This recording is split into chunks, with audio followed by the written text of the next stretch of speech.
heavens, more loans, more returns. Good for you, good for me, good for all of us. Good, good, good. Good, good, good. Where?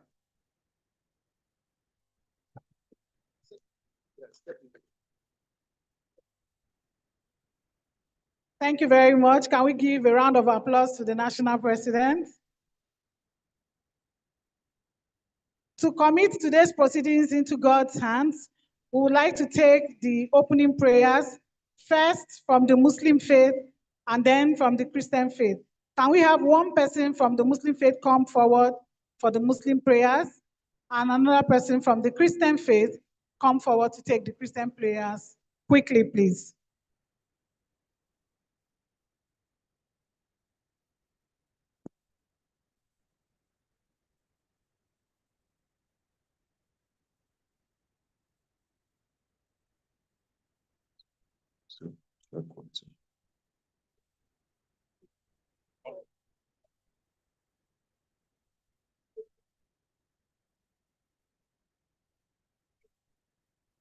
صلوا على النبي الكريم. الحمد لله رب العالمين الرحمن الرحيم مالك يوم الدين إياك نعبد وإياك نستعين صراط المستقيم صراط الذين أنعمت عليهم غير المغضوب عليهم ولا الضالين آمين. ربنا آتنا في الدنيا حسنة وفي الآخرة حسنة وقنا عذاب النار. سبحان ربك رب العزة عما يصفون وسلام على المرسلين لله. We pray in the name of the Father, and of the Son, and of the Holy Spirit. Amen. Dear Lord, we thank you for this wonderful occasion. We bless your name for the privilege and grace and mercy for gathering us from the four corners of Nigeria to Jos. We return all glory unto you. We pray that as we gather here, may all things we are going to do as the Institute of Cooperative of Nigeria bring glory unto you. Praise through Jesus Christ our Lord. Amen. Thank you very much for those prayers. Indeed, this program may it be fruitful and impactful in Jesus' name. Before we proceed with today's event, permit me to specially recognize members of the high table. Start by recognizing Her Excellency Dame Pauline Tannell, who is the former Deputy Governor of Plateau State and immediate past Minister of Women Affairs. She is the chairperson of this occasion, and she's ably represented by the Executive Secretary, Plateau State Local Government Staff Pension Board, Mrs. Helen Dabu MNI. Please give her a round of applause. Thank you, ma'am. Also in the house, we have His Excellency Barrister Caleb Manasseh Mufuang, the Executive Governor of Plateau State, who is the special guest of honor and is ably represented here today by the Commissioner for Commerce and Industry, Honorable Mohammed Saliu Yanlum. Please give him a round of applause.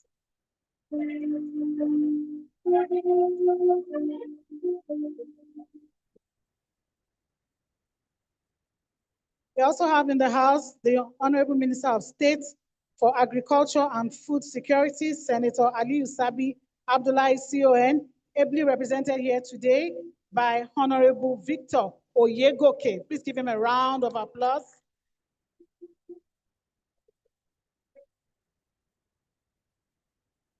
Also have in the house Dr. Jacob Bubagian, the Bongom Jos and Chairman Plateau State Council of Chiefs, and Emias, who is the Royal Father of the Day. Please give him a round of applause. We also have in the house patrons of Icopron, His Excellency Ahmad Ibrahim Lawan, PhD, GCON. Let's give him a round of applause. And also Chief Anthony Aleto, CON, MNI, JP, who is ably represented here today. Please give him a round of applause.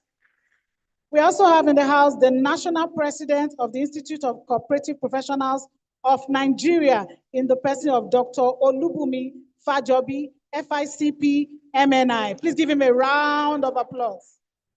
We also have in the House this morning the representative of the Inspector General of Police in the person of the Commissioner of Police, Emmanuel Olugbemiga Adeshina, PSC. Please give him a round of applause.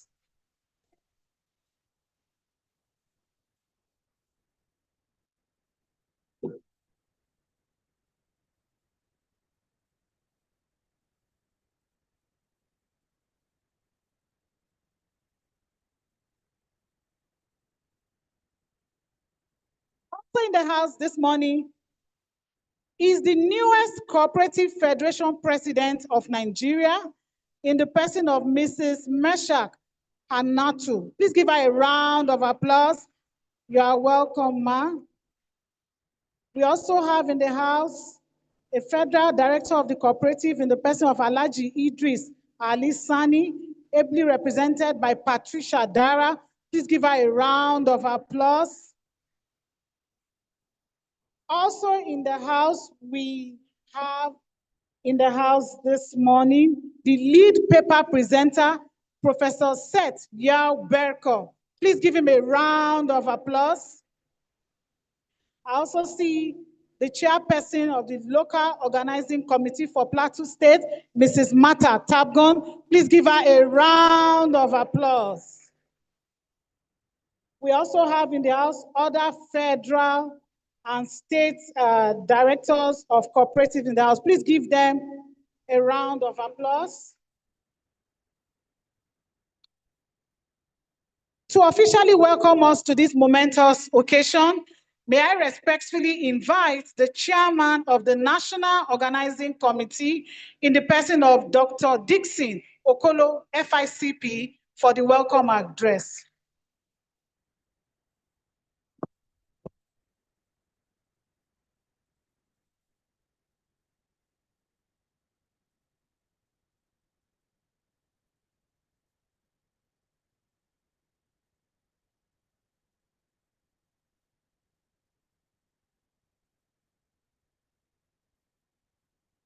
Permit me to distinguish, Your Excellencies, distinguished ladies and gentlemen, permit me to specially recognize the immediate past president of Icopron, Professor Ichie Ima Okechukwu. Please give him a round of applause. You are welcome, sir.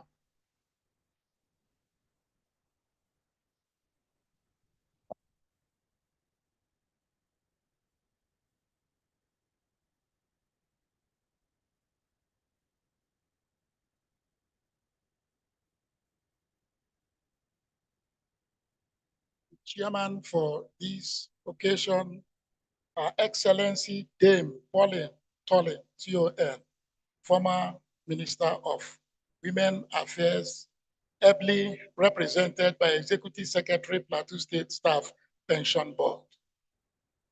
The special guest of honor, His Excellency Barrister Caleb Menasse Mofwan, Executive Governor, Plateau State, ably represented by State Commissioner for Commerce and Industry. The distinguished guest of His Excellency, Senator Dr. Aliyu Sabi Abdullahi, CON, Baradin Bogu, Honorable Minister of State, Federal Ministry of Agriculture and Food Security, ably represented by Honorable Victor Oyegoke, SA. The Inspector General of Police, Federal Republic of Nigeria, Dr. Kayode Adeolu Egbetoko, NPM FICP, ably represented by State Commissioner of Police. Our father of the day, His Royal Majesty, whom we are told is on the way, the National President of Institute of Cooperative Professionals of Nigeria, Dr. Olubimi Adebayo Fajobi, MNI. The Federal Director of Cooperatives, ably represented, the Cooperative Federation of Nigeria new brand president, Mrs. Hanato, the lead speaker, Professor Seth Yo Beko former head of Department of Cooperative and Rural Development, Enugu State University. Our chief patron, Chief Aleto, who is ably represented, other special guests, distinguished ladies and gentlemen.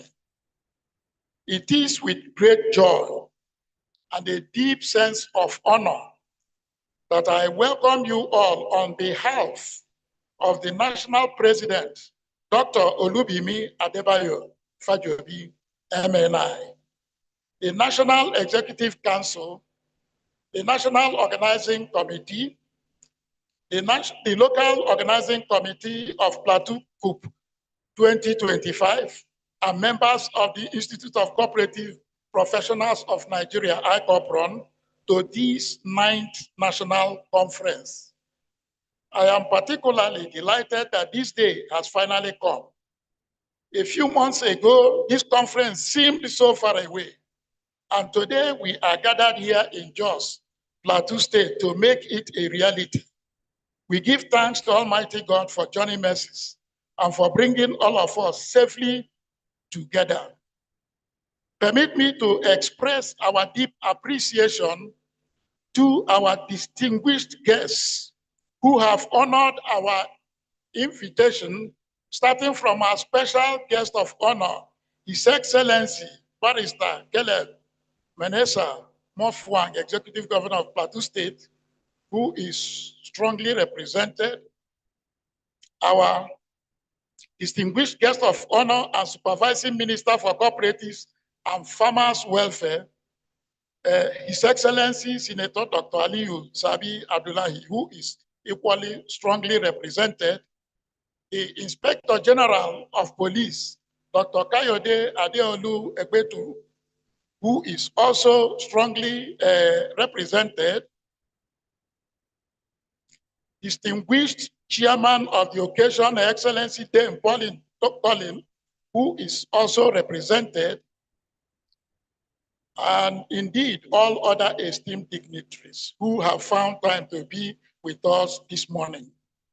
This annual national conference remains a flagship event of our institute, which is a gathering that provides a platform for continuous professional development, a policy dialogue, and the exchange of ideas among cooperative professionals, educators, managers, regulators, and all who are committed to strengthening the cooperative sector in Nigeria. The cooperative sector in our country has grown remarkably from the early days of only the informal Adashi, Esusu, and Ajo cash collection systems to a well-organized professional industry, contributing meaningfully to economic development and financial inclusion. Today, our institute stands proudly as the professional body working hard to provide templates for ensuring that standards, ethics, and best practices are upheld in the cooperative profession. Each year, the national president and the National Executive Council work tirelessly to design programs that are relevant, impactful, and forward-looking. This year, the theme is unlocking up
makes a lot of impact and meaning.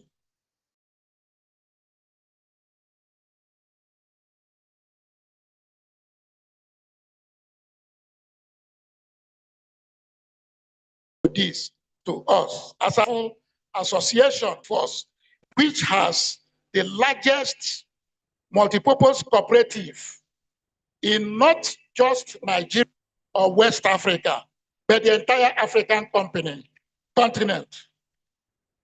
This has been made possible by the Inspector General of Police, IGP Dr. Kayode Adeolu Egbetokun, MPMFICP. Today, with all these developments, we are confident that this conference will be professionally enriching, socially rewarding, and memorable for every participant and for all our invited guests.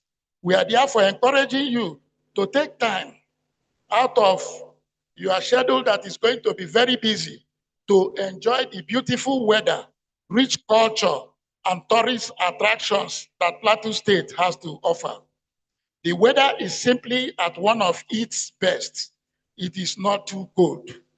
Once again, on behalf of the National President, the NEC, the NOC and LOC, and members of the Institute, I say welcome to JOS, welcome to the 9th National Conference of Icopron. Thank you and God bless. Thank you very much for that speech. Without much ado, we'll want to call on the chairperson for her address in person of Her Eminence, Dame Pauline Tallen, KSG, OFR, CON, that's the former Minister of Women Affairs, ably represented here by Mrs. Helen Dabub, MNI, that's the Executive Secretary, Plateau State Local Government Staff Pension Board. You're welcome, ma'am. Thank you very much.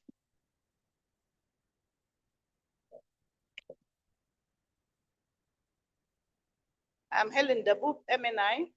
I'm representing the chairperson of this occasion, Dame Pauline Tallen, the former Minister for Women Affairs. Your Excellency, the Executive Governor of Plateau State, ably represented,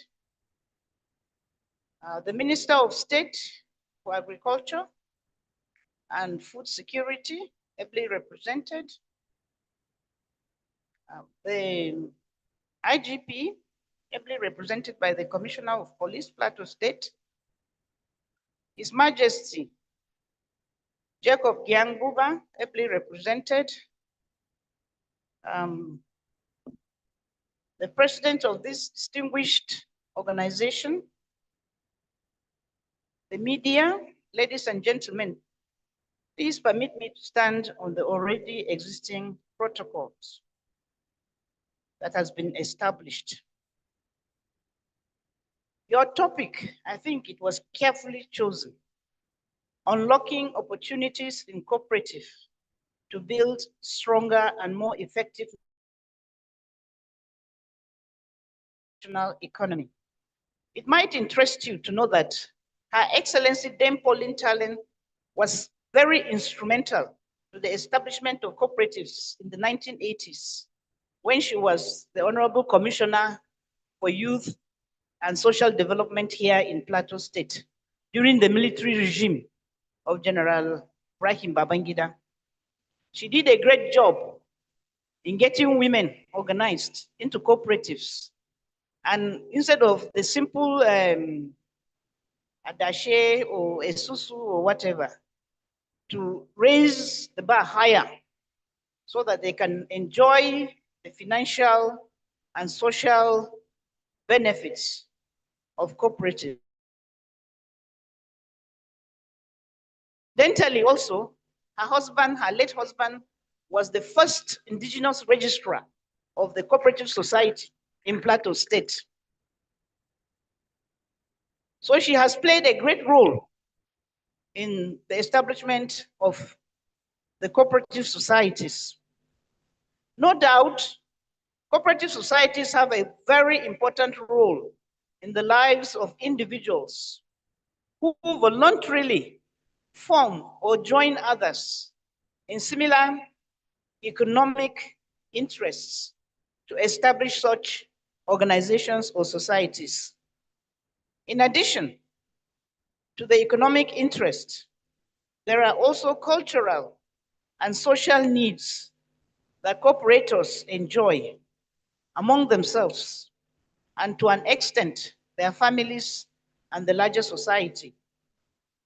Cooperative societies play critical roles in the lives of their members, like fostering economic stability, financial inclusion, particularly for the lower rungs of the society, and providing social support, especially for social groups that are unable to stand on their own in meeting their own individual or group needs. The theme of this conference is therefore most timely, considering the fact that our present socio-economic and political environment in which most of us are looking for opportunities for better economic stability and sustainability. I'm sure the challenges we are all currently facing provides also a golden opportunity for creativity, for engaging in cooperative activities that will enable us to stand strong economically and socially. It is therefore my singular honor to have been invited to chair this occasion and to wish you on behalf of Her Excellency a very successful deliberation, and remember also to enjoy your stay in Plateau State. You are welcome. Thank you very much.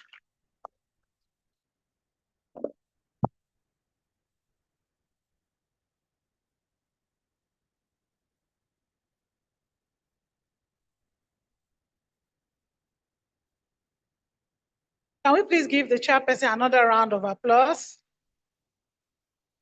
Thank you very much, Ma, for that heartwarming message. Your passion for empowerment and national development truly resonates with the theme.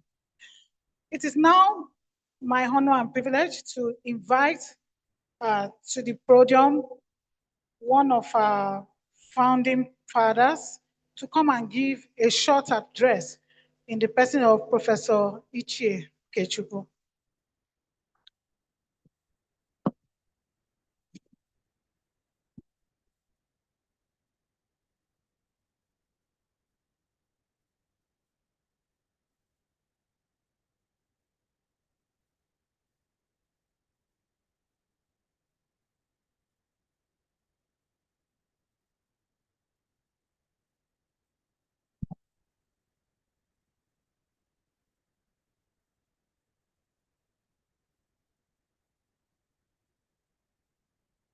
Coop, coop, coop. Coop, coop, coop. Where? Good morning. Standing on existing protocol, I want to welcome all of you to this August in November occasion. I want to thank the Icopron for bringing me back to Jos. I was last here in Jos in 1974. When I was the technical officer in charge of Federal Ministry of Mines and Power, Electrical Inspectorate Division, before I left. Thank you very much. I just have a very short something to say. Distinguished fellows of this institute, I hope you are here. My fellows, esteemed members, cherished friends, guests, standing before you this day fills my heart with indescribable joy and deep gratitude. As I look around this hall, filled with committed members, passionate delegates from across the country, I'm overwhelmed. I'm overwhelmed not by the numbers of people here, but the spirit of togetherness that radiates from every face I'm seeing around this place. Everybody is shining. I'm enjoying you people. Our story is one of revival, resilience, and faith. This society, which was launched in 1988 as the Association of Cooperative Professionals of Nigeria, SCPN, sadly became moribund for nearly a decade. Many thought its light has gone out forever. But in 1998, the idea of revival began to stir within my heart. With determination, I began with the simple step of reawakening my state chapter, the Anambra State chapter, believing that a single spark could ignite a flame of renewal, and that from our small beginning, greatness could rise again. By 2006, destiny placed upon my shoulders the responsibility of national leadership. It was a challenging path, one filled with trials, doubts, and monuments of uncertainty. That road was just not smooth. There were challenges, discouragements, and moments that tested our resolve. Yet, with the steadfast support of a few dedicated men and women who believed in the vision, we breathed life into what many had written off as impossible. Together, we transformed a dormant body into a household name, vibrant, respected, and alive with purpose. We rebranded it on both objectives and reach, renaming it the Institute of Cooperative Professionals of Nigeria, the name under which we gather here today.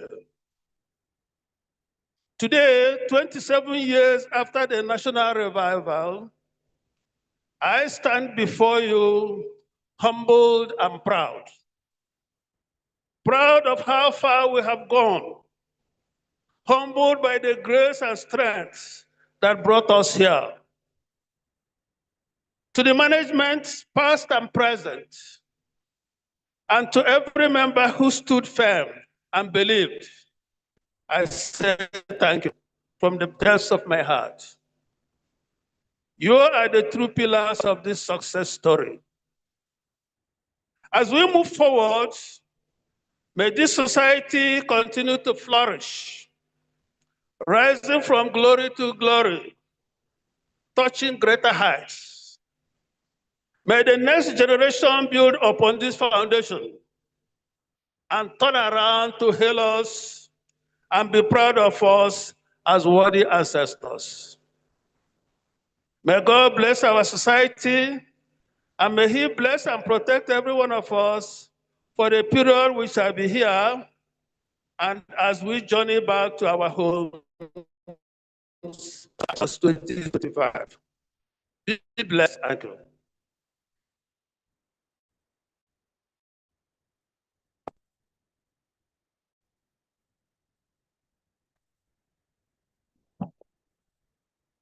It's encouraging when you know you have fun passing you. It has a way of soaring you up.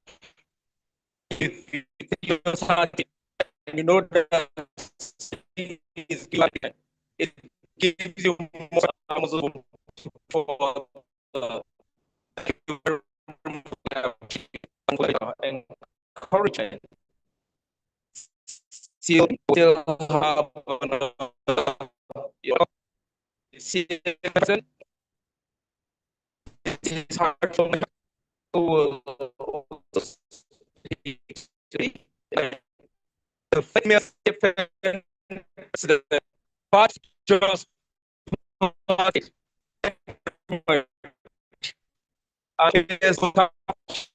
so very sure Plateau State Federation press.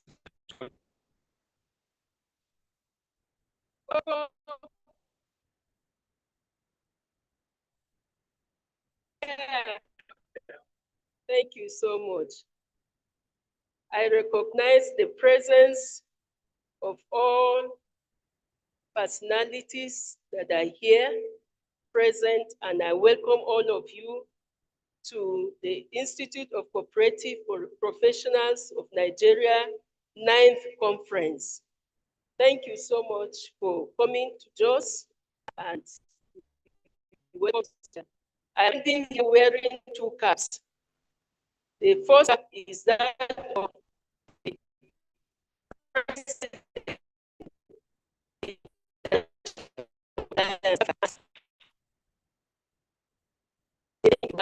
President and chief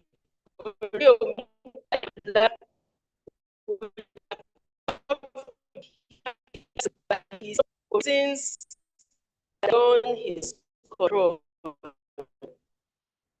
As he extended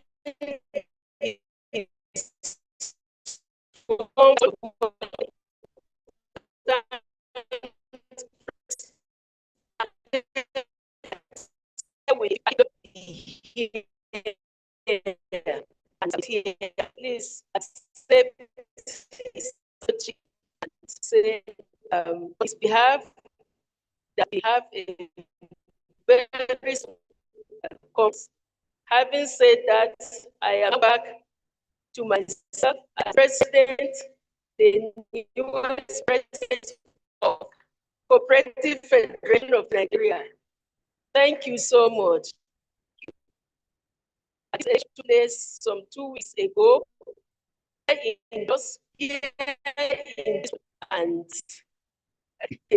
thank you so much. I am highly delighted to perform my first function as the president. Thank you so much. Again, congratulate the president of Icopron and his team for a well-organized program. Coincidentally, last 2 weeks, we also celebrated our 9th conference. So it shows that we are actually working to get synergy.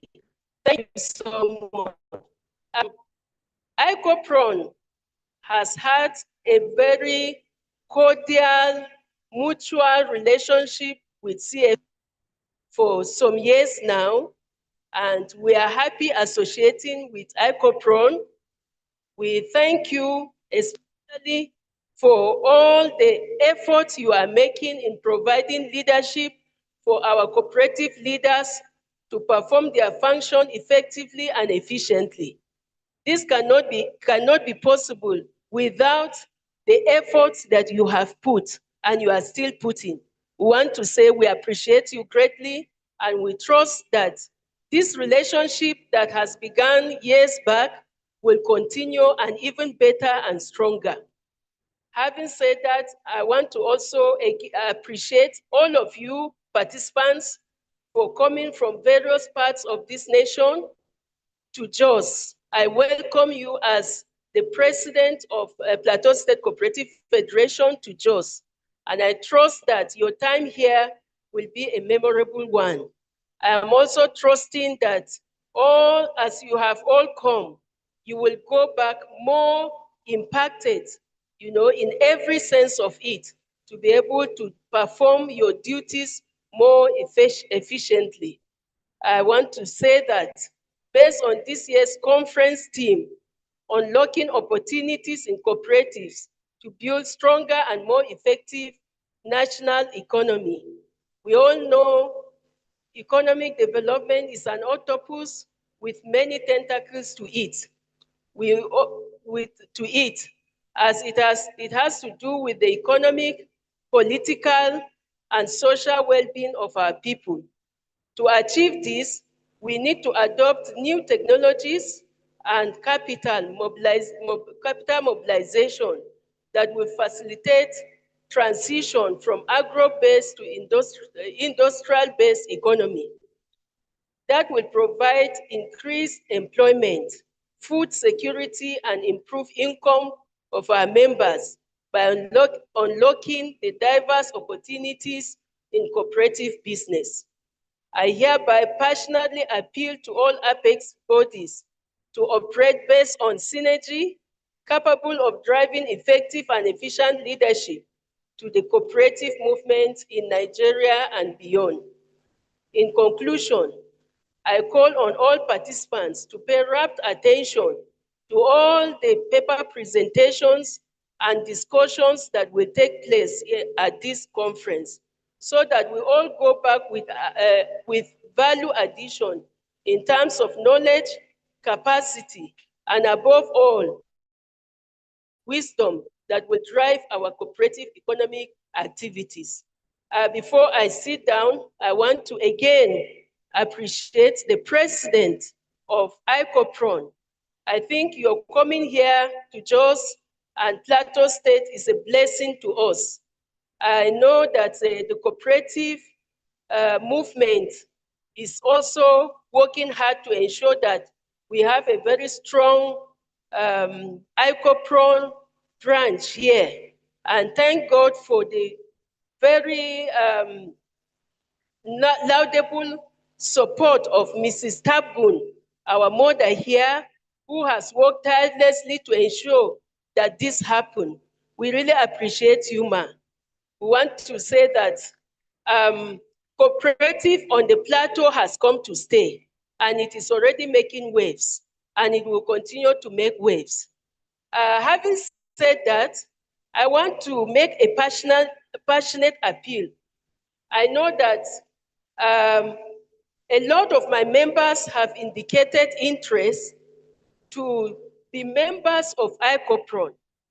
And I know that for some reasons beyond their control, not all of them were able to meet up with the financial obligation.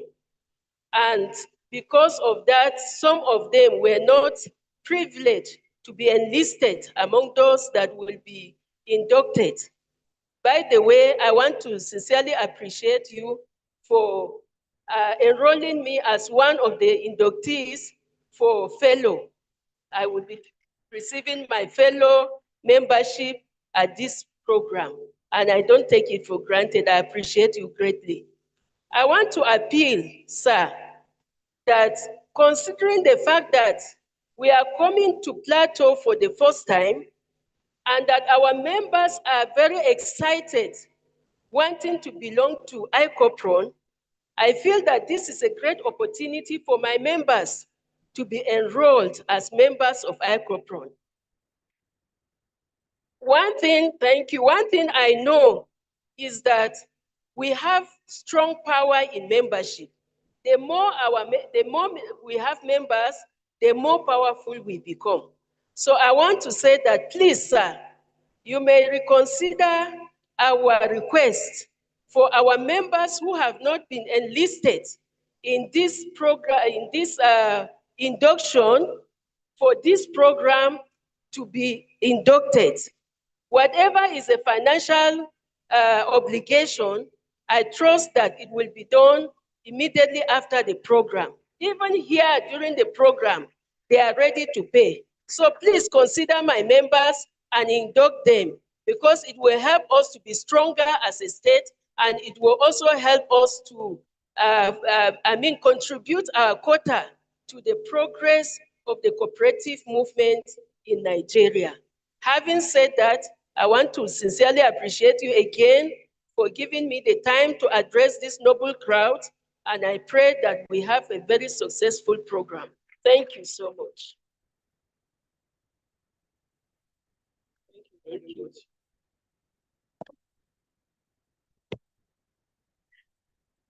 Can we please appreciate the latest CFN president with another round of applause?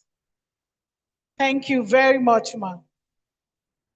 While the latest CFN president was speaking, an eminent personality walked into the room, and he is no other but Chief Dr. Moses Nwam MNI. Please give him a round of applause.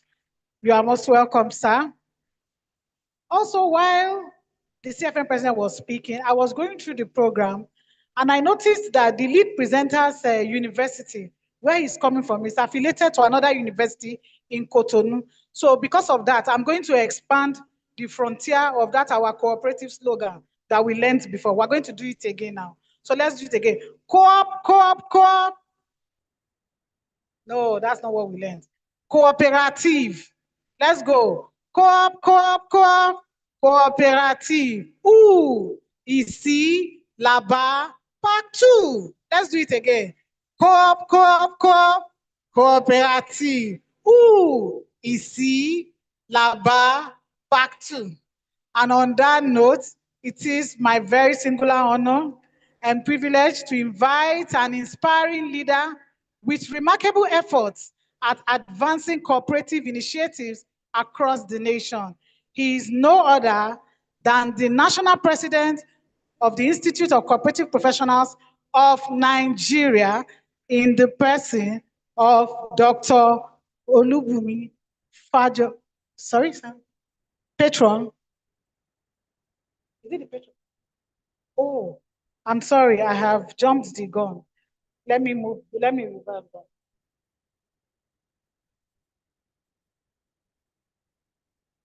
Okay, I'll now quickly invite the patron of Icopron, Chief Anthony Aleto, ably represented here today by Mr. Issa Emmanuel, for his goodwill message. Mr. Issa Emmanuel, sir.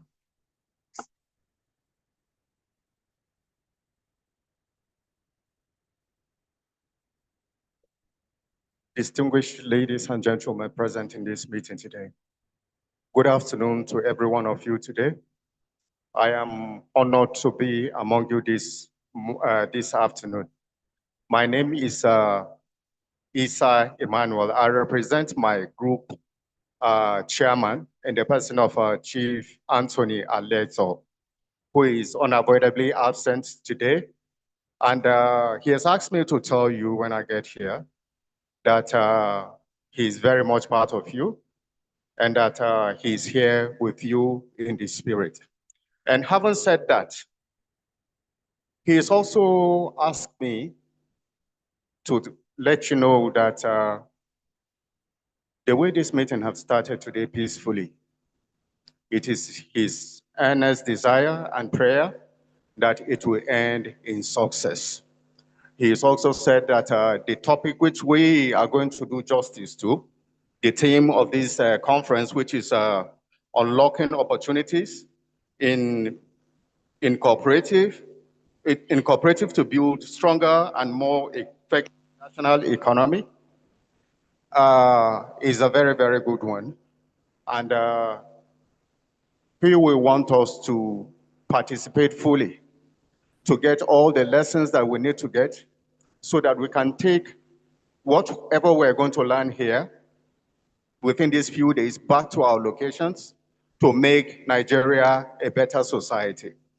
With this, I want to say, long live Icopron, long live Plateau State, and long live the Federal Republic of Nigeria. Thank you.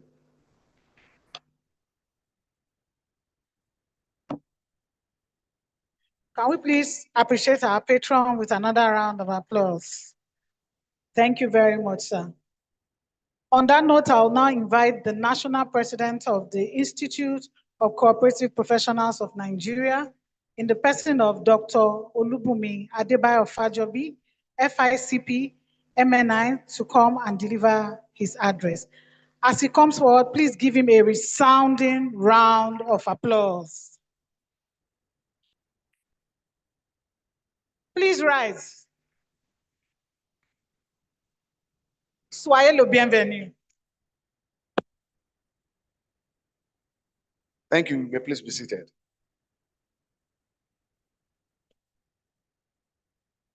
Let me start by saying Sanu.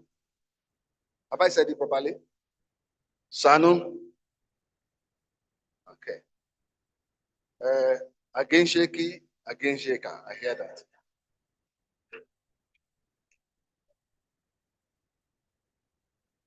So the distinguished chairperson, Her Excellency Dame Pauline Tallinn,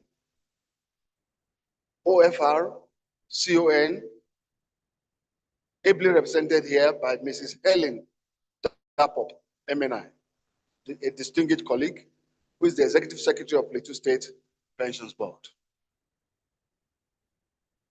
His Excellency, Barrister Caleb Mutwang, ably represented here by the Commissioner for Commerce and Industry, Honorable Mohammed Salihu Yalom. Pardon my murdering the names.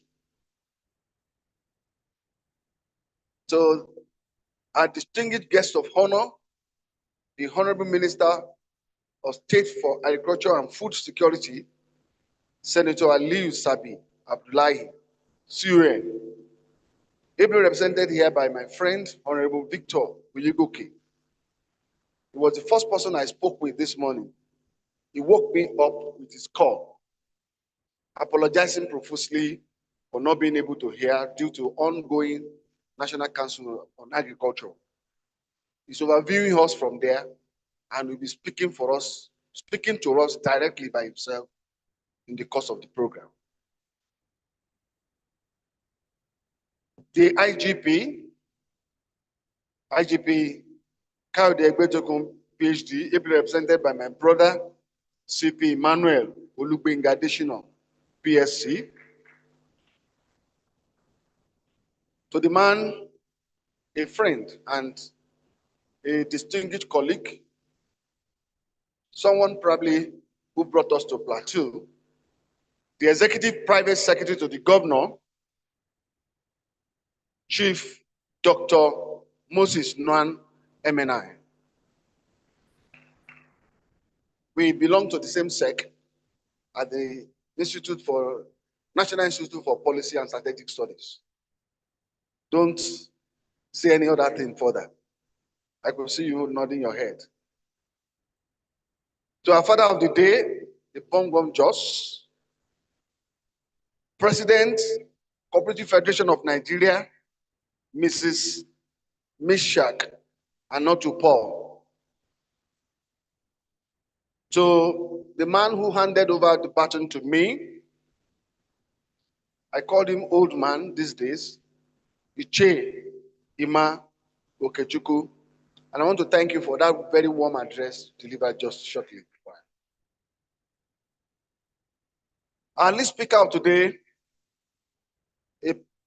a professor of international repute, Professor Yo Bako, the members of the National Executive Council, and especially the elected officers seated here, you are well recognized. The registrar, thank you.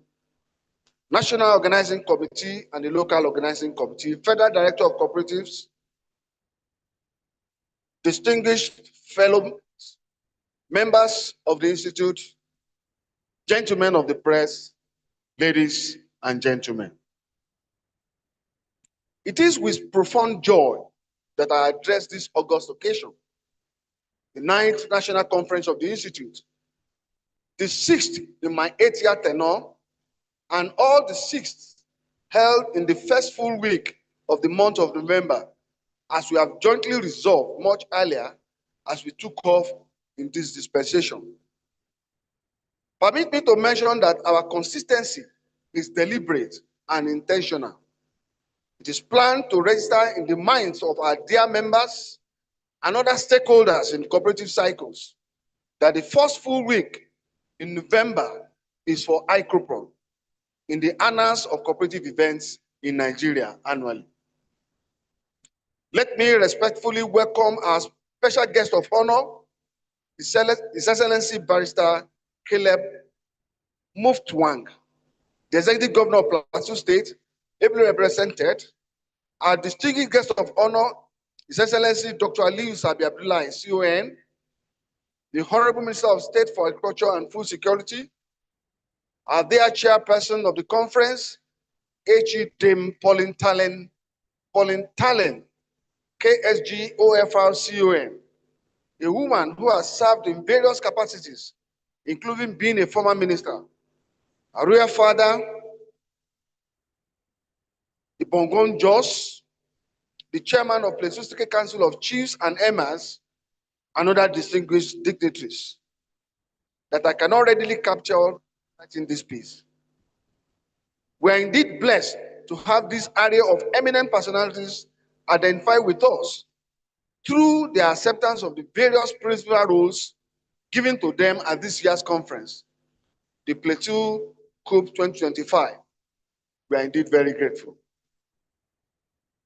I am indeed delighted that the conference is holding as scheduled. The initial resentment was about the terrain and inaccessibility via flight, data insecurity. All these were surmounted. The coincidence with the just concluded National Summit of the CFN also posed an excuse to move out of Plateau.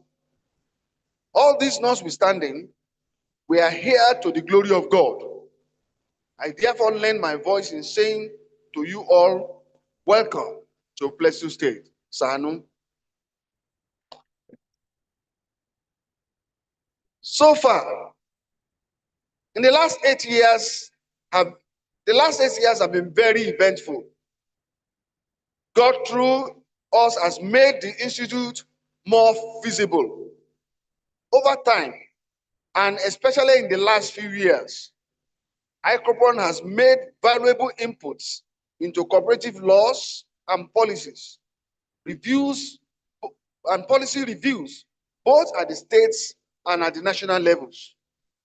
Paid advocacy visits to FG organs and several states, promoting cordial relationship within the cooperative movement in Nigeria. Icopron promotes the publication of conference papers in short, storable formats that has been able to popularize cooperatives the more through regular publications, both in print and on the social media, as well as through our website. We now have centralized annual induction of new members. We organize regular mandatory continuous professional training, MCPT, on geopolitical basis, ensuring no one is left behind, and holds annual conferences with relevant teams and sub-teams, promoting seamless harmony between the academia and the professionals, which has fostered good relationships between the two and has led to the recent NUC upgrade of cooperative courses in all universities in Nigeria. This year, and in line with the mandate of the Icopron to provide highest level of professional training for cooperative stakeholders, practitioners, academics, and managers, etc., of cooperative enterprises throughout the country, the Education Committee organized the mandatory continuous professional training in 4 different locations in the country with the theme, strengthen cooperatives to build a better Nigeria. We were in Osogbo, we were in Owerri, we were in Yola, and finally Abuja. The training program started in Osogbo on the 11th to the 12th of July 2025 for states in the Southwest Zone.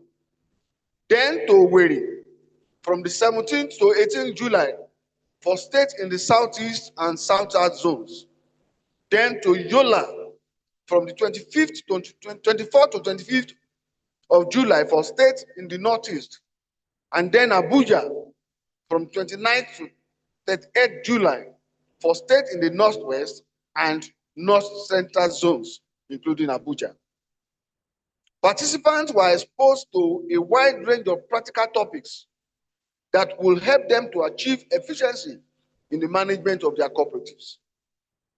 The Honorable Minister of State for Agriculture and Food Security, Senator Dr. Aliyu Sani Abdullahi CON, supported the training program by officially declaring it open at Oshogbo, Owerri, Yola, and also declaring it closed in Abuja, using his very worthy representatives to deliver incisive words of encouragement.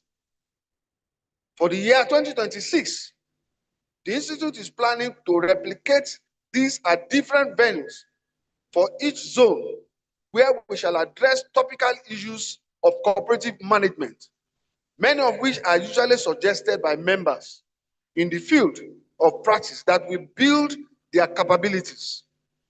The Education Committee welcomes suggestions from experienced professionals and practitioners, academic scholars and researchers, as well as policymakers in the cooperative discipline on topics that can address the common problems of old and emerging cooperatives. Our journey to charter. The most existential challenge that the Institute is faced with is our collective journey to attainment of a chartered status. And this is so because unlike in the case of many others who are incorporated by CAC, the Institute will only be lawfully chartered through the instrumentality of the nation's National Assembly. Though we have vigorously pursued this in the last 15 years, it however suffered major setback along the course, especially in 2023, when the bill was eventually passed by both the chambers of the National Assembly, but with that of the Senate coming so late. Hence, the bill was among the bills returned to the National Assembly for fresh legislative action. However, the good news today is that we are at the very last stage at the National Assembly. We have ensured the due diligence is done and that all conditions set have been fulfilled. Please pray along with us and kindly mention it to anyone up there who can be of assistance. And please carry us along for necessary follow-up. We hope to drive home pretty soon by the grace of God. Ash Plateau Coop 2025. We have come a long way to get to this stage. The theme, unlocking opportunities in cooperatives to build a stronger and more effective national economy, along with other sub-themes, have been carefully selected to tally with the needs and yearnings of our members and the general Nigerian stakeholders in this critical time. We have arrays of very enlightened and erudite professionals to address us. One of them is Professor Yu Bako, a professor of international in cooperatives. By the time you go through your book of readings, you will see the litany of things he has written to address you with. I hope the entire days of the conference we have will be enough for him alone to do justice to his topic. Going forward, we intend to emphasize in the days ahead the need not only to promote continuous professional development, CPD, but to provide ethical standard of practice for various stakeholder operators. This will be one of the major take-off points of professionalizing cooperative practice in this country. We thank the Federal Ministry of Agriculture and Food Security for believing in the Institute. We share the ministry's fivefold vision of working hard on reform of cooperative laws and policies, improving on cooperative data management, providing access to more finance for cooperative through establishment of National Cooperative Bank, growing more far-reaching partnership locally and globally, and intensifying cooperative education. We strongly agree with the ministry that prosecuting its outlined visions is generally synonymous with professionalizing cooperative practice in Nigeria. We also agree with the ministry on the need to operationalize the long-abandoned National Cooperative Development, NACODEV, Center at Sheda. We believe the place can host the trust of new cooperative initiative of the ministry under the new reform agenda of the federal government. And we help in providing institutional memory for government efforts now and in the future. The Institute would like to make more suggestions on how partnership can be achieved in this regard, if given opportunity to do so. Let me say this here and now, that the minister speaking with me this morning extended an invitation to us, to the National Council on Cooperatives, will be holding between the 8th and 10th of December. We should adequately prepare for our areas of partnership with the federal ministry in this regard. By the grace of God, the Institute will be very well represented at that conference. Pardon my voice, it is just weather. As you are aware, this conference should ordinarily be an elective one. Let me say this for emphasis.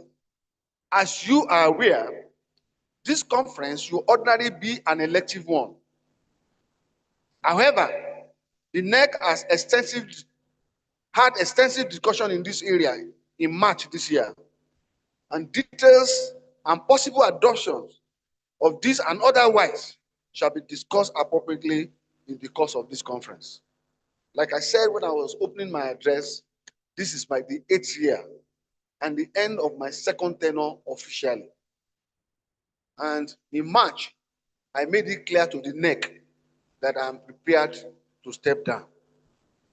But in the course of the conference, we shall discuss this area.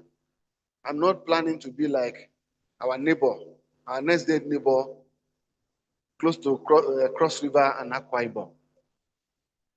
I have not said anything, no.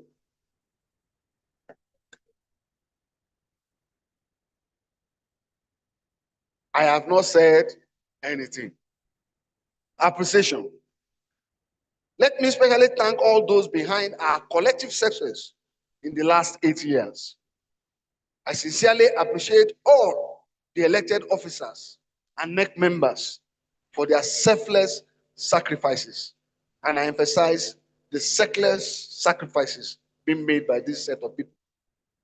By the same token, I'm grateful to all our standing and ad hoc committees, especially the Education Committee, and all NOC and LOC members that anchored all the conferences and MCPT held since 2018. I personally appreciate your support and pray that God will reward you all abundantly. Conclusively, I wish to once again thank all the principal officers of this year's conference, all our resource persons and facilitators for this year and since 2018. I wish to say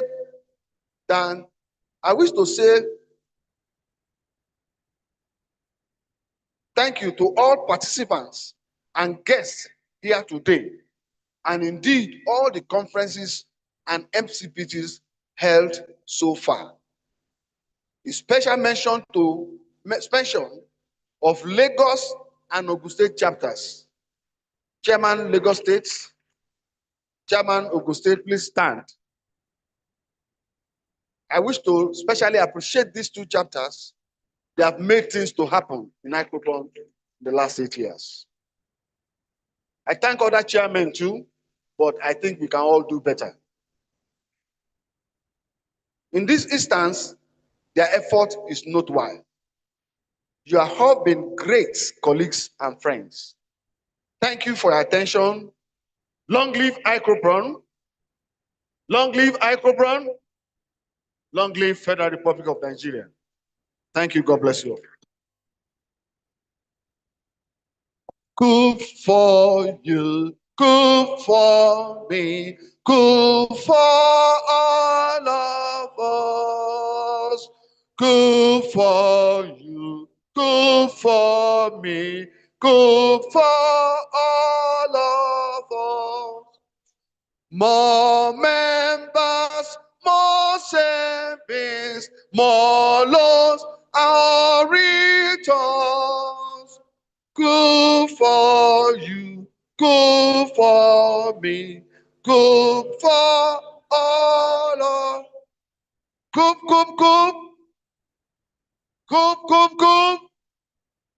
Where? Maybe you don't know, I am a choir master.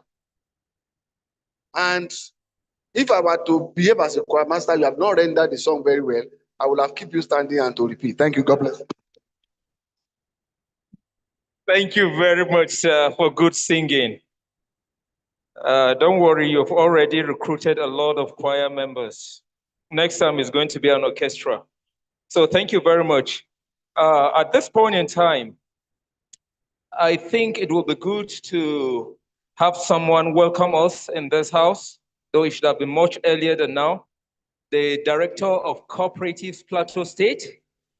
At least we are talking about cooperative matters.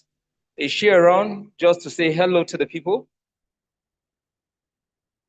Okay. So, without much waste of time, we're still going to go into the next aspect, looking at your program there, talking about induction and investiture, specific awards. And we have no any other better person to do it than the person that just left this place. I would still want to invite him back, talking about Dr. Olubumi Pajobi.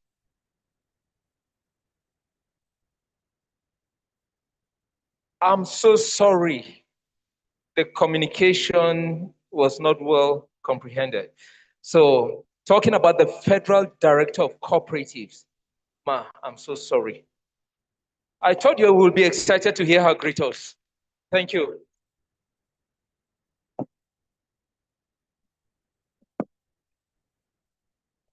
Good afternoon, distinguished ladies and gentlemen.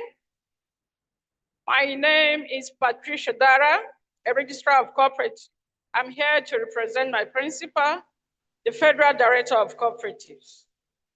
So, as I go ahead, you'll be listening to the voice of the Federal Director of Cooperative, not mine any longer. Cop.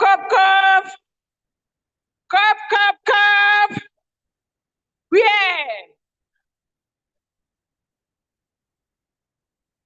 Addressed by the Federal Director of Cooperatives, Malan Idris Alisani, FICP, at the 9th National Conference, Induction and Award Ceremony of the Institute of Cooperative Professionals of Nigeria, Icopron, held in Jos Plateau State, with a theme, Unlocking Opportunities in Cooperatives to Build a Stronger and More Effective National Economy.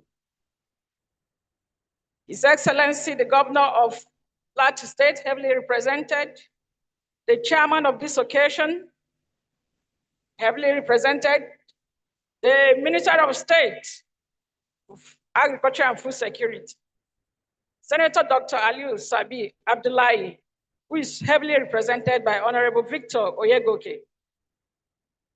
Distinguished guests, the President of Icopron, esteemed cooperative professionals, ladies and gentlemen, it gives me great pleasure to address this August gathering on behalf of the Federal Minister of Agriculture and Food Security, under the able leadership of the Honorable Minister of State, Senator Dr. Aliu Sabi Abdullahi, CON. I extend warm greetings and commend the Institute of Cooperative Professionals of Nigeria for organizing this important 9th National Conference, induction and award ceremony with a theme that resonates deeply with the Renew Hope agenda of Mr. President Bola Ahmed Tinubu, GCFR, of revitalizing and repositioning of the cooperative sector to contribute significantly to the growth and development of the Nigerian economy. Distinguished guests, the theme, unlocking opportunities in cooperative to build a stronger, more effective national economy, is both timely and strategic. It reflects the critical role that cooperatives play in promoting inclusive growth, empowering communities, and supporting national economic development. In today's rapidly changing socio-economic landscape, cooperative remain vital instrument for mobilizing grassroots participation, enhancing performance in different sectors of the economy, such as agriculture, transport, housing, finance, commerce, and ensuring equitable wealth distribution. Esteemed cooperative professionals, under the Renew Hope agenda of Mr. President, the Federal Ministry of Agriculture and Food Security has made significant strides in reforming and repositioning the cooperative sector through the introduction of the Cooperative Reform and Revamp Program 2025 to 2030. Guided by the vision of fostering sustainable and modern cooperatives, the ministry has implemented several transformative initiatives aimed at improving the operational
Okay.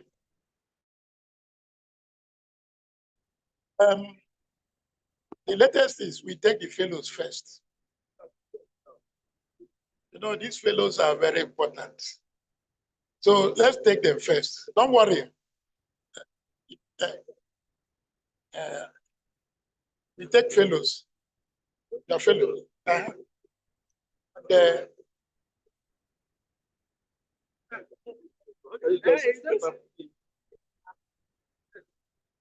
you know the honorable.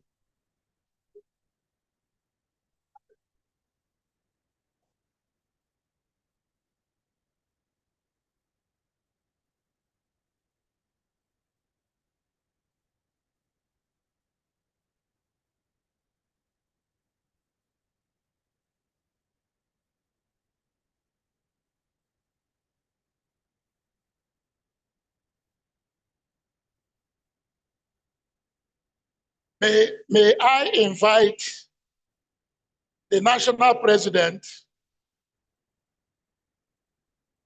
even as I present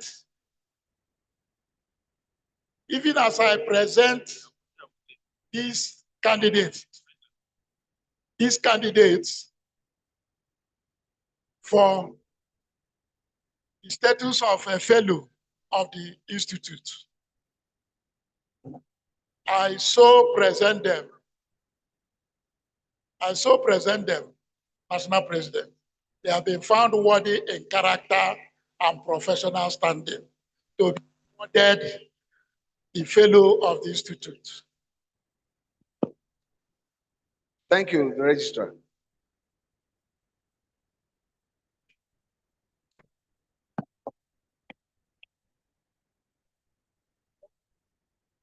I have amongst my fellows this year the Honorable Minister for Agriculture and Food Security.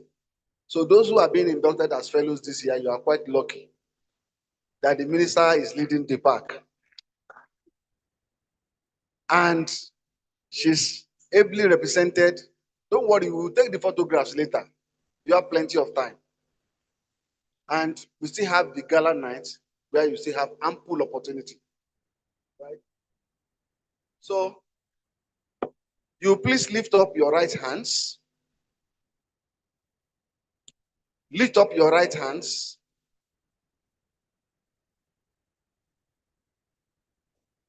And say after me. On my honor, I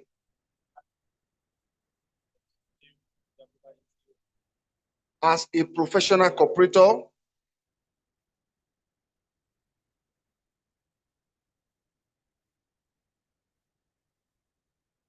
will be totally committed to the mission and vision statement of this noble institute. That I, as a professional cooperator, in line with acceptable international practices, is determined to get my hands and my intellects involved in transparently honest and ethical process of economic and social entrepreneurship that will get the people out of poverty. So help me God. Congratulations.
Please, can you take your seats?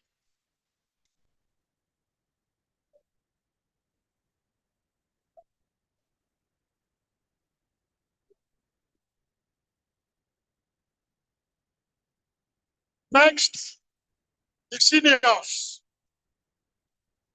The seniors.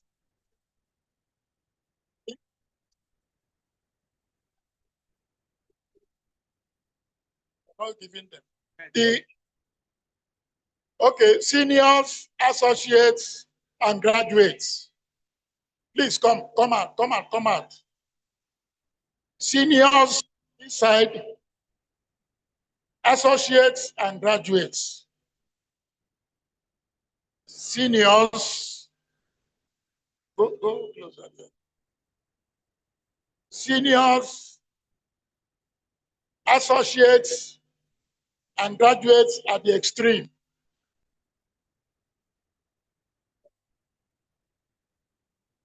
Seniors, associates, and graduates at the extreme.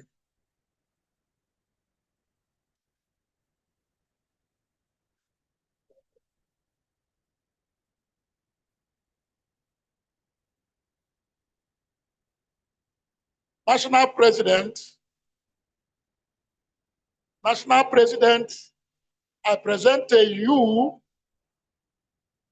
these candidates for position of senior, for position of associates, and for position of graduates, we have found them worthy in character and professional standing to be so awarded. Thank you. All right. By the powers conferred on me as the chairman of council and the national president, I receive you all. So, but to join you, I want to invite those that the national president made special plea for. Those plateau people that the national president made special plea for. They can please join us here now. They will be inducted, but after the ceremony, they will please join, see the registrar and the chairman in Plateau State here for proper documentation. I want to assume they are joining. So please say after me. Raise your right hands. On my honor, I put your names. As a professional cooperator, I will totally be committed to the mission and vision statements of this noble institute. That I, your names, as a professional cooperator, in line with acceptable international practices, is determined to get my hands and intellects involved in any transparently honest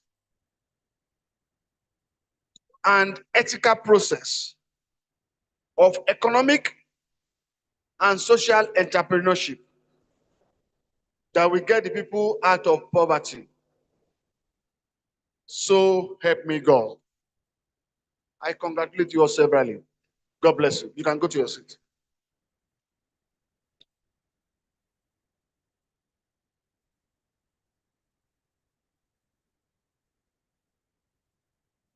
Madam.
Your Excellencies, distinguished ladies and gentlemen, it's now my honor and privilege to invite the National President once again to present our awardees with the Outstanding Icopron Recognition Award. The National President, sir. Madam Chairperson, representative of His Excellency, distinguished ladies and gentlemen, at this time, I want everybody to please be seated. Cameramen, can you be seated? It's a high point on today's program, and these recognitions are of very significance to the Institute, and we shall be doing 4 of it this morning. From these fellows, we have received very significant support, and the Institute is gladly rewarding their support for it. And first and foremost on this list is our chief host this year, the executive governor of Plateau State, I want to invite the chairperson of this ceremony to please assist me in presenting this award to His Excellency. His Excellency,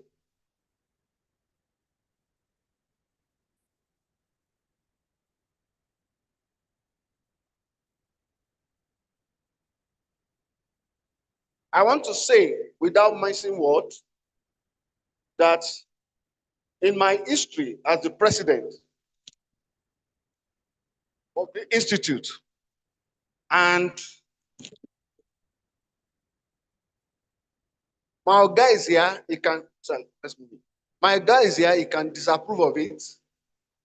But what I know is that in the history of Icopron, we have not received the kind of institutional support we have received here in Plateau State.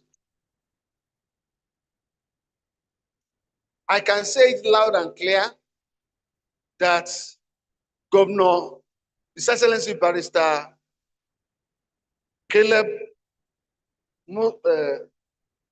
sorry, the name, they bother my head. Caleb Mutfwang, just pardon me, is a cooperative-friendly governor. And it's not surprising, it's a coincidence that both CFN and Icopron were here within interval of 2 weeks, one after the other.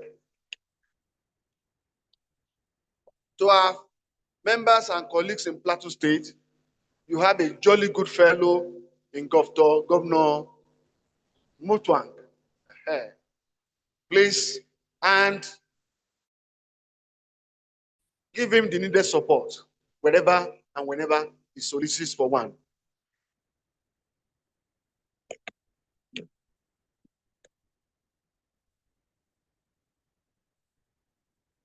I hand over to Madam to help me make this presentation. It is my singular honor to give this award, Outstanding Icopron Recognition Award Gold, to His Excellency Barrister Caleb Manasseh Mutfwang, the Executive Governor of Plateau State, on this day, 5th November 2025. Congratulations, sir.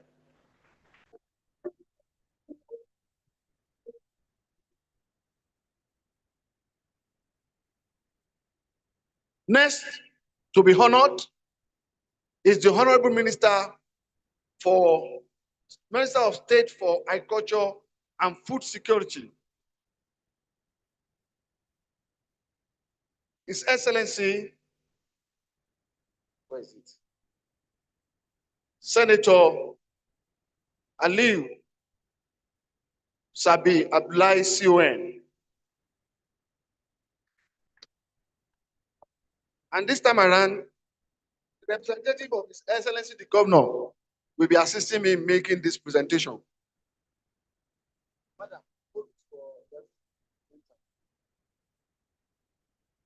without missing word too, this is the first in my experience, my guy, you are here, that a sitting minister gives due regards and befitting honor to the institute.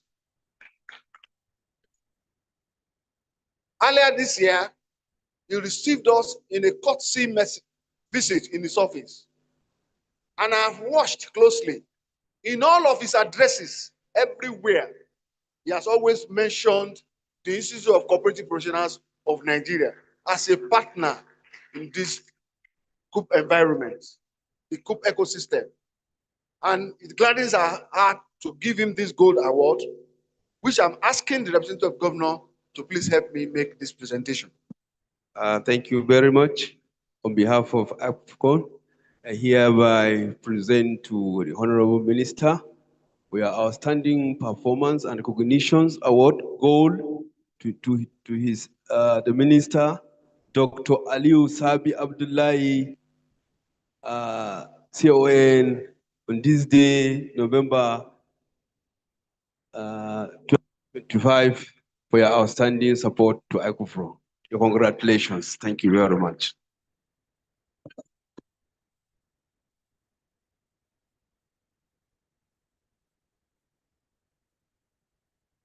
On the gold award, the last and the final one of this gold award, let me invite our founding father. Please step forward to assist me in presenting this. And this will be going to the man under whose watch we have the largest cooperative in Nigeria. And it's no other person than the IGP, Kayode Adeolu Egbetokun, PhD, and is to be represented here by the Commissioner of Police, EO Adeshina. And this old man, or is he young man now? Young man? Okay. It's you or not me? The emeritus president of Icopron will be assisting me, sir, to present this award to the IGP.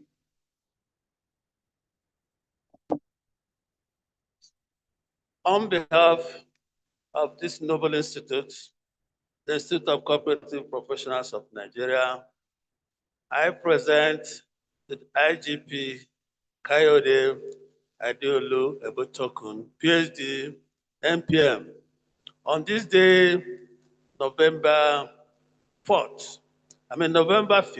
2005, this outstanding Icopron record of gold.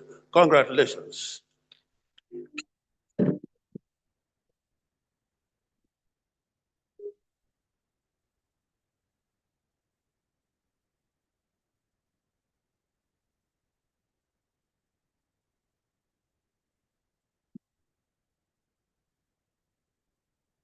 The last in this series, pardon me, Your Excellencies, will be going to my friend and colleague who brought me to Plateau, Chief Dr. Moses Nuan, MNI.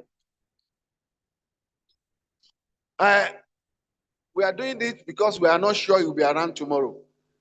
Others will take care of theirs tomorrow. But it's a rare one. Is the executive private secretary to the government of the two states. And it's like seeing a masquerade outside. When you see a masquerade live, you are seeing a masquerade live this morning. Let me invite the CFN president to make this award on my behalf. Moses Nuan, we were colleagues. Somebody is smiling at me. During my senior executive course, 42-2020, at the National Institute for Policy and Strategic Studies. We were in the same group, Group 4. We were chasing the same woman to marry her. Eventually, none of us married her eventually, because we were only catching cruise. And this man, I really troubled him in that group because I was the welfare officer and I denied him of so many things. So please join me as I invite Madam to make this award on my behalf. Thank you. On behalf of Icopron, I wish to make this presentation to you, sir, as an outstanding Icopron recognition award, silver, to you, Mr. Chief Dr. Moses Nuan, MNI, on the occasion of their 9th annual conference. Thank you so much. Congratulations. Thank you, sir.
Can we give a round of applause to the awardees again?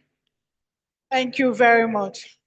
Without much ado, we'll now invite the representative of the IGP to deliver his response to the award in the person of Commissioner of Police Emmanuel Olugbemiga Adeshino, PSC. CP, sir. Please give him a round of applause. Encourage him as he comes up. Thank you very much.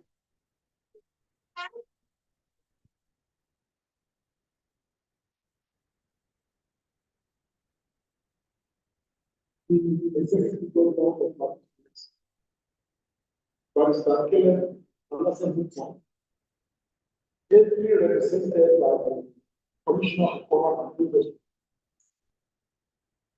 Let me also recognize all the dignitaries in the especially the President of Icopron. On behalf of IPP,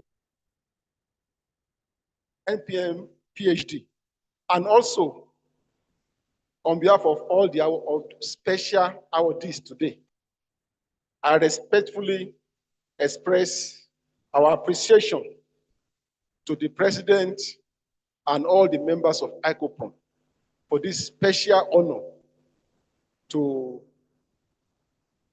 all the special awardees of today.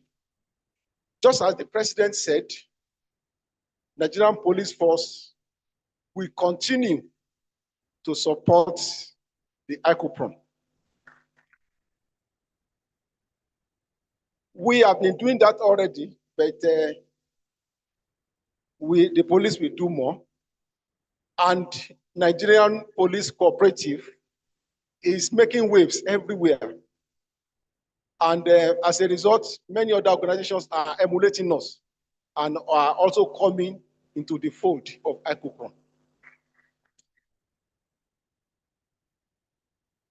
In conclusion, on behalf of all the awardees, we appreciate the Icopron for this special honor and also give the assurance that in our capacities, we shall continue to support the Icopron. I thank all the members, the President, and also lastly, express the felicitation of the IGP and pray that this 9th National Conference will end peacefully without any hitch. Thank you and God bless.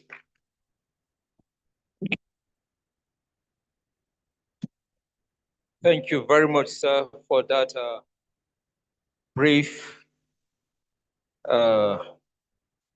word that just came to us from our friend. They say police is our friend, so it's coming from our friend. Thank you very much, sir. Yes.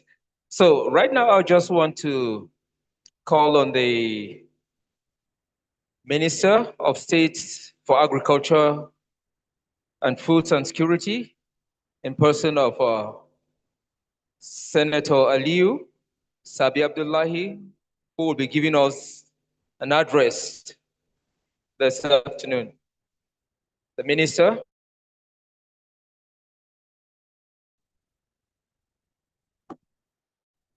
While we are waiting the Minister to join us on via Zoom, effort is being made to ensure that he's connected with us. To fill that gap, I want to present our appreciation award to the chairperson of today's opening ceremony, His Excellency Dame Pauline Talem, KSG, OFR, CON, for honoring us by accepting to be the chairperson of this opening ceremony and ably represented in our meeting this morning. Madam, may please step forward to receive on our behalf. Are we through to him? Incidentally, our representative here is a very senior colleague of mine. While I belong to SEC 40, She's of Sec 30. So if you look at this yellow badge that we are both wearing, our own yellow badge is much older than mine. So on behalf of the Institute, we appreciate Madam for honoring us to be the chairperson of this open ceremony. God bless you. Okay, they want to. Let's.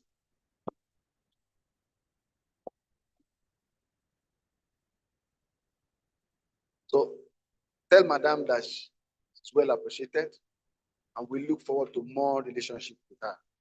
God bless you. Are we connected to the minister now? No. Then you. Okay. You speak on his behalf.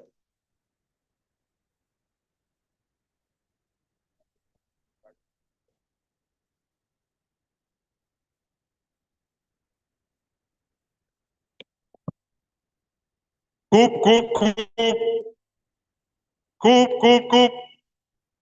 Where? Yeah, everywhere. Yeah, the minister will be joining us any moment from now. But he has said I should go on and read his speech.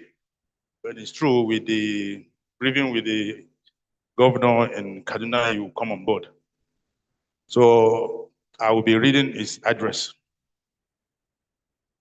An address by Senator Dr. Ali Sabi Abdullahi, Commander of the Niger, Honorable Minister of State for Agriculture and Food Security, as distinguished guest of honor at the 9th National Cooperative Conference of the Institute of Cooperative Professionals of Nigeria, Icopron, held at Crispan Hotel, Jos, Plateau State, on Wednesday, 5th of October, 2025. Permit me, the National President, sir, to stand on existing protocol. It gives me great pleasure to convey warm greetings and sincere goodwill from the Federal Ministry of Agriculture and Food Security to the leadership, members, and partners of Institute of Cooperative Professionals of Nigeria, Icopron, on the occasion of your 9th National Conference tagged Plateau Coup 2025.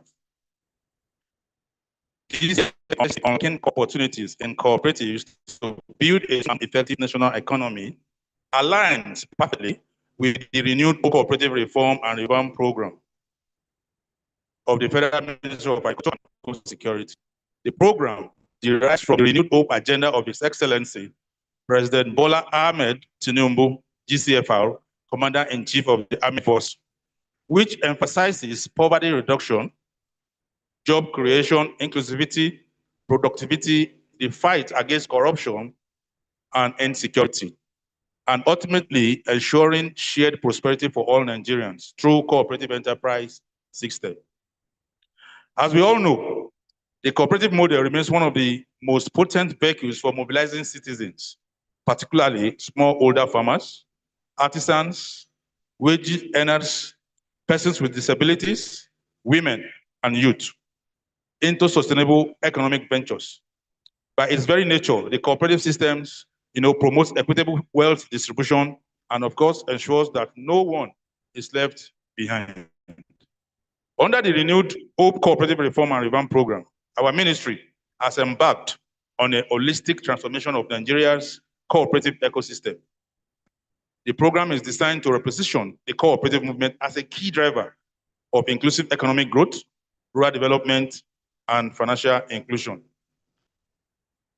Its key components include comprehensive policy and regulatory reform to strengthen governance and accountability, the establishment of a national cooperative smart registry to digitalize cooperative registrations at both the federal and state levels, and the creation of a national cooperative data system with verifiable identification for cooperatives and cooperators integrated with the National Identity Management Commission.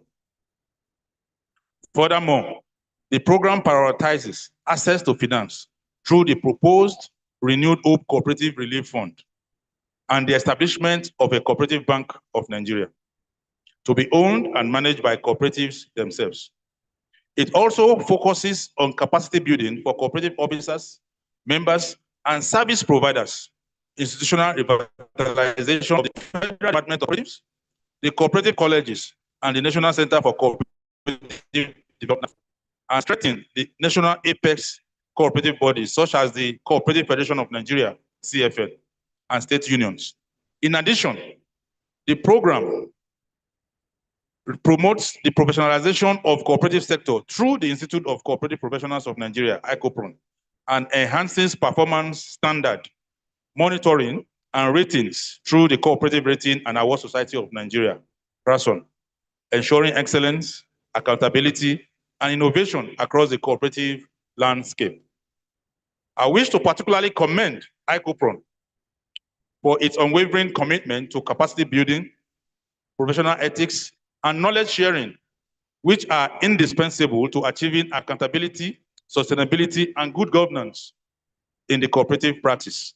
It is in recognition of this vital role that Icopron has been made a key implementing partner in the Renewed Hope Cooperative Reform and Revamp Program, alongside the Cooperative Federation of Nigeria, CFN, which serves as the umbrella body for all cooperative organizations in Nigeria. Your conference sub-teams on entrepreneurship, value addition, social impact, and cooperative auditing provides a well-thought-out framework for strengthening the sector. These areas are critical for the cooperative movement and must continue to receive priority attention if you are to build a resilient and competitive cooperative economy. On behalf of the Federal Minister of Agriculture and Food Security, I reaffirm our unwavering commitment to work closely with Icopron, CRASON, CFN, and all other strategic partners to unlock the immense potential of the cooperative economy for Nigeria's shared prosperity and national development. Congratulations on hosting this important conference. I wish you fruitful deliberations and renewed inspiration in advancing the cooperative movement and national service. Thank you, and God bless the cooperative movement of Nigeria. Coop, coop, coop. Where? Thank you very much. Like I said, he said when he's through with the governor, he will come on board to try and have a word with you. Thank you very much, sir. Thank you very much, sir. We appreciate you deeply for that wonderful speech from the minister. Cultural dancers, we want to have you entertain us. We're giving you just about 10 minutes, so I want you to make the best out of it. You cannot come to Plateau and then you're not entertained. Home of peace, tourism, and hospitality. Let's welcome them on stage. Thank you.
Give them a round of applause for beautiful cultural display. Thank you very much. Please give them a round of applause. Encourage them as they leave. Encourage them with a round of applause. Thank you, thank you, thank you. Thank you very much.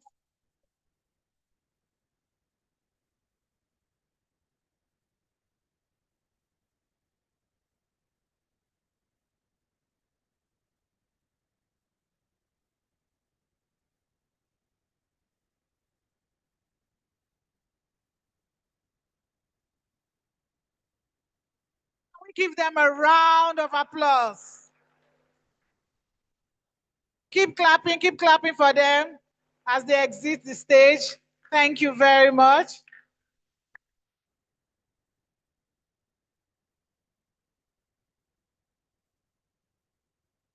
Okay, the moment, Your Excellencies, distinguished ladies and gentlemen, the moment we have been waiting for is here.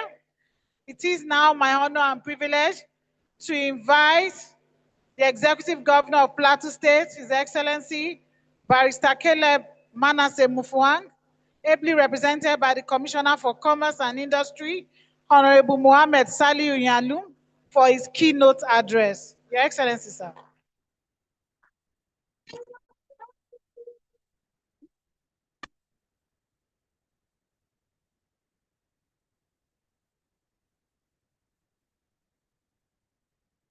Thank you very much.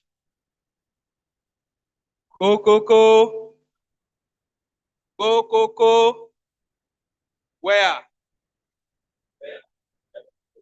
This slogan fits out very well on the platform.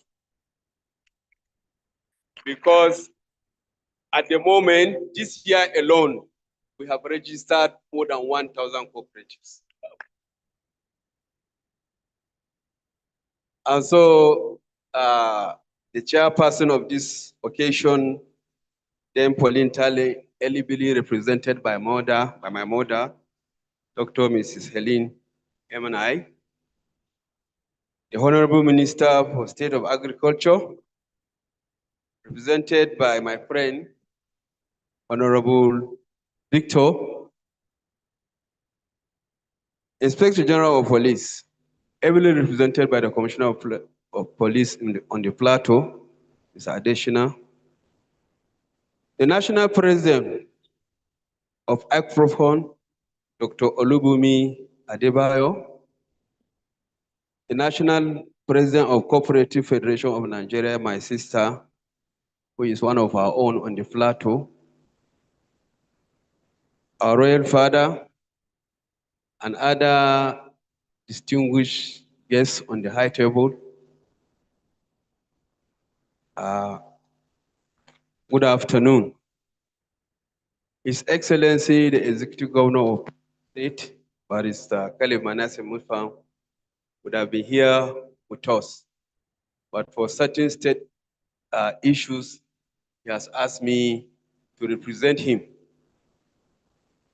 So it is my honor and privilege to join you today on this 9th National Conference, the Institute of Cooperative Professionals of Nigeria, holding here on the beautiful city of Plateau State, the home of peace and tourism. Let me begin by warmly welcome all delegates and participants in Plateau State. Your presence here adds to the growing recognition of Plateau State as a preferred destination for national dialogue, investment, and development, other oriented engagements. Permit me to commend the leadership of the members of Icopron for your consistent commitment to promoting the cooperative movement in Nigeria. Your institute has continued to play a vital role in strengthening cooperative society, enhancing professionalism, empowering millions of Nigerians across the Federation.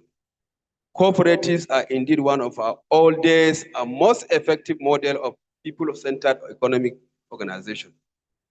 They bring together individuals with shared interests, enabling them to pool resources, access credit, share risks, and build prosperity collectively. The theme of this year's conference, Unlocking Opportunity in Cooperative to Build a Stronger and More Effective National Economy, could not have come at a better time than now. As a nation, as our nation strives to sustainable economic diversification and inclusive growth, the cooperative model stands out as a vehicle for grassroots development and social inclusion. Cooperatives empower farmers, artisans, traders, small business owners, the very backbone of our economy, to participate more actively in value chain, improve productivity, and create wealth at the community level. In Plateau State, our administration has placed economic empowerment, commerce, and industrial development at the center of our developmental agenda. We believe by strengthening cooperatives, we can enhance financial inclusion, promote agro-processing, stimulate rural enterprise development.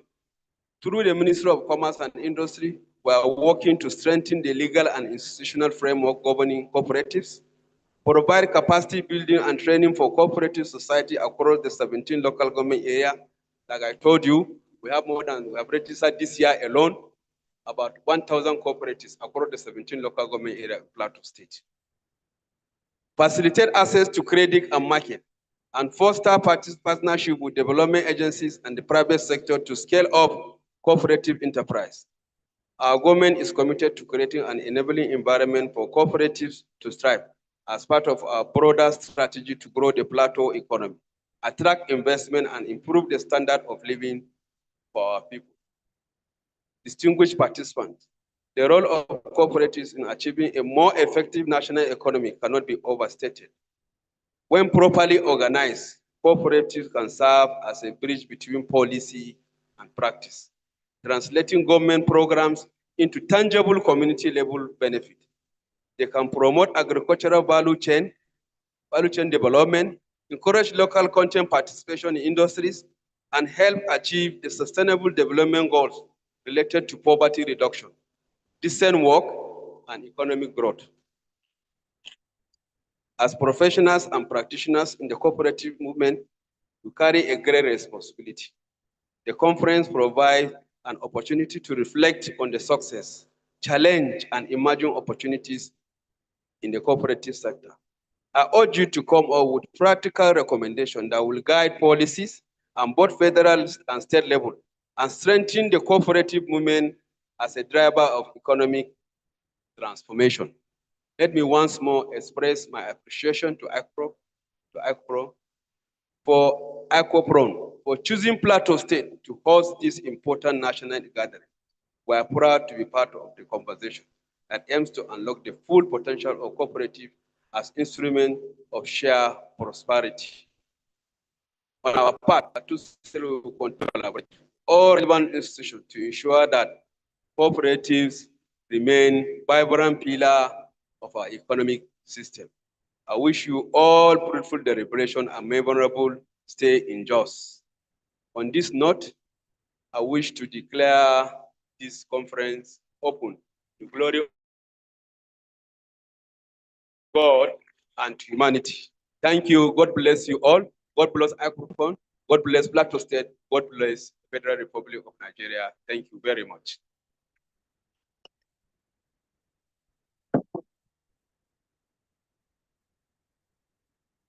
Thank you, sir, Your Excellency, for that wonderful speech to open the occasion.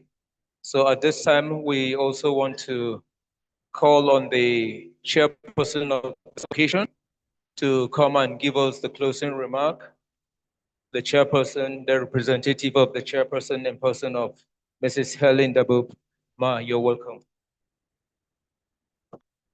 Thank you very much for this opportunity once again. I think we have had a fulfilled day, no doubt. The program is rich. I was quite happy when I listened to the historical perspectives of the establishment of the cooperative society in Nigeria. But I also still think that there are so many other associations that should be brought into the formal cooperative, let them register, because there's so much to benefit from, particularly your training programs. You have progressive training programs, which will enhance a lot of women associations, for instance. We have so many associations, ethnic, religious, professional bodies that are not registered with the National Society.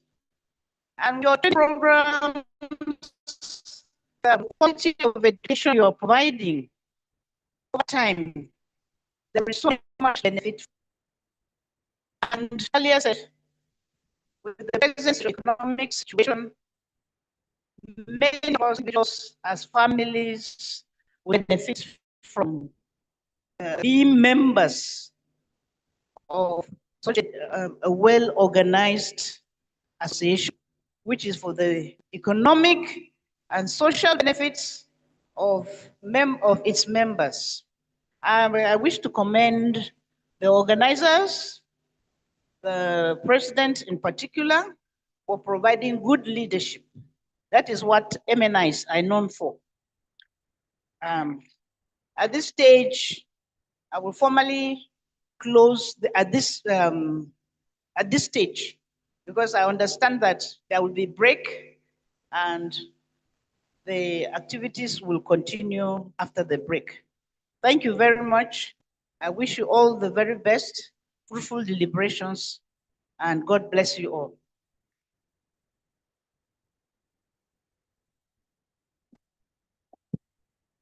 Can we please appreciate our chairperson with another round of applause? Thank you very much, Ma, for gratefully chairing this event.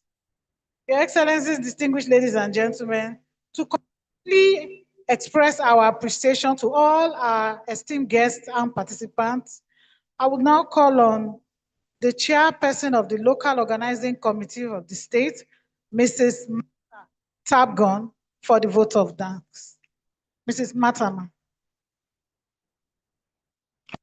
Thank you very much. Cop, cop, cop. Cop, cop, cop. Where? The executive governor of Plateau State ably represented,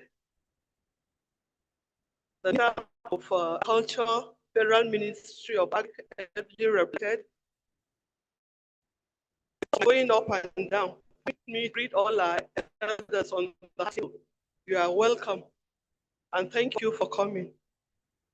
I'm highly elated and happy, and I cannot express my gratitude to God for bringing us to this program and making this day come true. Just like previous speakers before me have said, it was like a mission impossible, because when Plateau was slotted for this conference in Port Harcourt, I wasn't represented, and I happened at the time to be the only fellow on the Plateau and Northern Nigeria, as it were, and we were not even in Port Harcourt. But I want to believe that when the National ESCO of Icopron were at the ICA Africa 2023, they saw the capacity of the primary societies that were mobilized to go for that conference, and now decided to give us the right of hosting, which I'm very grateful for. We are just starting, but we want to thank God that after this conference, everything will work out well for us and it will be good for us.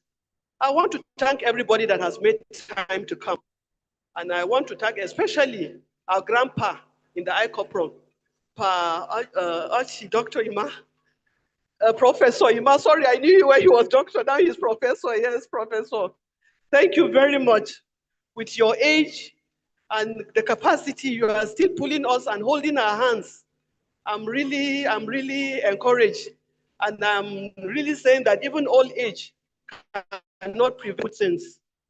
So we thank you very much. We thank you and we appreciate you. And for the rest of us that are on the team, please let's keep the flag flying. And for the governor of Plateau State, especially, it has been mentioned Barrister Caleb Mutfang, His Excellency, has been really cooperative friendly. Ever since he came on board, we've had tremendous growth, and we are believing God that He will continue to sustain us and make us realize His passion and His drive for us to be able to form cooperative society, for us to be able to minimize or reduce the rate of poverty. We know that we cannot eradicate poverty completely, but at least can be used to the merest minimum, and that is what His Excellency is doing. And we pray and hope that all of us as citizens we key into his vision, be able to put our part of the work that we ourselves in. But for Commissioner Commerce and Industries is so a father. We want to thank you, sir, Honorable Commissioner. He has been very instrumental. Ever since you went to tell him about this program, he has been really supportive. We want to thank you very much. And for the minister that have come from Abuja, you are here again today with your directors. We want to thank you for making time to come. For the police commissioner, the IG, that has even presented us and added color to our festival today with the presence of the police band. We want to thank you. We say that police are police is our friend. Really, you have proven to be our friend. We want to thank you. For the men and women of the press, we want to thank you for having come here. And for our two vibrant MCs, we want to thank you for good presentation. Please, as we go on this break, remember that we have our session coming up immediately after lunch. Lunch will be served while we are all seated, and we'll excuse our high table and we'll sit down and get ready for the second session. I want to welcome us all to Plateau, and I want to ask that we don't let us limit our horizon. Let us be broad in our thinking so that we can bring up issues and policies that will be able to make cooperatives go from strength to strength in Nigeria, that will also be competing with other East African countries. May the Lord help us all in this. I want to thank you all for coming, and I want to wish you all safe journey, those of us that will be departing now to your different destinations safely. We want to thank you, and thank you. Cop. Sorry, I forgot to thank my sister, the national, the newly elected, she has been a partner in progress. Ma, we thank you very much for finding time to come. Cop. Where? Thank you very much. Can we give the chairperson of LOC another round of applause? Thank you, ma'am. Coop. Cooperative. Cooperative. Ici, là-bas, partout. Cooperative. Ici, là-bas, partout. Okay, so we have gradually come to the end of this event. We'd like to thank you for your time, for your attention and your contributions. Before we take the national anthem, we're going to have a group photograph here, right in front here, with our members of our high table. And we're going to take it state by state. The delegates will come state by state to have a group photograph with the members of the high table. Thank you so much. Let us continue to unlock opportunities in cooperative to build stronger and more effective national economy. God bless you all.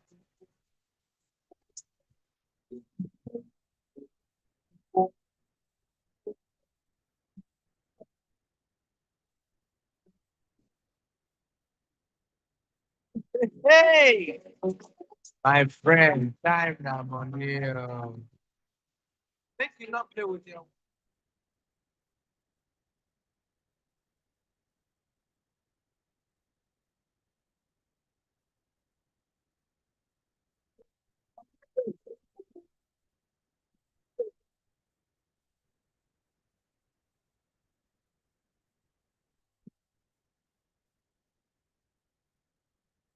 Okay, for the group photographs, we will take members of the high table first. After that, then the neck will join them.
Okay, let's have neck.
Directors of cooperatives. Okay, thank you. Directors of cooperatives, let's have you here quickly.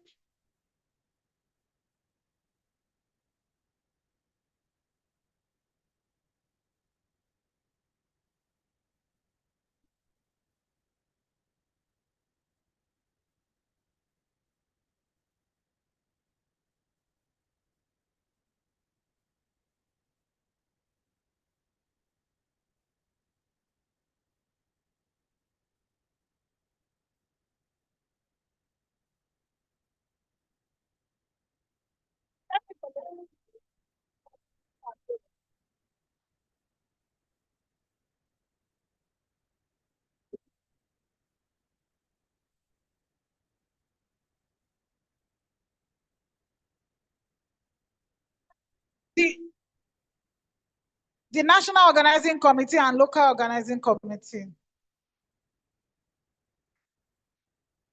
NOC and LOC, can we have you quickly?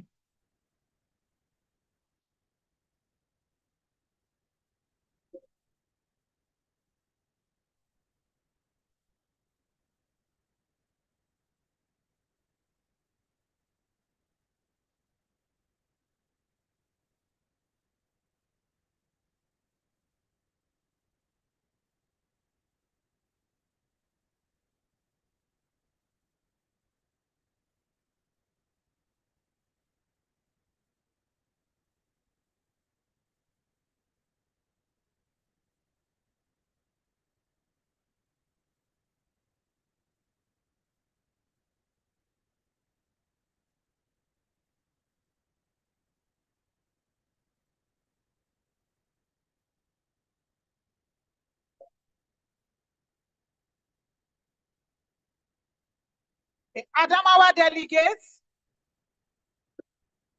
Adamawa delegates.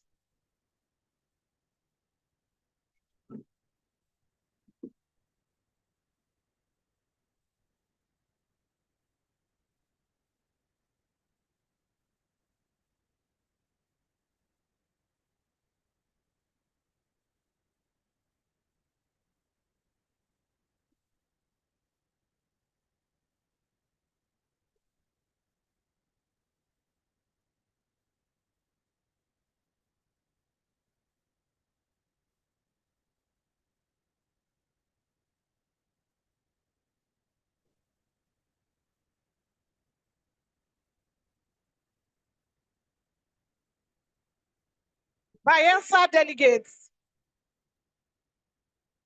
Bayelsa delegates.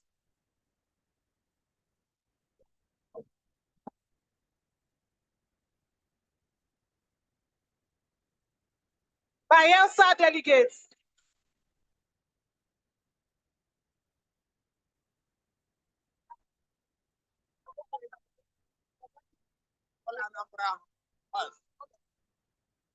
Anambra delegates.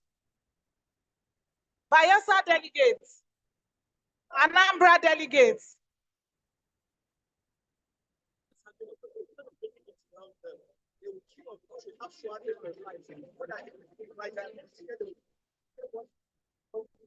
Okay.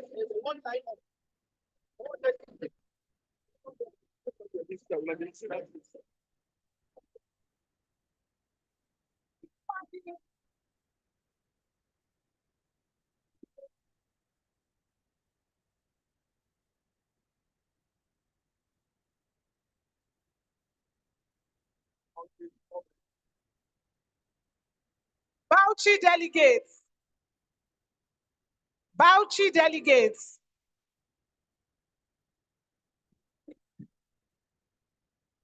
Bauchi delegates.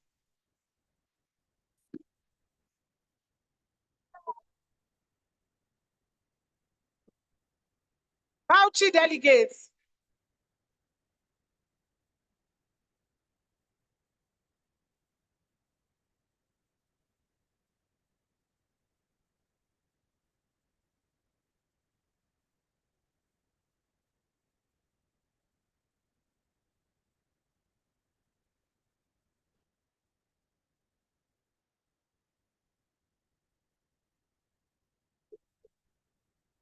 Ogun State.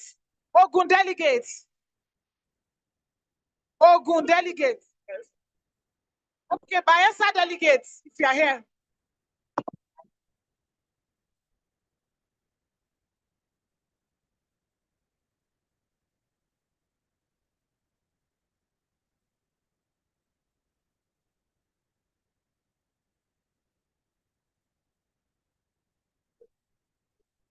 Ogun delegates. Ogun delegates.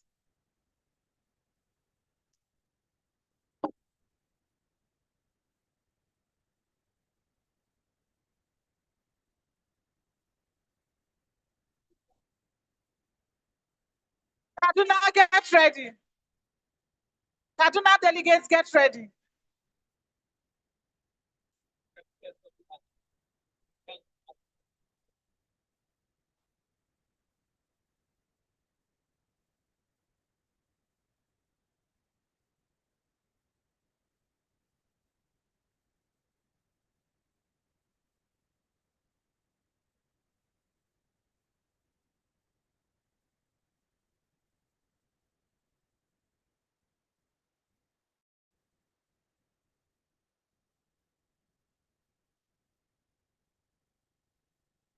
Kaduna delegates.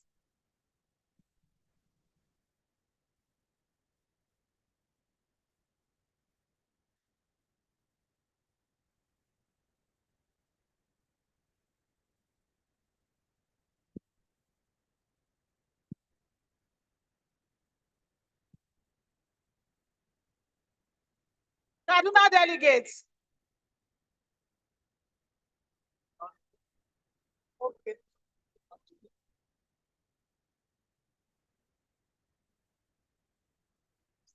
Good. Rivers, get ready. Kaduna delegates, Rivers, get ready.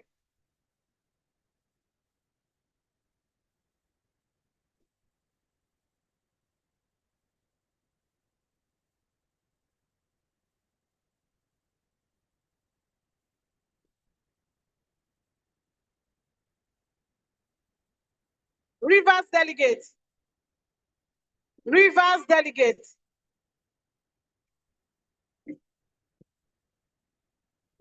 Kano delegates.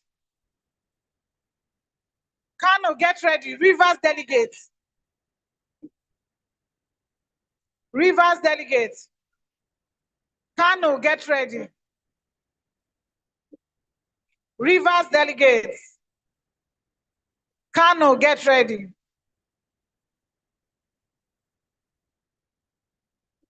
Kano delegates. Kano delegates. Kano delegates.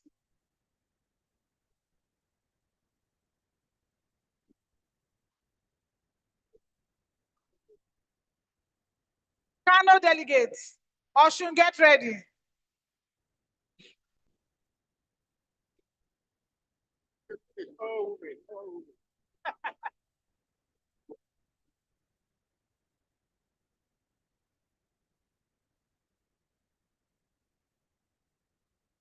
Oshun delegates. Oshun delegates. Lagos delegates. Lagos delegates. Lagos delegates.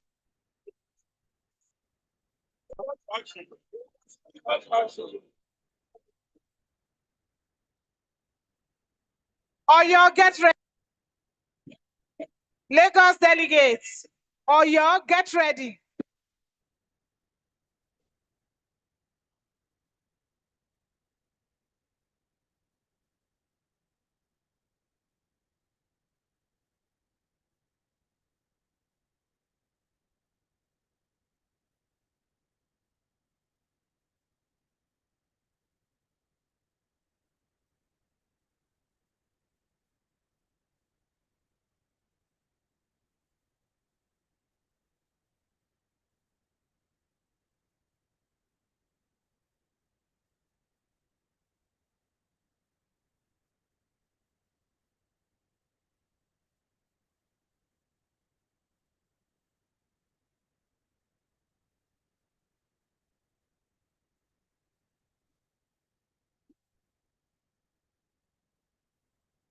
Oyo. Oyo delegates. Lagos, thank you. Thank you, Lagos. Oyo delegates.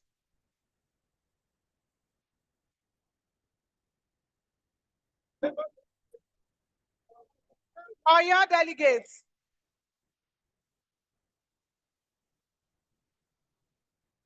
Oyo delegates. Imo, get ready. Imo, get ready.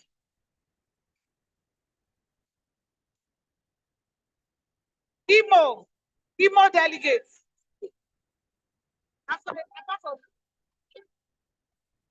Imo delegates. Imo delegates.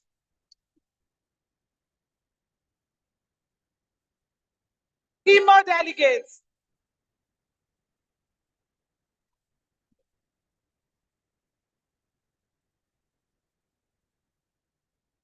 Enugu, get ready.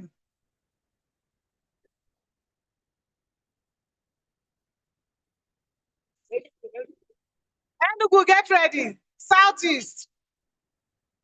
Enugu, get ready. Enugu delegates. Calabar, get ready.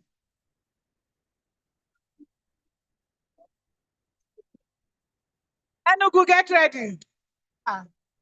Enugu delegates. Calabar delegates. Calabar delegates. Anambra. Nasarawa delegates. Nasarawa delegates. Yobe, get ready. Nasarawa delegates. Yobe, get ready. Nasarawa delegates.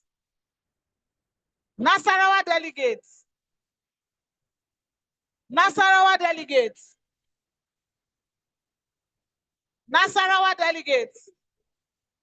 Yobe, come closer.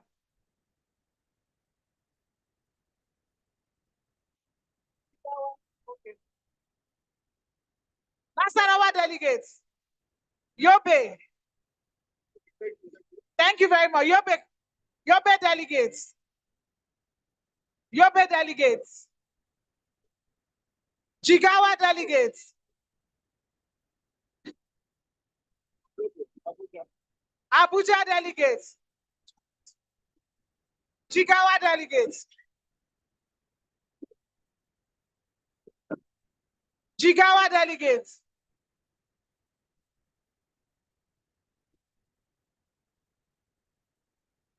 Abuja, get ready. Abuja, get ready. Abuja delegates. Abuja delegates. Abuja delegates. Gombe, get ready. Abuja delegates. Gombe, get ready.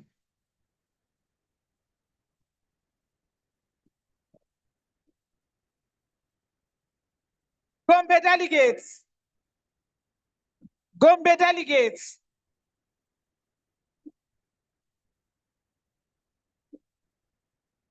Gombe delegates. Gombe delegates. Plateau, get ready. Gombe delegates. Plateau delegates. Plateau delegates. Plateau delegates. Plateau delegates. Plateau delegates. Plateau delegates.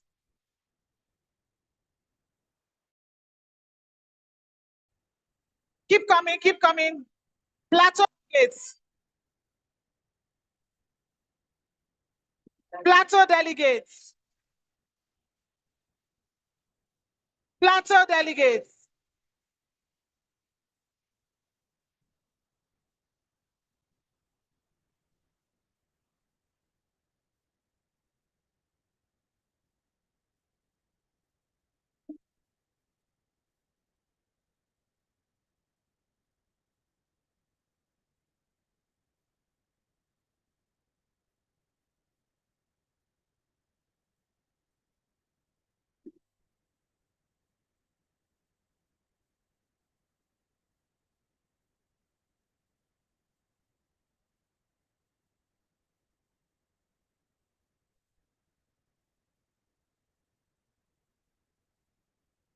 Thank you very much. Please, you can go for the lunch is served. Bon appetit. Please hold ticket to go for lunch. Let's do it in an orderly manner. Thank you very much.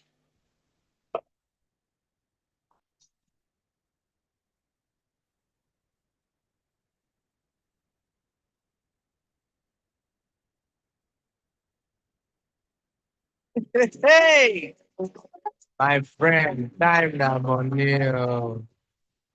Make you not play with your work, yeah.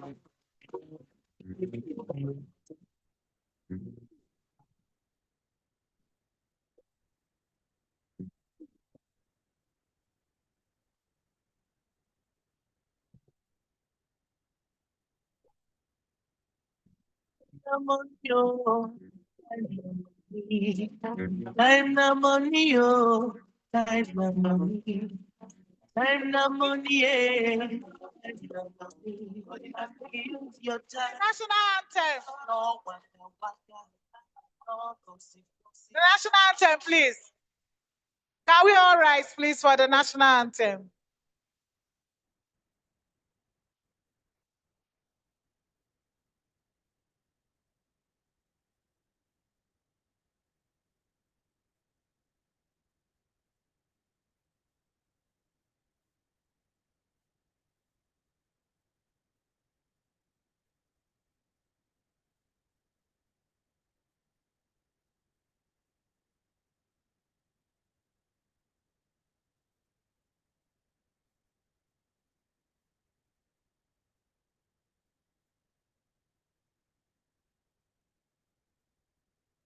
Thank you very much.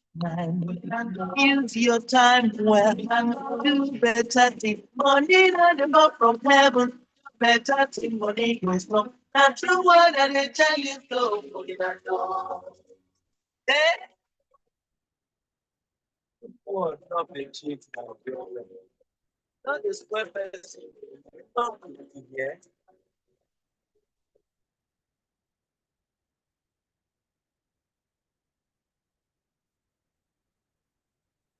I know money, I know money. You use your time well.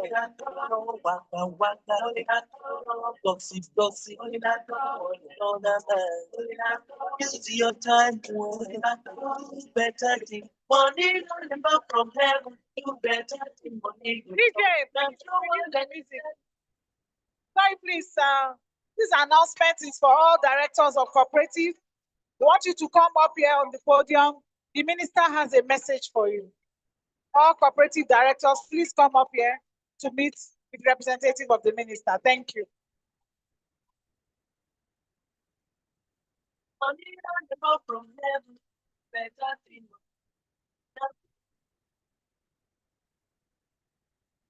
Okay. Okay, please, as you go for lunch, there's a meal ticket in your bag. So please bring out the meal ticket because you will be asked, as they serve you, they will collect the meal ticket. The meal tickets are in your bags, please. Bon appetit. Please be seated.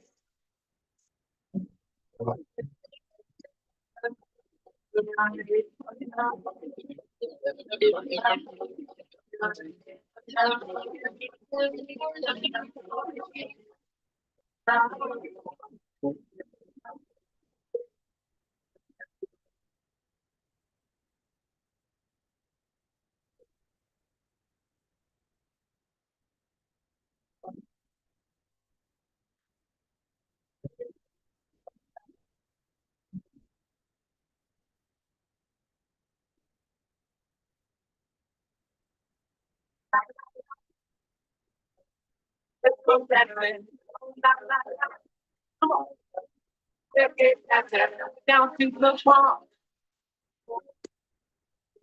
Everything was done. Oh, yeah, yeah. All of a sudden, all things the lights. And everything was feeling right. People started dancing. They called me on my Johnny. And then they did not jump in tonight. The morning's on the way down. DJ, I beg, lower this thing for now, I beg. Directors of cooperatives, it won't take much of your time, just 3 minutes. It's an information that the Honorable Minister said I should pass to the directors, please. Director of cooperatives that is here, or the representative of the director of the, or our director of cooperatives from each state that are here, please. Just come to the podium here, please.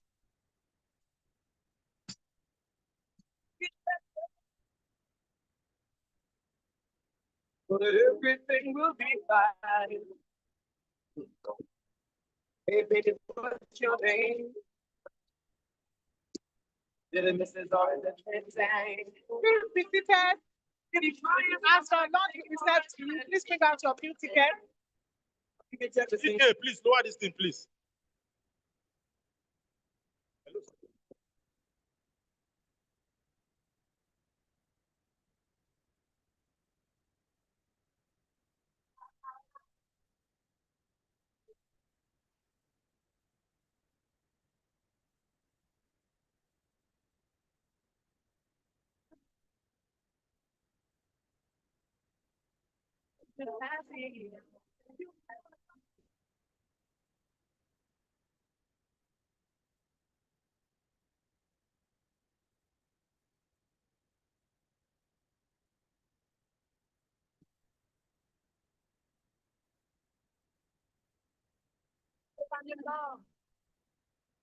Your time will last, like it's time, right? Listen to this. Jam it. Reggae night. We come together with a feeling right. Reggae night. And we be jamming till the morning light. Oh, and the ring just gone. I took it in my face. I took catch this ride. Gotta look my best, but I know they'll be my shoes up tonight. Oh, reggae night. We come together when the feeling right. Reggae night. And we'll be jamming till the morning light. Oh, you can find it. There's only once a year. So don't be stuck. The sun shining here. Oh.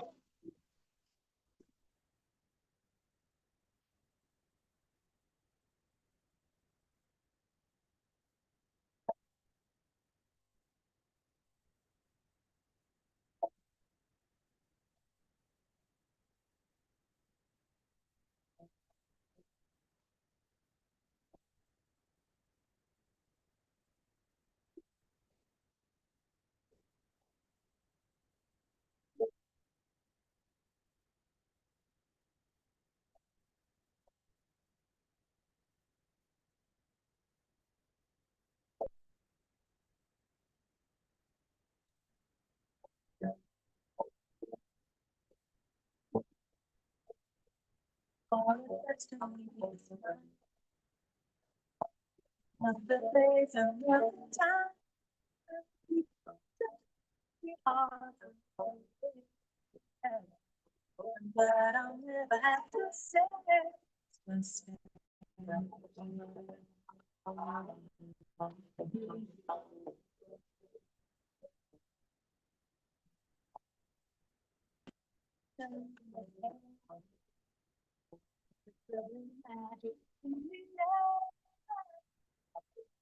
your feet down. Your eyes and your blue.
Hello, mic check 1, 2.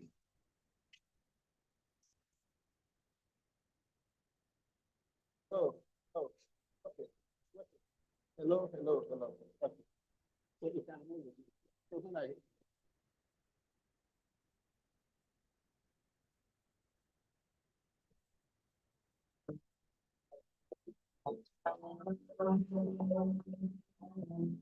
Everybody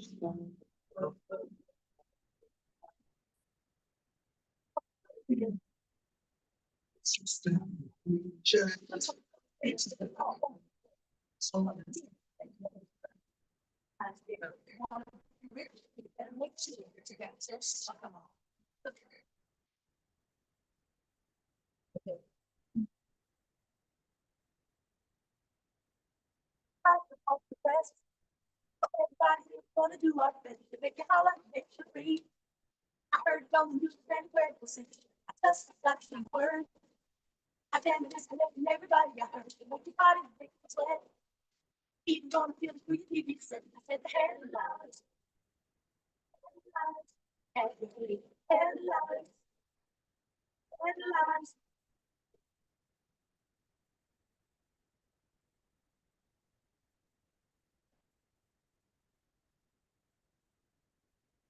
Oh, the boy, walking in the paper jam this morning, makes your body so she wet. I can't stay that you never forget. Just got to lose. Got it printed in everything. You want to party, you rock and roll. Get the hot news before you're ready to go. It's the headlines, tell everybody. Headlines, read on what they do. Headlines, headlines.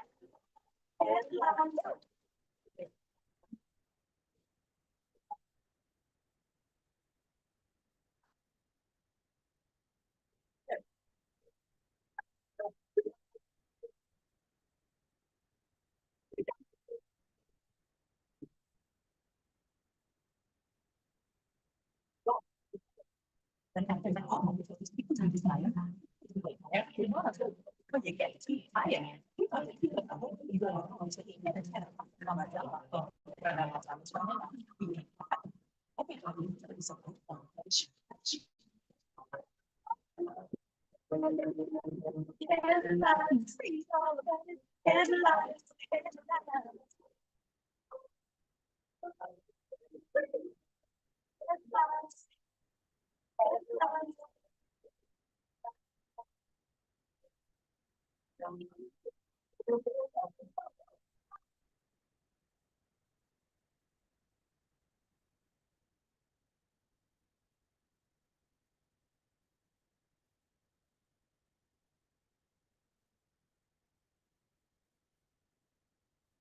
All right, I'm going with your word.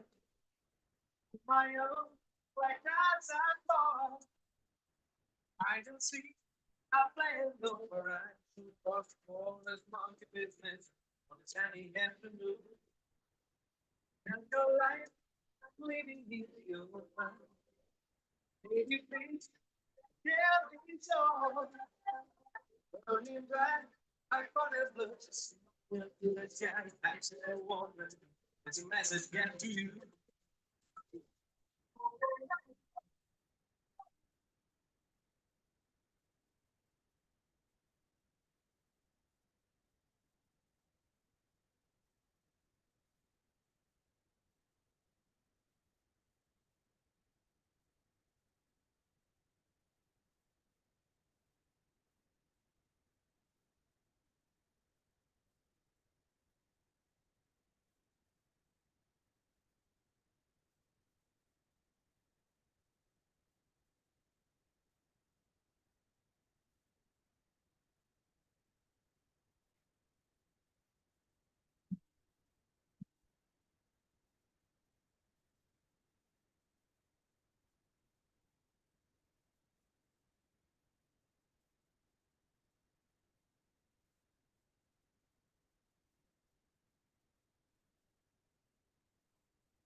And he sings on his heart and mind.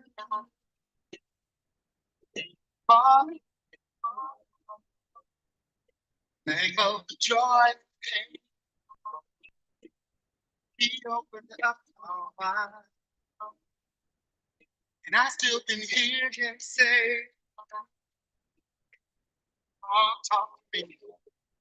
Don't you change what's going on?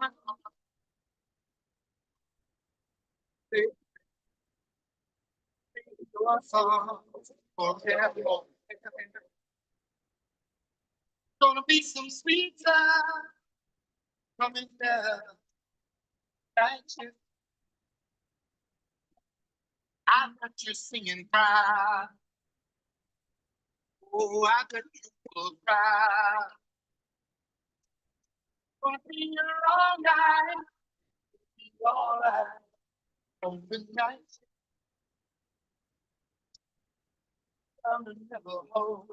I know you're not alone. On the night. I'm never home. I know you're not alone. On the night.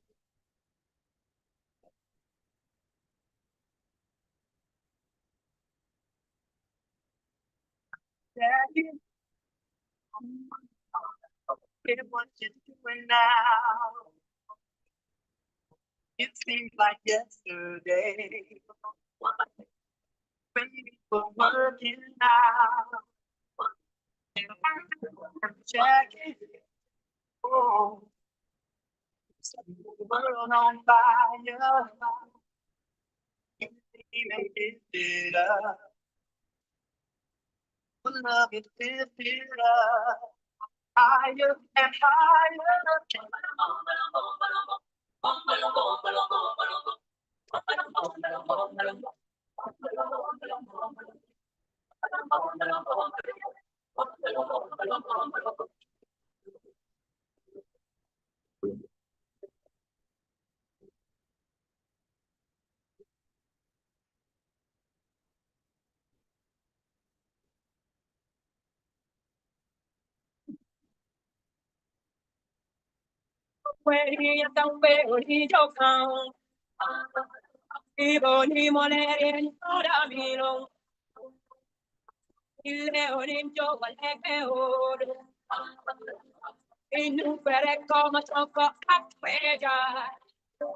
Have you ever seen this man moving? Do you think anyone else can do it? Really, this man has got something. Something no you can be there.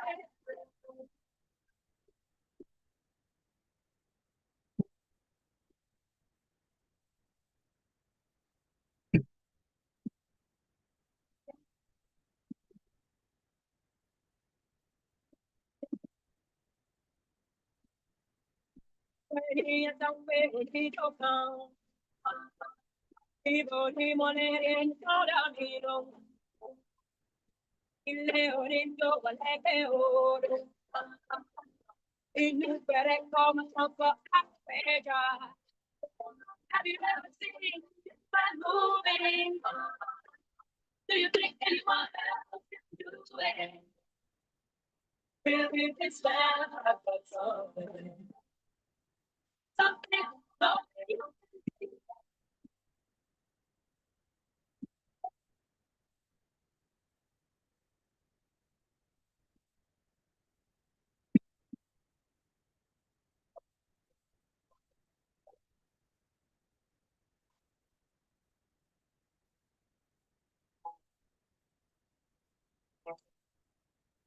Oh, what you gonna do?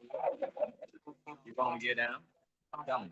Oh, what you gonna do? Do you wanna get out? Oh, what you gonna do? You wanna get out? Oh, what you gonna do? You wanna get out? Tell me. Down on it. Get down on it. Get down on it. Get down on it. Come on then. Get down on it. Get down on it.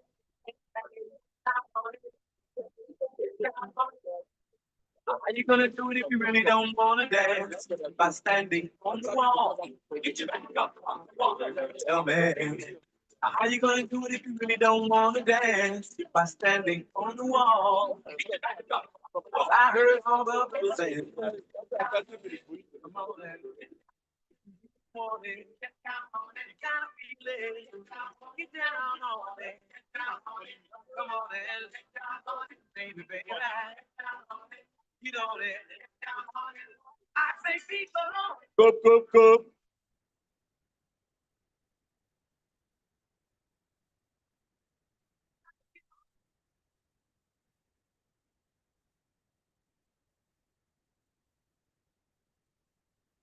Please, by 3 o'clock, we will have concluded lunch. The Honorable Minister for State wants to speak with us so that we can go into the technical paper proper thereafter. Please, 3 o'clock, we'll conclude with this lunch.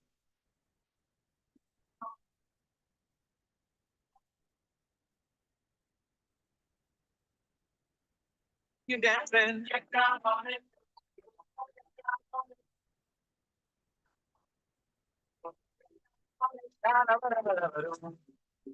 What you gonna do? Do you wanna get out? What you gonna do? I'm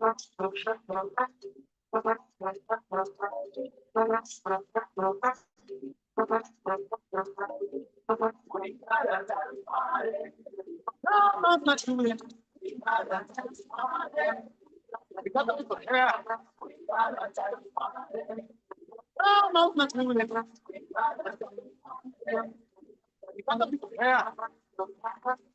Just step down the line. You will dance all through the night. Mama, dear, you got nothing to say. You know what we'll be here. Mama, let's do it. Yalla people care. I said, come on, let's do it. People care. To us and find and family, baby, not there tonight. Music often home from school. Some nights so just oh, we gotta party. Oh, let's do it. Oh, yeah. I think, come on, let's do it. You're looking for hair.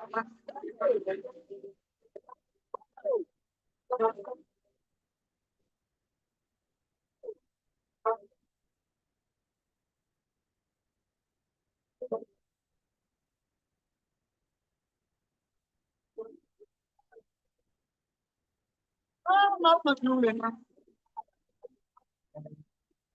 looking for hair. Come on, let's do it. Oh, you're looking for hair.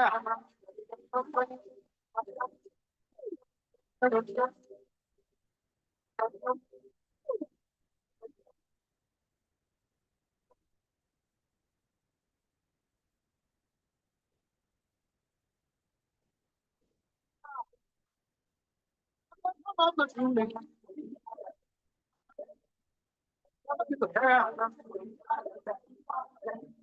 I think, come on, let's do it.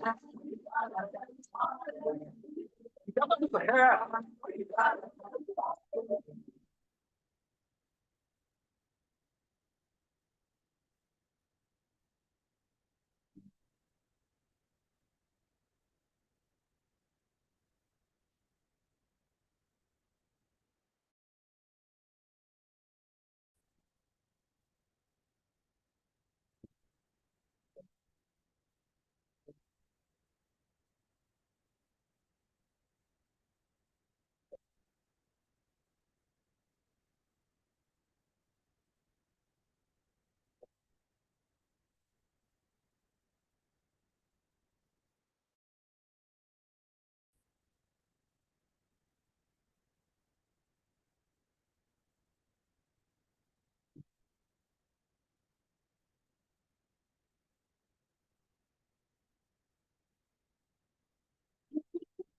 Say, sometimes celebrate. One day out of life.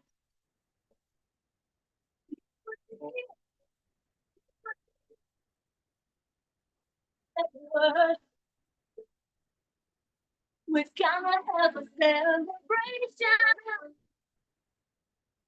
all across the world.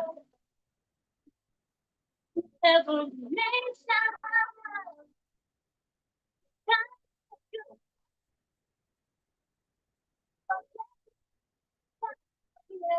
One day to come together, it be celebration. We need a holiday. We took the hurricane. Sometimes celebrate. No more, let's celebrate. One day out of life. Would be. We took the holiday. Yeah. Sometimes celebrate. Come on, celebrate. One day out of life. One day out of life. It would be fun.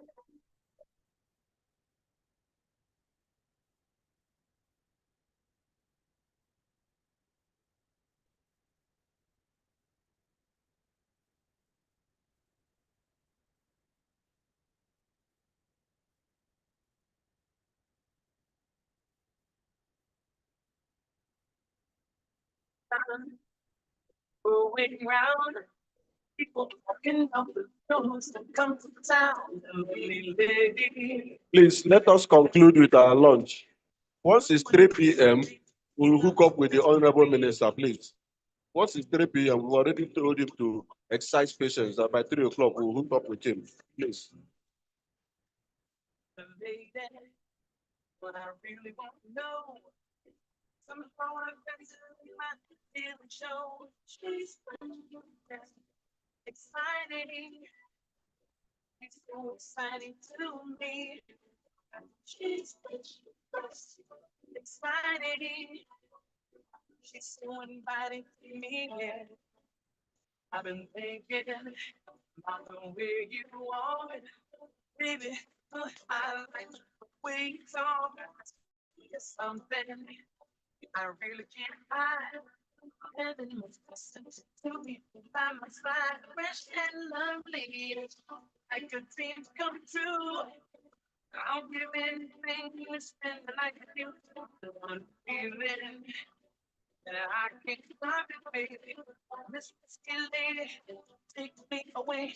She's exciting. She's so exciting to me, yeah. She's exciting. So inviting to me. Fresh at the summer.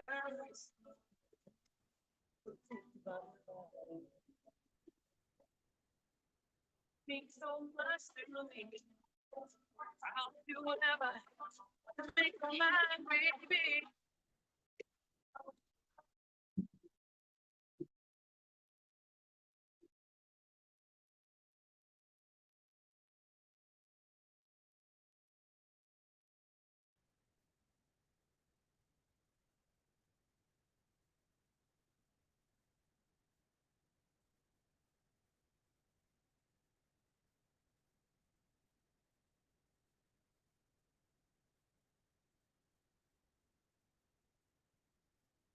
Ipama, Ipama, Ipama, Ipama, Ipama, Ipama, Ipama. I want to love you. Give me your love. Give me your love. Just give me your love. Just give me your love. Ipama, Ipama, Ipama, Ipama, Ipama, Ipama, Ipama. I want to love you. Give me your love. Give me your love.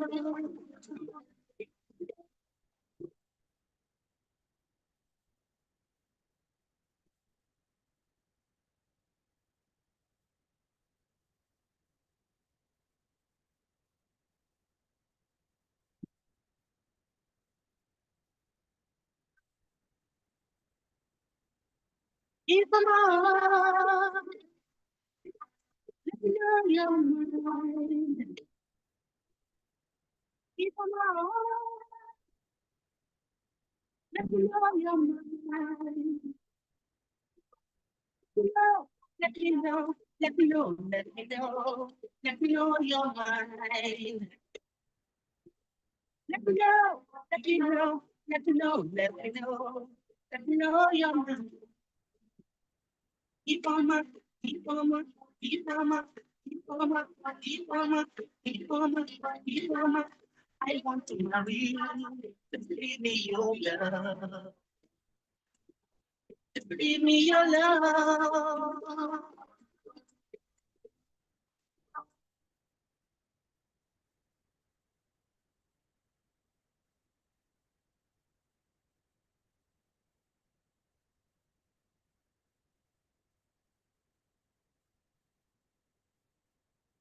Marry you. Today, I'm serious. I want to marry you.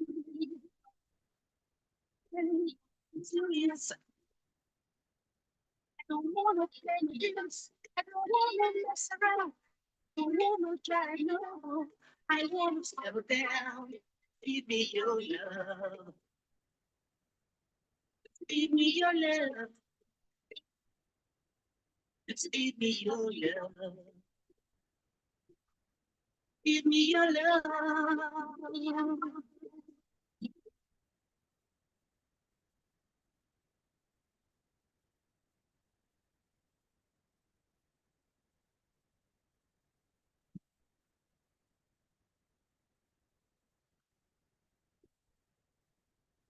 want to know you. Yeah, I'm serious. I want to know you. Yeah, I'm serious. Don't wanna play no games. Don't wanna mess around. I don't wanna try no more. I wanna settle down. Give me your love. Just give me your love. Give me your love. Give me your love. Keep on, keep on, keep on, keep on, keep on, keep on, keep on. I want to marry you. Just give me your love. Just give me your love. Just give me your love. Give me your love.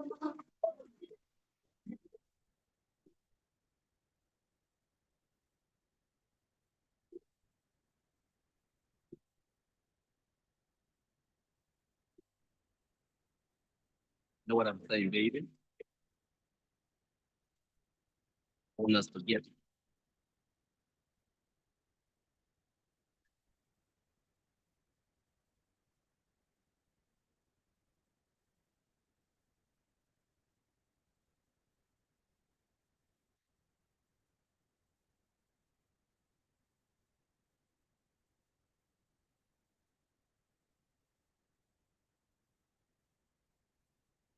Cope.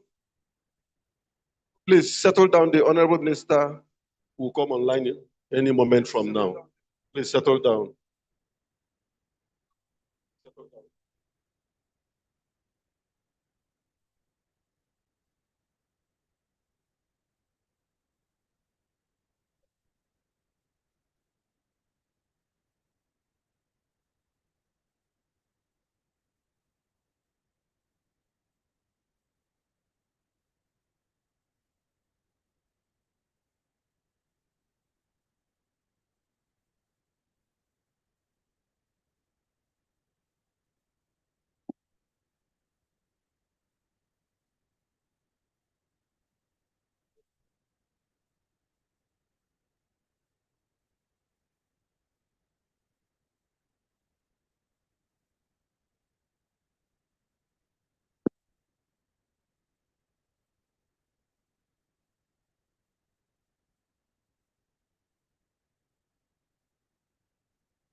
Go.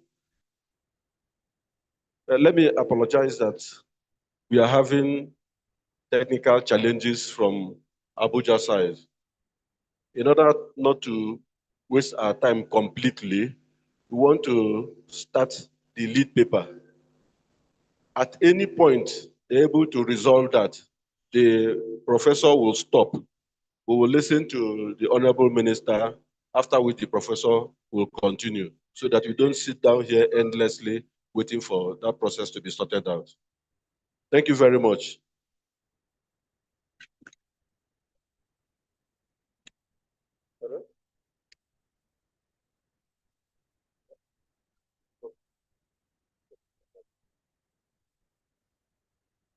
Okay, I understand Professor Teresa Amado is here. Can Professor Teresa Amado come to the high table? Okay, that's a. Please come up to the high table. Thank you very much.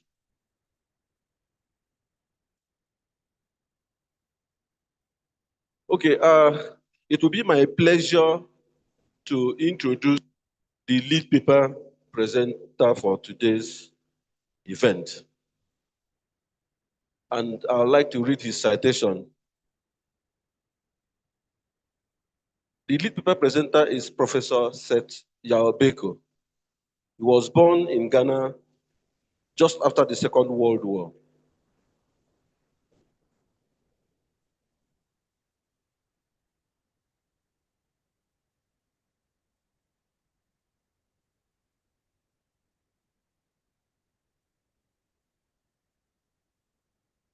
After his school certificate and advanced level, Professor Beko worked with the Ghana Cooperative Marketing Association, the umbrella organization of marketing cooperatives in Ghana.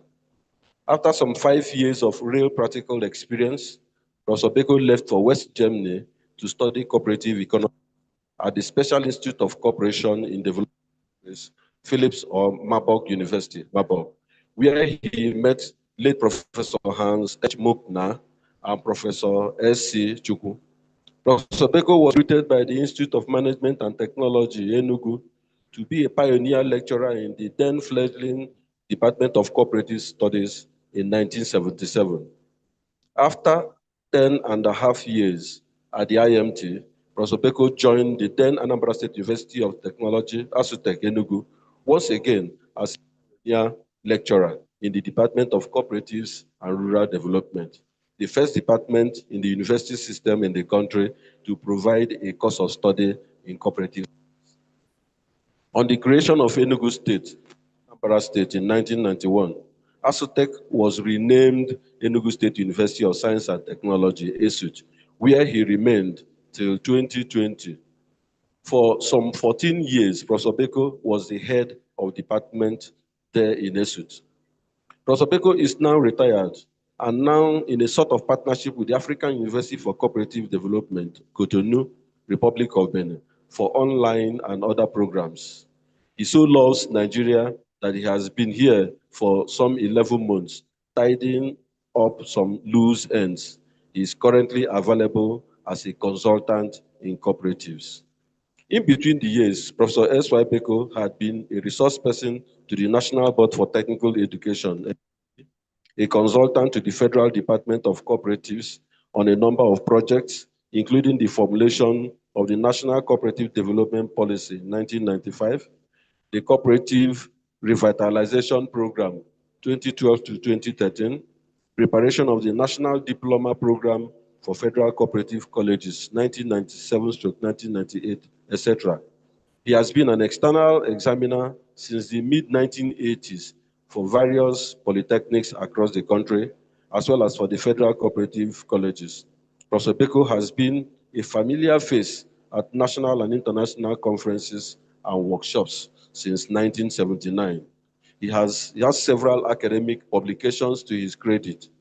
He was a founding member of the Nigerian Association of Cooperative Economists, NASE, and now a member of the Institute of Cooperative Professionals of Nigeria. This afternoon, we have the privilege and pleasure to listen to Professor Beko's lead paper with the title, Unlocking Opportunities for Cooperatives to Build a More Resilient and Productive National Economy for All a strategic national recovery agenda. Fellow cooperators, distinguished ladies and gentlemen, I present to you Professor Seth Yao Beko to present the lead paper. Professor Beko, sir. Yeah, thank you very much, Dr. Okrafia. Thank you very much. Good afternoon, ladies and gentlemen. I know you are tired. Some of you are still eating, but let's see what we can do with this paper.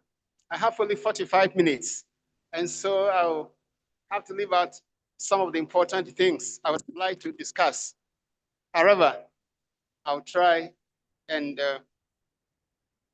give you the best.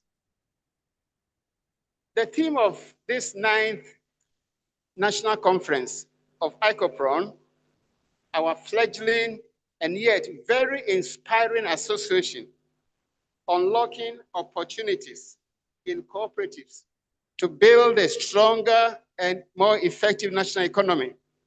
It's an insightful and a well-informed theme, as many others have already said, considering the circumstances in which we find ourselves today.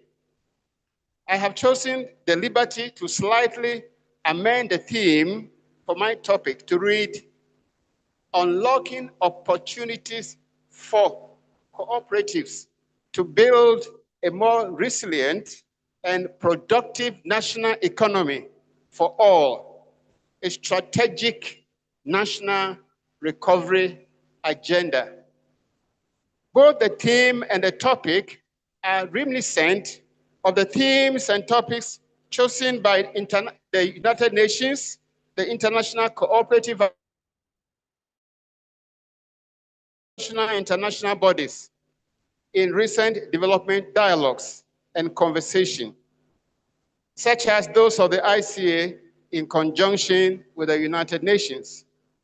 The topic this author has chosen aligns with most of the themes above and incorporates several issues,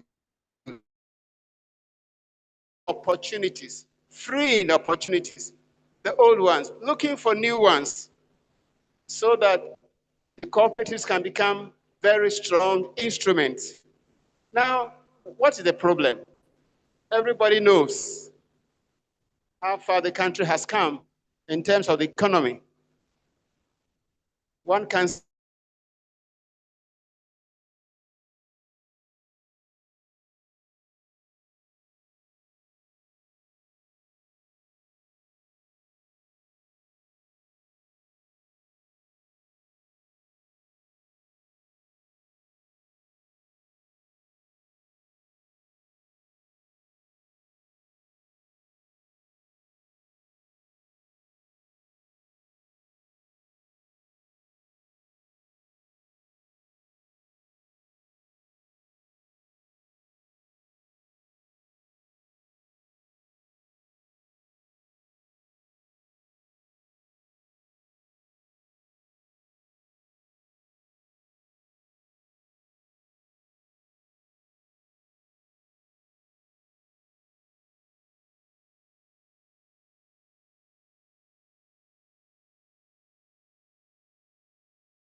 product, bring down MPI, a multi-dimensional poverty index, which is a serious matter at the moment. Whilst the poverty index talks about the money, how much each person is getting, the multidimensional poverty index tells us the social aspect, schooling, health, general standard of living. Nigeria has about 1.75 national MPI, or 0.257, while some countries in Africa have 0.003. In other words, Nigeria is not doing well. Ghana is not doing well. So many countries are not doing well. There are some countries with 0.60% of MPI. It's not good enough. One issue that is very, very important, which we must look at, is the housing issue. The housing issue is a problem. At the moment, according to statistics issued by the National Bureau of Statistics and other international bodies, the housing deficit from 1 million in 1980, it is now 28 million. 28 million housing deficit. And that is why rents are very high. That is why if you want to buy land, it's very expensive. If you want to buy a house, it's very expensive. You need 30 million, 20 million. How can you save 20 million to build a two-bedroom apartment? I won't call it house. So we can use cooperatives very effectively to fight the population deficit. I have out something here, and I'm saying it is possible for 7 million Nigerians or other African nations, it applies to other nations, to mobilize enough money. And by the time you have mobilized about 143 million over 80 years, you are going to be able to produce about 100 million housing units for the population. It is possible. I have worked it out by paying everybody, every member of the housing cooperatives, paying 20,000 a month, 30,000 a month. Gradually, we can accumulate in trillions. I'm not talking of billions. The people have the money. The people have the resources more than the government has. So if you are going to depend on government for housing, we are not doing well. We must be able to depend on ourselves. And from the calculation I did, in the next 80 years, if you have effective housing cooperatives, they will be able to produce 100 million housing units, and the government might produce only 10 million. In other words, cooperatives can produce about 92% of the housing units which can be produced in the next 80 years, and the government only 10%. If we depend on the government, I'm sorry, we cannot expect all of us to get our houses and apartments and so forth. But one thing that has to do with housing is that we should abandon our old idea of everybody wanting to have a bungalow.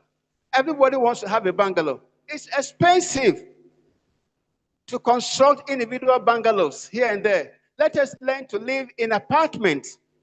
In Europe, they are doing that. In America, they are doing that. And one thing that I would say that will encourage us, America, US, such a rich country, do you know what? Of the population of 355 million, 255 million Americans belong to housing cooperatives. That is over 66%. Almost 70% of Americans are members of housing cooperatives. And therefore, we should be able also to organize ourselves into housing cooperatives, build condominiums, build big flats, big whatever you can do. Those who want to build houses in their villages, fine, they can do that. But they should know that's going to cost a lot of money. Now, I have said the individual. Can the individual join a cooperative and be able to get a house within 7 and 10 years and pay the balance in the next 25 years? Yes, I said it is possible. I have a table here which shows that if you are paying 20,000, 30,000, in the next 10 years, 8 years, you should be able to get an apartment and pay the balance in 25 years, long mortgage. Without that, if you don't do that, you will spend 30 years and you are not able to build a house. or an apartment. Join a housing cooperative. The government should help us. This time I will say the government should help us to establish effective housing cooperatives throughout the country. And everybody, I can tell you, I'm very certain about that, can get a unit, 2 bedrooms, 3 bedrooms in the next 10 years. You have to be a bit patient though, and gradually you can pay for it before you go on retirement or before you get too old. This one I have shown on table 4. That is possible.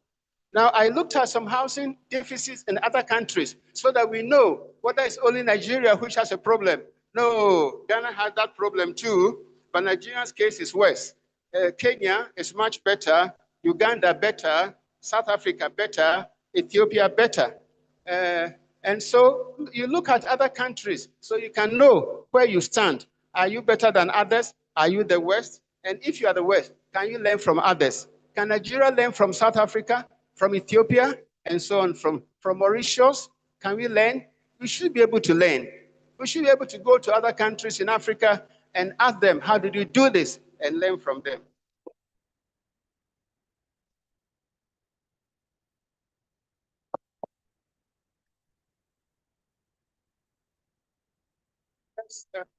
Let me take the case of the cooperatives, the various problems troubling cooperatives. And I said, there's so many of them. If you want to achieve the sustainable goals, the 17 sustainable goals of the UN, when you achieve those goals, then you know you are doing well. But there are many problems inhibiting cooperatives from doing that. What are some of these problems? The lack of adequate knowledge and understanding of what the cooperative model is. We don't really know. We think by joining cooperatives, we can get everything without saving.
Self-help cooperatives. Now, along the cooperative structure, cooperatives begin from primary cooperatives at the cell level, the state level, to the federal level. We are not linking up properly. The cooperative associations at the state level are not helping the smaller cooperatives at the local government level and at the village level. The vertical structure The pyramid is meant to offer a strategy so that cooperatives, which are at the lowest level, can gain from cooperatives at the higher level. Here, that is not functioning, and that weakens cooperatives. We must try to avoid that. We must have a structure which will be self-sustaining. Now, there are too many multi-purpose cooperatives. Every cooperative you register, multi-purpose. No, we need to specialize. Farmers who are into maize should be able to specialize in and form maize cooperatives. Farmers who are into yams should form farmers yams cooperatives. At the local government level, you should have specialized cooperatives, 5, 6 of them. At the state level, you should have more specialized cooperatives. Cooperatives for housing, cooperatives for tractorization or mechanization, cooperatives for processing, cooperatives this and that and that. But when they are multi-purpose, they don't specialize. They cannot be effective. So I would advise that we should embark on specialized cooperatives so that they can handle 1 or 2 problems, not too many problems at a time. That one, cooperative cannot become effective. There's the issue of personnel. Most cooperatives at the primary society level don't have employees. They don't have employees. How can primary society members manage their own cooperatives? It's not possible. You need to have an idea in marketing, in accounting, in auditing, in the management. You have to have ideas so that you can run the cooperatives properly. So please, cooperatives must engage managers. There are so many ND holders in cooperatives, business, accounting, all over the place. Engage them, pay them well. Let them go for training when necessary, and they will be able to run your cooperatives for you. At the moment, the human resource problem in cooperatives, too much. And with that, we can move forward. Please, personnel problems, human resource problems, without training. People who are employed in cooperatives are poorly paid.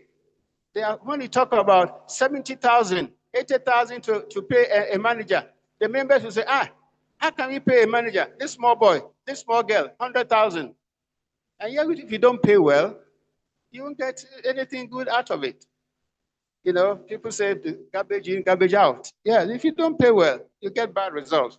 Please let us employ people, pay them well, take them for training, and so on and so forth. These are very important in cooperative development. Other issues which we can look at are financial resources. How do cooperatives get resources? We should establish cooperative banks, cooperative microfinance, cooperative this, cooperative that.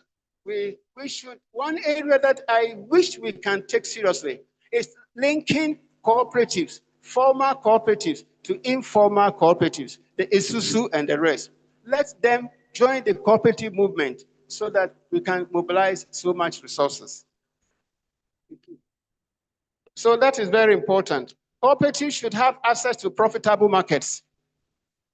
You know, somebody sits in Lagos or Abuja, goes to the village and buy yams, exports them to America, and gets $5, $6 for each tuber of yam. Here he buys the yam for $1,000, $1,500, and he's making so much profit for himself. He does nothing. He doesn't know how to farm. Our farmers suffer, and yet we stay idle, as if we don't know about exports. Can the cooperative form an export marketing cooperative so that they can help farmers export their products to profitable, wider and profitable markets? Should we allow people who have never planted one yam, one corn in his or her life, market what we have produced? Cooperatives, the cooperative movement should wake up and try to go into the export market. Cooperatives and entrepreneurship is very important. Cooperatives are businesses. They are entrepreneurs.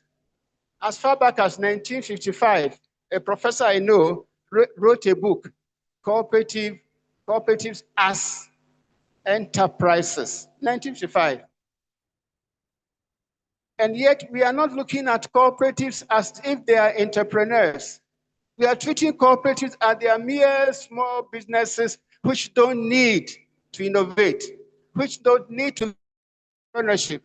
We are still living in the olden days, and we are being left out in the business world. Please embrace the idea of entrepreneurship. Innovate, and you do well. The value chain. We are talking about value chain these days, from production level to distribution. Cooperatives must help farmers, must help all those who produce, so that they can get the right inputs, they can do the processing, they can do all sorts of things and undertake the distribution of what they produce. They must benefit from their labor. They shouldn't allow anybody to exploit them. We have allowed people to exploit us for too long. And that's why, in spite of our hard work, the hard work of our farmers, the hard work of our artisans, they are still poor because they have not succeeded in exploring what they can get from the value chain. Please let us learn about the value chain management, and we can earn more than we are earning at the moment.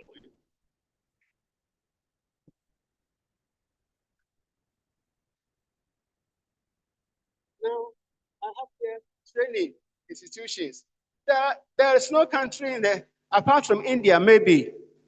Nigeria has 30-something training institutions, 4 in the universities, polytechnics, about 15 polytechnics are teaching cooperatives at the ND level.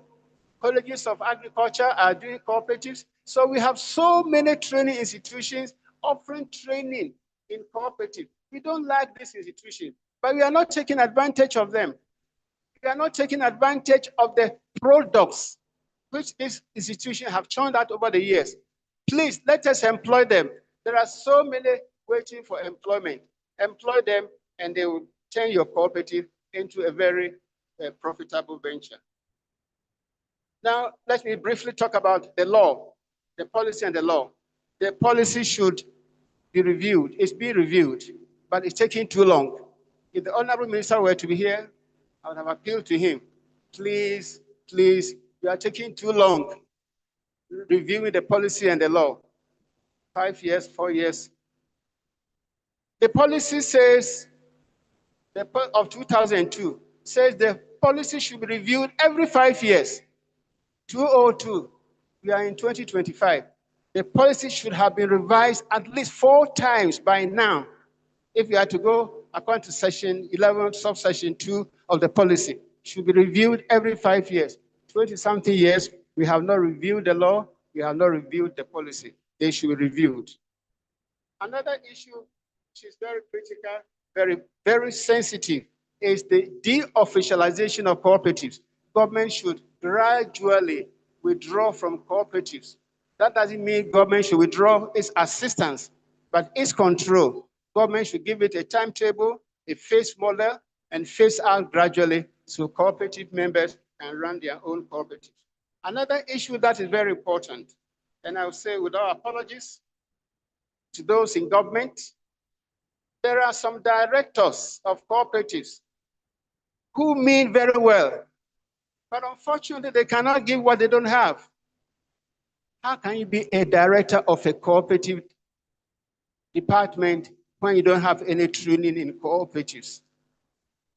It's a very important issue, a delicate, a very sensitive issue, but we must talk about it.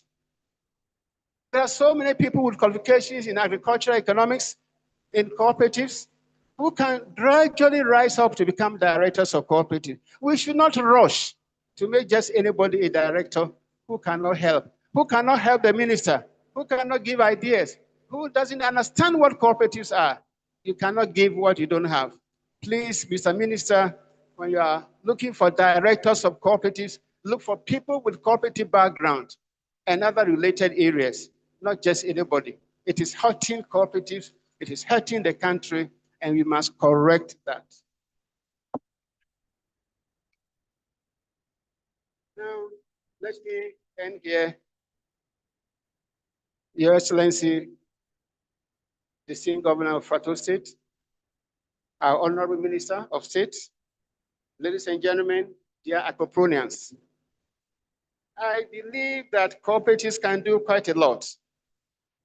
But, and that is a but, we should put our unflinching faith in the country's cooperative movement and the unshakable and unuprootable, resilient, productive, and an all-inclusive development partner. Finally, most people in this globe, in the world, and I'd like to say it, most people in the world believe in Nigeria recognizing this great country as an irrepressible golden mountain. That is what people in the world see Nigeria, a great, great country. But we need to do a bit more. We need cohesion. We must plan properly and implement our plans. We must be optimistic. And so at this point, I pray that Almighty, our Father, blesses Nigeria to be great again. At this point, may I express my sincerest gratitude to all of you for your rapt attention. And I'll say, the die is cast. I must drop off. Ladies and gentlemen, thank you very much. Merci beaucoup. A bigger round of applause for Professor Beko. We have just listened within the last 45 minutes about 50 years of experience in cooperative administration, not just in Nigeria, including experiences in Germany, in Ghana, and other parts of. And we just listened to all this within the last 45 minutes. A bigger round of applause for him. Professor Beko talked about unlocking opportunities for cooperatives to build a more resilient and productive national economy for all, a strategic national recovery agenda. And this paper is so important, and we will have streamed it, but because of the problem we were trying to sort out so that the Honorable Minister can speak with us, we couldn't do that. But we're going to share it in the Icopron mail platform. For those who are not in the Icopron platform, the chapter chairman of Icopron will pick them up from the Icopron mail and share it with the state chapter or in a platform they will create for those who attended this conference from their state chapter so that they can have papers, this paper, and study this paper properly. It's going to help us going forward. Thank you very much, Prof. If you have notes, questions, remarks that you want to make, write them down. We are going to discuss them tomorrow. Because of time, we will not do that. Our rapporteurs are also working. They are going to make presentations on each paper that is presented by tomorrow. So we want to thank you, sir. Take note of all your questions and remarks. We'll handle them tomorrow. Prof will be here tomorrow to handle them. But because of time, we are going to move very quickly to the next paper. And this is not going to be all professors. But permit me to introduce another professor who's going to be speaking on building relevant capacity of cooperative members and leaders for optimum business productivity. Round of applause. May we welcome Professor Teresa Wese Mado of the Department of Business Administration, University of Jos, come and mount the rostrum. And as a professor of business management, she will manage time this time. Within 30 minutes, I'm sure she will have concluded with this paper and we'll be done and we'll wait for the next paper. Thank you very much, Prof. Please encourage her with a round of applause.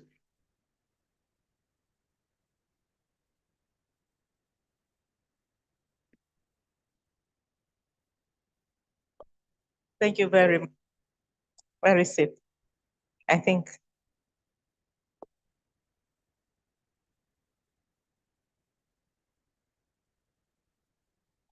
Good, it's actually evening now because it's 4 minutes to 4. Standing on existing call, I'd like to thank you very much for the opportunity to share. I'd like to thank the ESCO for organizing this forum.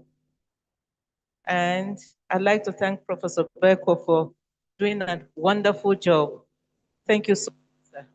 But having said that, I can see that we shared, if I share my slides, it will be like some of our points overlapped. But it makes sense because if you are talking about the problems of cooperatives and what is hindering the opportunities that we could take advantage of, there certainly will be overlaps between not just my paper, but all the other papers that will be presented. So thank you so much for having me. I want to start with a thank you. In August, I was given an award for being a good teacher. But how can you be a good teacher without students? It's impossible. I'm having the opportunity to present this paper because you have the conference. And I wasn't asked to advertise it, but I'm telling you that one of the best ways to build capacity is not miss annual conferences. So I'd like to congratulate you for making the sacrifice to come. In my own professional association, I make sure that I attend the international conferences biannually. You know, they don't pay us so well that I can attend every, but for the CIPM that I'm a member, I attend every year. Because if there's any forum where your capacities can be built, it's conferences, because an array of speakers, but that's not why they asked me to speak. I was asked to talk about building relevant capacities of cooperative members and leaders for optimum business productivity. I'm making two assumptions. I'm making the assumption that attendees here are managers of cooperatives, either managers of cooperatives or teachers and professionals in cooperatives, as the case might be. I hope I'm making a correct assumption. If that assumption is correct, then one of the things we can do is actually expand. Thank you. Thank you so very much. One of the things we can actually do is, like Prof said, scale up capacity building from local to national to international. In other words, maybe there's some bit of capacity, but it's limited. Like when he alluded to the fact that personnel problems exist in all our cooperatives. I'm sure you're already talking about capacity, isn't it? That is where we rest on. But having done that, I must go through my paper. One of the good things about the cooperative movement in Nigeria is that we have become a movement. Beginning from 1947 to now, we have become a movement. When I was checking the stats, Prof, there are 370,000 cooperatives registered. But from where I'm coming from, academia, we have at least 170 cooperatives. I'm sure each of us belongs to one cooperative or the other. Standing here, I belong to 3 cooperatives. This movement underscores the fact that people who manage must have a paradigm shift. But I looked at the problems that cooperatives can tackle differently from the problems that Prof looked at. I looked at the gaps that we experience in our country, gaps like infrastructure, gaps like the digital divide, which I think that cooperatives can actually latch into. One of the opportunities we have, again, is the fact that the sheer size of our country is an opportunity. Just last week, I learned that the size and our diversity is a gift, not a curse. When we have so much diversity, when we have that many differences, and when we have many gaps, it's an opportunity to turn it around. And I pray that there are no people from Cross River State from here. But I saw a very good example from Cross River State about a decade ago. how we address gaps in infrastructure. Anybody from university system, you know that we're corrupt, right? Nobody's agreeing. We are the only corrupt ones. You are not corrupt. Contracts, tendering, what have you. One of the things I was impressed about the Unical Corporate Multipurpose Cooperative Society, they organized themselves in such a way that they began to bid successfully for big contracts from the university. Who will deliver more value? An outside contractor or an internal contractor whom you can hold? An internal. That is what one cooperative did. A couple of years ago, was in BUK. ASUS Cooperative in BUK flies pharmacies, not anyhow pharmacy, standard pharmacy. Tell me who doesn't go to the pharmacy on an average day? Can you see that there are many opportunities, but it lies with unlocking capacities of managers of cooperatives or teachers of cooperatives. So, since Prof has already alluded to the fact that the law is under review, since we don't have anything better than the law, that is what we shall use for now. We have to rely on that act. But I also think that we are big enough as a cooperative to start lobbying. Many laws cannot be changed without active lobbying. Can we get people in the National Assembly that we can lobby to make this legislation come through? You know, in developed countries, lobbying is acceptable, right? All you need is to get somebody whose interests match our interests, and then the lobbying will be done.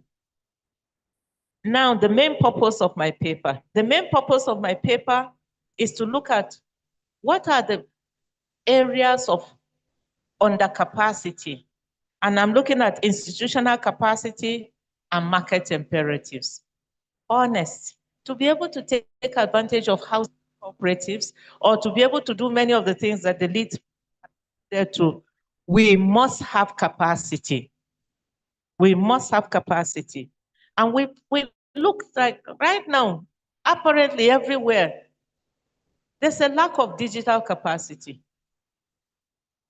As I prepared for this paper, I was telling myself, I said, why is it that small companies are able to develop apps and we as cooperatives cannot develop apps? So much paperwork, so much doggedness, and so much hindrances. So we know that the very first thing is the digital gap. When I talked about the access to finance, and Prof said there are political cooperatives. Access to finance is still something that cooperatives can jointly serve as a bridge for smaller cooperatives. We can. But if the slides had been, I'm looking at slide 14. If we go to slide 14, everybody will follow.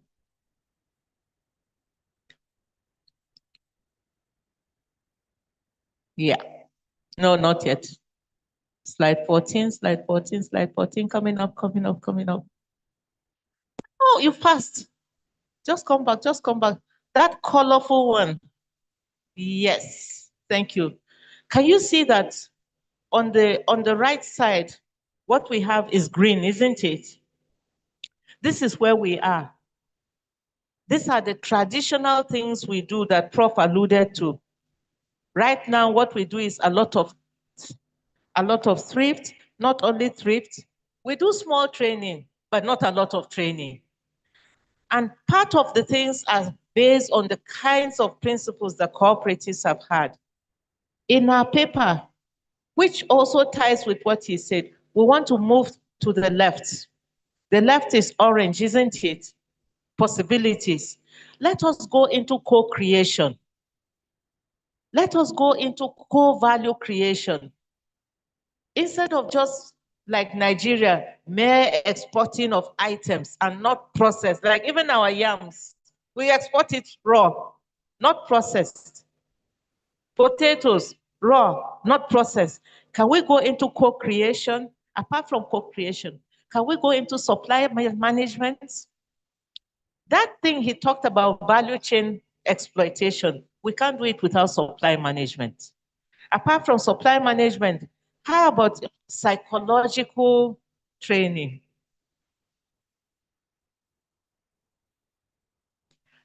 I know it is assumed that we shall be run ethically, but you know that it's a psychological commitment.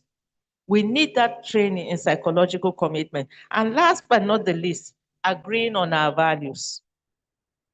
Suppose I was to ask us as coordinators here, say, what are Nigeria's national values? Can we try? Anybody? Any hope? So let me tell you our own national values when we were younger. One of the first national values when we were younger was brotherhood. Everybody say brotherhood. It didn't matter who you were on this globe. Once you were a Nigerian, the next Nigerian was your brother. That was a national value. Can you see how that value can be mainstreamed into our cooperatives? Suppose everybody in the cooperative saw each other as a brother and a sister. What would we do? We will scale up capacities, isn't it? Not only scale up capacities, we'll expand operations because, like the unions say, an injury to one is an injury to all. So I came to this paper with some recommendations. And one of the recommendations is pillar number 1, education and foundational training.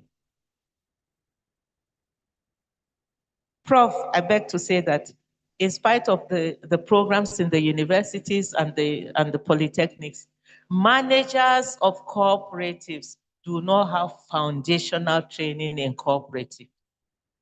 They do not have. So we can start with that. Nothing happens by accident. It only happens intentionally. Suppose we formalize that as a pillar of cooperative movement. Do like what banks do. Let's make the sacrifice. As soon as new people come in, what do? Training school. Training school. We shall not assume that maybe because I have a BSc accounting, a BSc business administration, I'm therefore an effective manager of a cooperative. 2, professionalization and continuing formal education. You know, I've already recommended the conference, right?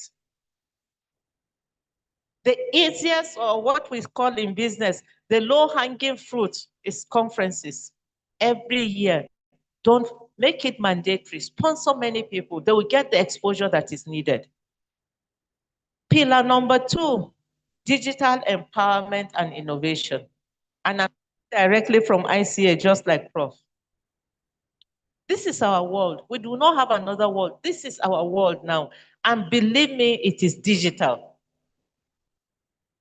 I could have sat at home and streamed. COVID taught us that it's possible to take advantage of a constraint and make it an advantage. So, second pillar, digital empowerment and innovation. This leads to operational efficiency. It leads to governance, transparency. But not only that, it helps with member integration. Cooperators, do you know that even churches have apps now? They have apps. So when they say, I want to give to missionaries, 1, 2, 3, 4, ask the app, it will send to the missionary. But can you see that savings, tracking of our loans, all of those small, frequently asked questions, they can be addressed through apps. Digital innovation and empowerment is a must.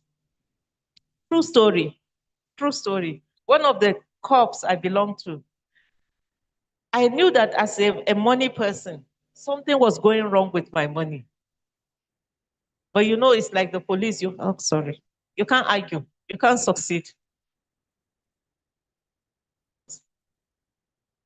So I'm sitting down and I'm getting some alerts. Bam, bam, bam. So I'm calling the PRO of the cooperative. I say, is something wrong? She said, like what? I said, I'm getting alert, and I know you don't make a mistake. So it is not my interest for the year. They've not declared dividends this year. So I know that I haven't gotten any interest on savings. So what is this money coming? So when she said I should tell her the sum, I said, I won't tell you the sum. How will I disclose? So I waited, dropped the call. Then she calls back, I said, I know why. I said, what is it? Oh, they have a platform now. They have digitalized. It's easy to track whether there are over deductions, under deductions, and what have you. We do not have a choice. If we're building capacities, we must tap into digital capacities. 3, ethical leadership.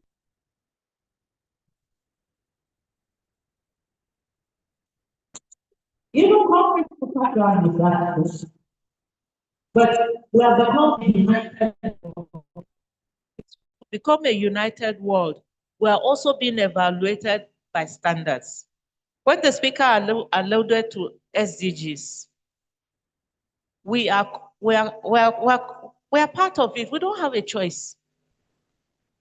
If we're caring for the environment globally, we must care for the environment nationally. We must care for the environment regionally. We must care for the environment where we are.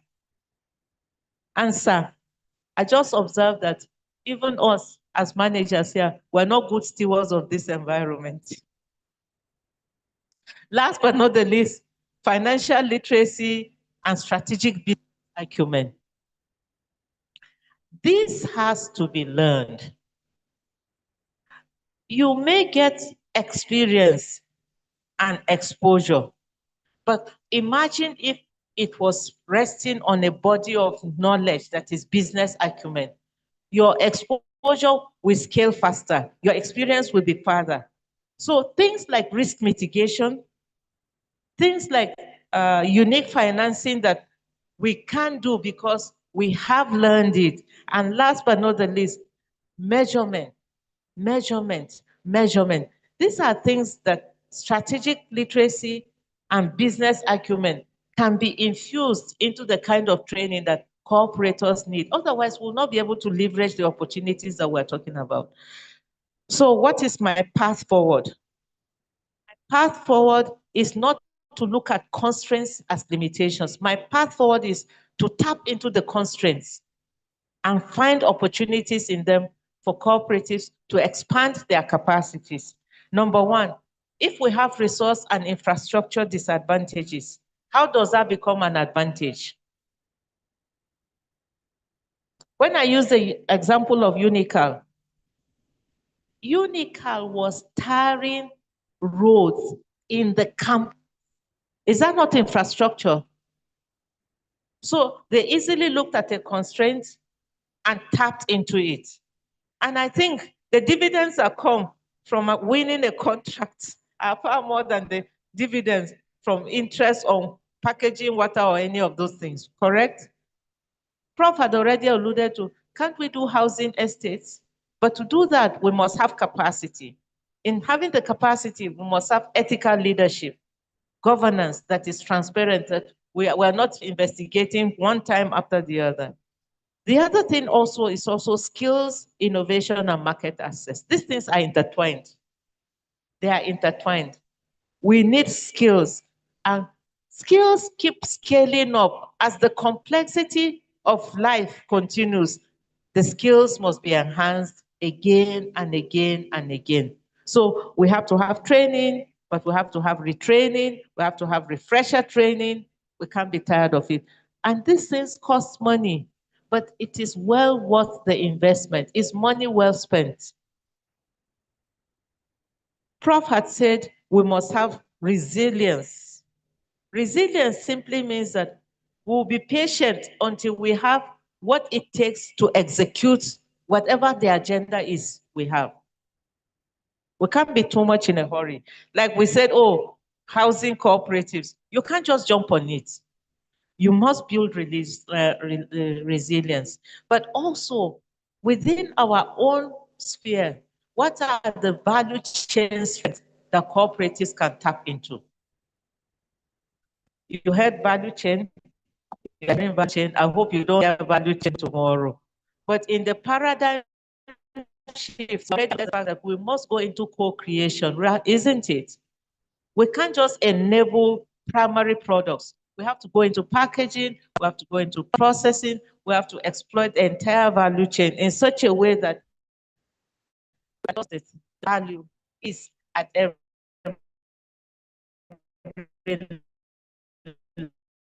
level.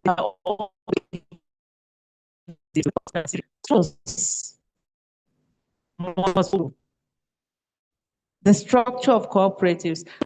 So when too many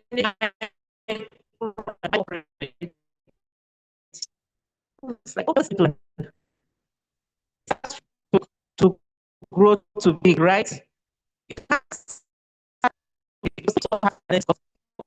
is small and the lessons learned from ourselves, we can begin to go further and further and further. Allow me to conclude by saying that the Nigerian cooperative movement is a colossal one. It's very big. It's very, very big. And it has left a national footprint. But we're at the inflection point. At this inflection point, what we need is capacity, relevant capacity, knowledgeable people who carry cooperative affairs very seriously, psychologically, mentally, physically, and trustworthy. What are the 4 capacity pillars we have recommended? Education, digital empowerment, ethical leadership, financial acumen. We used to have a song when I was growing up. I don't know whether some people can allude to it, but that song used to say, "You are really beautiful, oh, but you don't have character." Do you have that kind of song in your own languages? I'm not talking, am I talking to people? In my own language, we had this song that says, "You are really beautiful, oh, but you don't have character." Character matters with cooperatives. It evokes trust. Not only does it evoke trust, it evokes brotherhood. Remember what I talked about brotherhood, but we have been given a stewardship of people's resources. Character matters.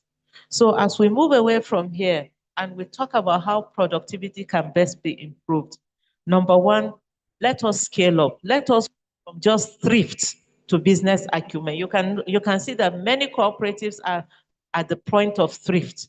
Let us make people save. Let's make people self-sufficient. Let's make people self-independent. But can we move to business acumen? Let's demonstrate business acumen. Let us digitalize both governance and operations. It makes life easier. Let us invest in proprietary talent development. Let's not shy away from strategically investing in training. Let's embrace collective advocacy.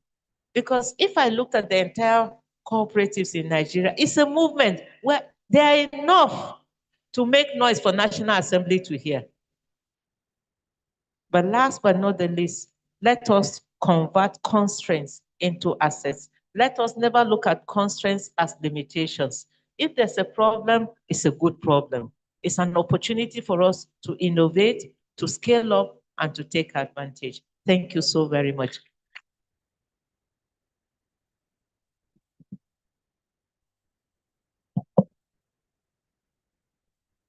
You said we're not taking questions? All right.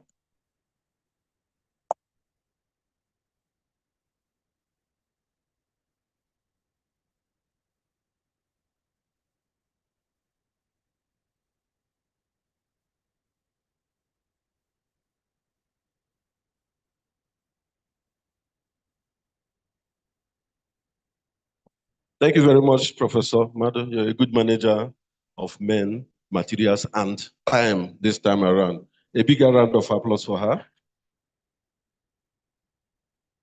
We are going to take our last paper, which is a very special one, based on the experiences from direct participants in the largest cooperative society in Nigeria or even in Africa, which is the police cooperative. And the person who's going to make this presentation here today on behalf of the Inspector General of Police is no other person than the Commissioner of Police himself for Plateau State. CP, please, come forward.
And let me stand on the already established protocol.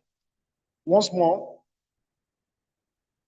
I'm here on behalf of the Inspector General of Police, IGP Kayode Egbetokun, NPM PhD. I'm presenting this paper on his behalf.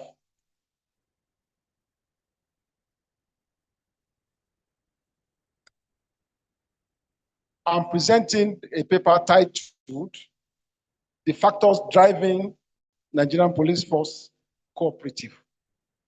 As we are all aware, when we are talking about cooperative, Nigerian Police Force is a strong contender and at the forefront of cooperative societies in Nigeria. In the Nigerian Police Force, we have a big cooperative society. All members of the force are members of the cooperative society. I will take us through the factors driving the Nigerian Police Force cooperative. I will start by what is cooperative? And in the slide, as you can see, I will summarize most of the things. Please, you will follow me. Cooperatives are voluntary associations of individuals who unite to meet common economic, social, and cultural needs through a jointly owned and democratically controlled enterprise.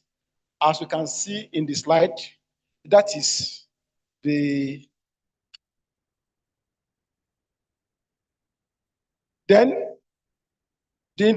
introduction of Nigerian Police Force Cooperative Society. The Nigerian Police Force Cooperative Society Limited is a welfare-oriented financial institution established to enhance the economic well-being and social stability of police personnel across Nigeria, as shown in the slide. Then, let me take us through the historical evolution of Police Cooperative Society. It was founded, please, the next slide. It was founded in the year 1977 as informal thrift associations among police officers. And from there, it continued to grow. 2010, there was a rapid institutionalization, including digital record keeping and diversification into real estate.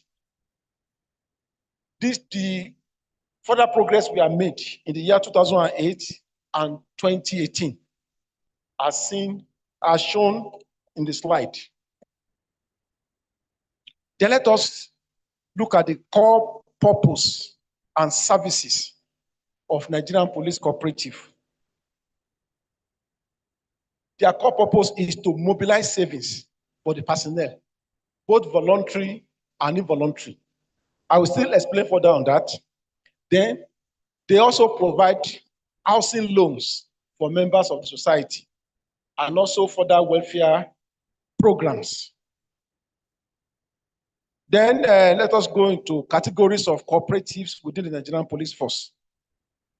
The first category, contributory, that is, this one is mandatory. All members of the force are mandated to contribute a specified amount.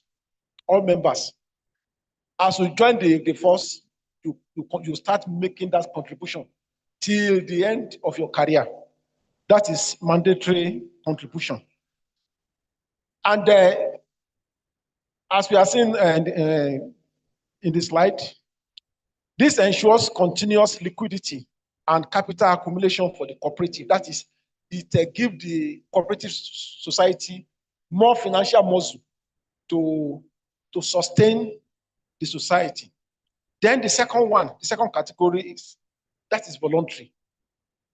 And by this voluntary, as a member, you can opt to make voluntary contribution of any amount that you want.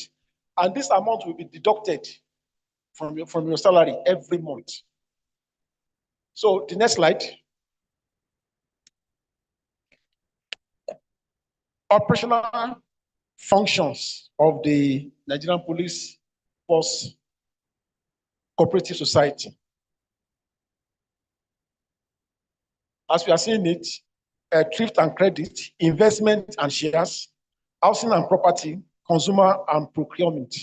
Let's move to the next slide. I'm trying to hurry up because the MC gave me only 30 minutes. So, and I want to meet up with time. The dual forces, push and pull factors in cooperative membership. Membership in the Nigerian Police Force Cooperative Society is driven by a complex interplay of attractive pull factors and compelling external push factors. The following are the specific factors: economic and financial factors. That is the first one. The next slide.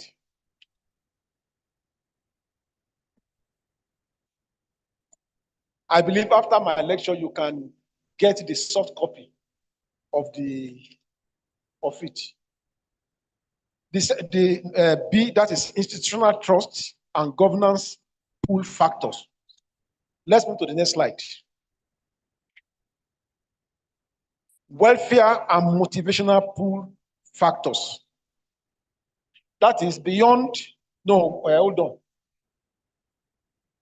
Beyond financial gains, Nigerian Police Cooperative Society appeals to officers through welfare-oriented programs that promote socio-economic security and belonging. As you can see, welfare incentives, educational support, asset building, community and solidarity. The cooperative society has helped a lot of officers to get loans. Yes, as a member, you can access loan. You get loan from the cooperative, interest-free. Then you also assistance from the same society to enable you acquire some assets. All these are benefits that every members are benefiting from being a member. Then social, psychological, and environmental push. Occupational stress. Then social influence. Then the last one, retirement pushing. Inadequate pensions push officers to seek the cooperative support. So, and as I said, the monthly contribution go a long way to assist officers in retirement. Then policy The next slide. Policy and regulatory pull factors are shown in the slide. Legal recognition, state-backed accountability, and financial inclusion. Then let us go into the benefits. Benefits of the Nigerian Police Force Corporation Society. There are two benefits. Internal benefits, the second one is external benefits. Under internal benefits, the next slide, okay. Under internal benefits, we have welfare support to all the members. Savings culture, at least you can be able to, there's no way you can be stranded. Once you are a member of this society, you have your voluntary donations that majority of officers in the force are doing both voluntary and involuntary. So it's also a benefit. Then trust, the last one, career stability. All this shown in the slide. The next one. Let us go to the external benefit of Nigerian Police Force Cooperative Society.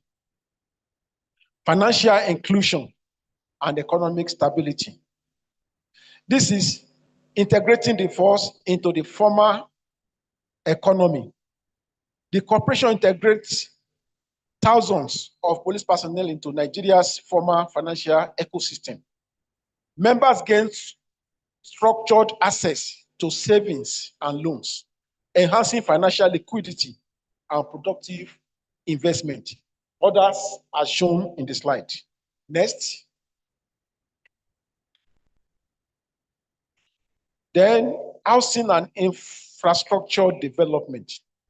This is the Nigerian Police Force Cooperative Society extends its benefits to the public domain through its housing and property development arm. We can see this in the slide. Affordable accommodation. As members, the society will give you the opportunity to have access through your contribution to affordable accommodation, infrastructure growth, and also economic multiplier effect. Next slide. Community relations and post-retirement security. This is a model for inclusive welfare and institutional solidarity, contributing to Nigeria's broader quest for inclusive growth and sustainable security, as shown in the slide. Then, I'm trying to make everything very fast, just to meet up with time. Then let us go to the challenges of the Nigerian Police Force Cooperative Society. There's no society, there must be good side, and there's no one that there must be challenges. So the challenges facing our cooperative society, number one, governance and accountability deficit. That is a weak institutional oversight. The cooperative faces administrative inefficiencies due to poor record keeping, limited transparency, and inadequate oversight mechanisms. We all know what this one implies. Then, eroding trust and mismanagement risk. Next slide. Financial sustainability constraints. As we can see, liquidity shortages, loan default rates. No how there must be some default when, as long as you are giving out loans, also prepare that to manage the default that will follow it. Then macroeconomic erosion, bureaucracy and corruption. Nigerian police force is rooted in discipline, and you know the culture of any agency of police nature. So the first one is Nigerian police force rigid culture. Then secondly, delayed approvals. This has to do with bureaucracy, because it must, and this bureaucracy at times there's need for it to control. But at the same time, the other side of it is that delayed approvals. Then non-transparent practices are shown in the slide. The next slide, the digital divide. Technological barriers limit efficient service delivery and modernization efforts. Next slide. Macroeconomic volatility and instability. That is, as shown in the slide, political interference, economic uncertainty, societal mistrust. Next slide. Legal and policy frameworks.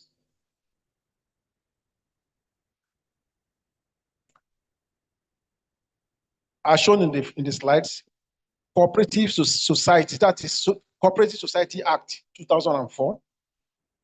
These are the legal framework that the Nigerian Police Cooperative Society is well rooted in. National Cooperative Development Policy 2021. Then regulatory oversight and internal bylaws.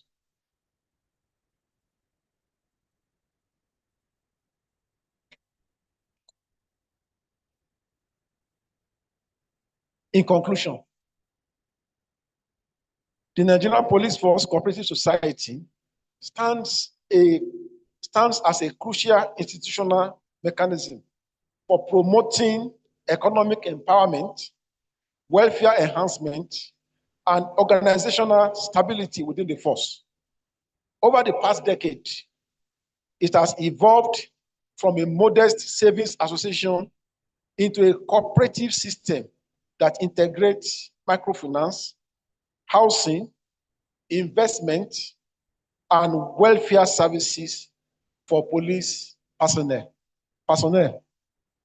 However, despite its significant contributions, the cooperative continues to face challenges related to governance, transparency, and technological adaptation. There are some recommendations that will be of benefit to all of us. These recommendations are for long-term impact. Number one, enhance transparency, expand loans access, that is to members, strengthening capacity,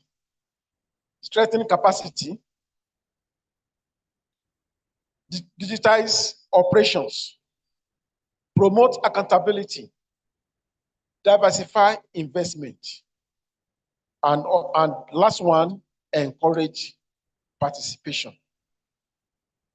I believe I carried all of you along in the course of delivering this lecture. So you will have access to the soft copy for details of this lecture. Thank you and God bless.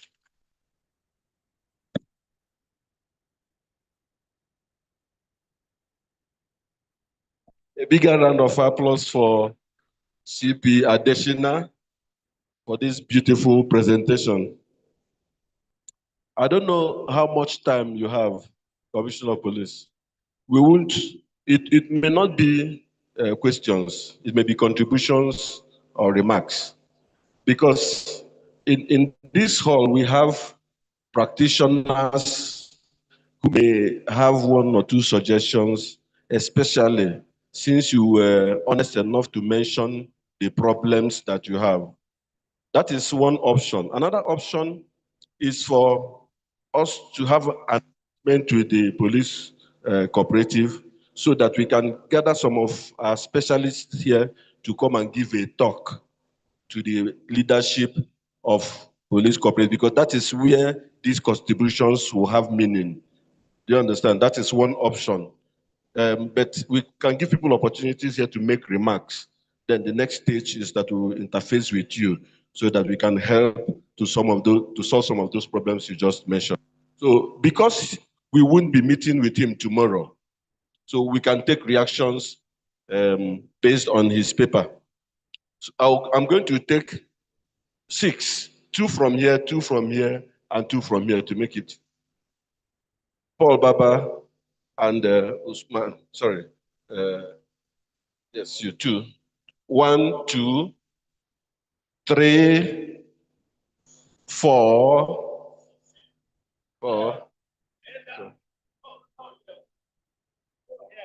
5, and then 6. Anyone here? Okay, 6. CP, you will note the remarks. At the end of the remarks, if you want to say anything, you can say. If you don't want, you can still leave it. We'll note the remarks. Number 1, please, you have maximum of 2 minutes. After 2 minutes, I'll switch off the microphone. I think I want to ask one question. How does the member, my name is Paul Baba. I'm from Kaduna State.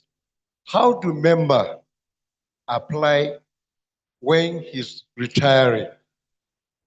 Is he being given his entire money or not? And how does the cooperative, because the fact is that most of you in the whole states, how do you link up federally? Thank you. That question will not help us. Yes, because we are not members now, so why are you asking? Number 2. Yes, sir. My name is Sani Musa, Chairman, Institute of Cooperative Professionals of Nigeria, Gombe State Chapter. Mine is just a commendation to the Commissioner of Police. Indeed, I'm very happy with your presentation. Kindly extend our warm regards to the Inspector General of Police, because you have proved to us that you are cooperative friendly. And I have more than 34 years working experience promoting cooperative in Gombe State. And so many times when I go to preach the gospel of cooperatives, I use your cooperative as a sample to enlighten others to form cooperatives. Indeed, how I wish you allow me to take a picture with you so that I will take it to Gombe State. Thank you very much, sir. Thank you very much. Thank you. These are the politicians among us. Number 3. All right, thank you so much, our Commissioner of Police. We heard you and the summary of your presentations. But I have this question. My name is Nkechi Ojago from Anambra State. The other nomenclature may not matter now. Now, look at this question. We know that there are 7 principles of cooperative. And number 1 is the voluntary and open membership. How do you force members?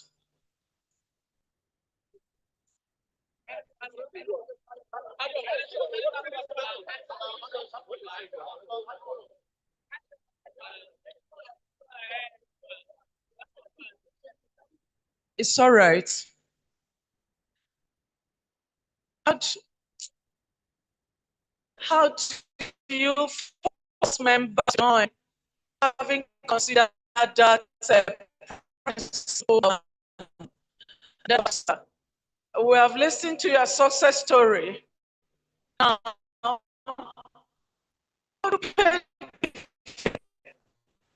not only 1% digit of interest. So if you can explain further, we are here to learn from one another. We can take your message back to our state. We can even reorient our mindset and do the needful. So these are my questions. Thank you. Thank you, Doc.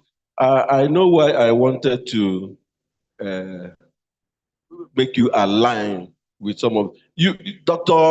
Ojiako used to be the HOD, Department of Cooperative Economics and Management in Nnamdi Azikiwe University. So she's one of those who will come as subject matter specialists during the day we are going to interface with the police cooperatives. That way, there are certain questions we are going to ask. We don't want to ask them in public. Number 4. Good afternoon, ladies and gentlemen. I want to thank the Commissioner of Police for the presentation. Before I ask my question, I want to answer Doc first because I came from Nigerian Navy Cooperative. Because our cooperative is similar to Nigerian Police Force Cooperative.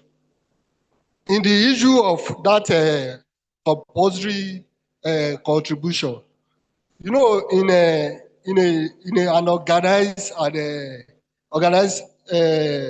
settings like that, you know, they are mainly over the Nigeria, and to formalize the contribution, they have to enact a law that will allow everybody to participate.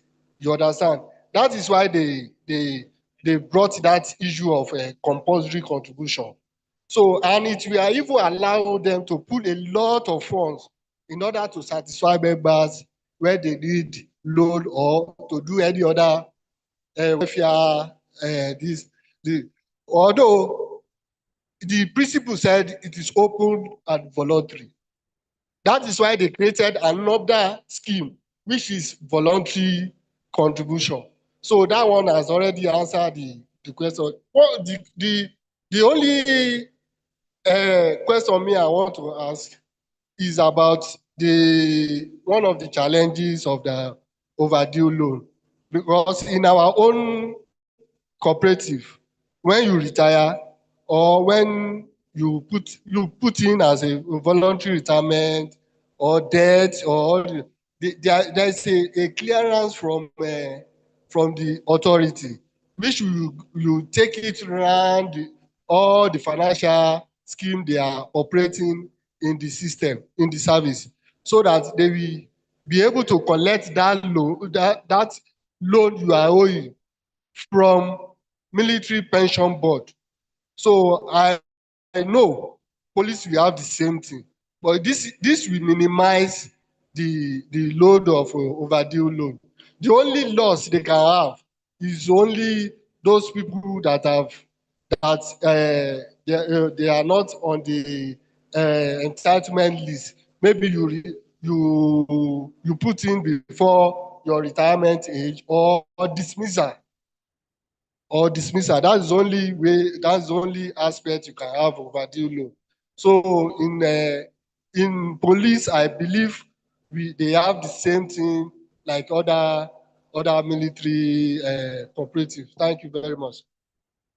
Thank you. Let me just say that the answer he gave in response to what the last speaker spoke, is his own answer. It's not the answer of Icopron.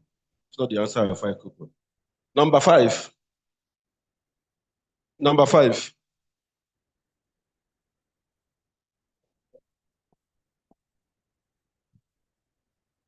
Good afternoon, ladies and gentlemen.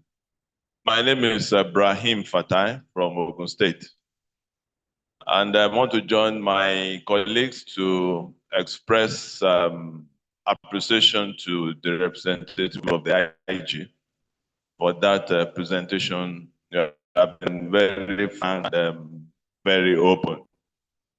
I particularly took note of one of the challenges you identified, that of weak regulatory oversight. And my opinion, it could be a major challenge because of what I think is the structure that this cooperative is running. I believe that you have a single command structure, which means that all members throughout the federation align only one cooperative society managed from the capital. I want to think so because we have not told us how the structure is like. If that is structure, I want to think that you could be having a challenge of over-centralization. Makes supervision a bit challenging and difficult. So what I want to suggest is of that cooperative society trying to adapt the structure of cooperative, the three-tier structure of cooperatives, so that we can have a bit of decentralization. Each of the states have not said autonomous manage the state level and now have society at a national level. Probably that will help in addressing the challenge of regulation. Thank you. Number 6. Yes, thank you for taking the sermon that you gave to us. But sir, I want to ask. My name is Dr. Francis Otoye from Akada Montpelier's Mao. My question is that you have stated a good example. There's one thing is omitted. Does your member benefit from this? Take them out of poverty after retirement, because I see a lot of police. I live among them. What you have stated, what you have listed, what you have highlighted, could like be a benefit that even people that were after retirement, there's no that highly poverty in our life. So are you said to them during because in my own cooperative, they follow us and they monitor our progressive effort, so that whatever you place your loan for is being used for that. So I'm encouraging you, sir. The police, they have tried, since you are forcing them, I'm also want you to force them to do good things with what they are saving. Thank you, sir.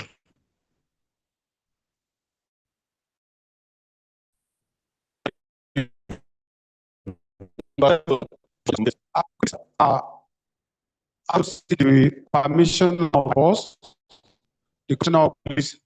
With due respect, sir, I want to seek your permission, sir. Thank you, sir. Well, my name is Dr. Akim.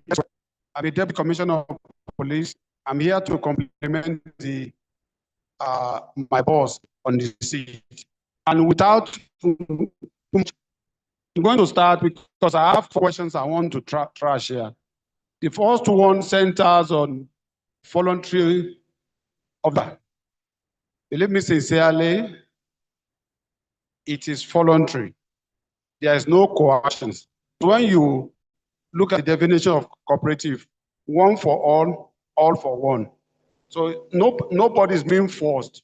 Because as a police officer, when you see the benefit you are going to benefit, you explain as I'm going. Then the other one doctor made mention of contribution, whether it's voluntary or not. We have 2 stages of contributions. The first one is voluntary, which is token amount of money. The other one, the first one is compulsory, which is token amount.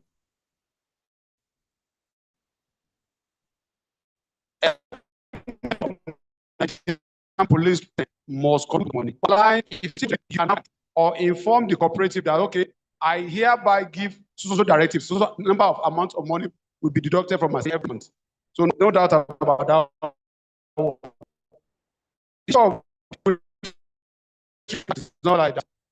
When you have the Nigerians coming, that's why the corporate 2004 amended. The issue of life service continuous exercise. I am not saying we are perfect. I am not saying we have reached that place. We are still coming up. I don't say that is perfect. Then members benefit.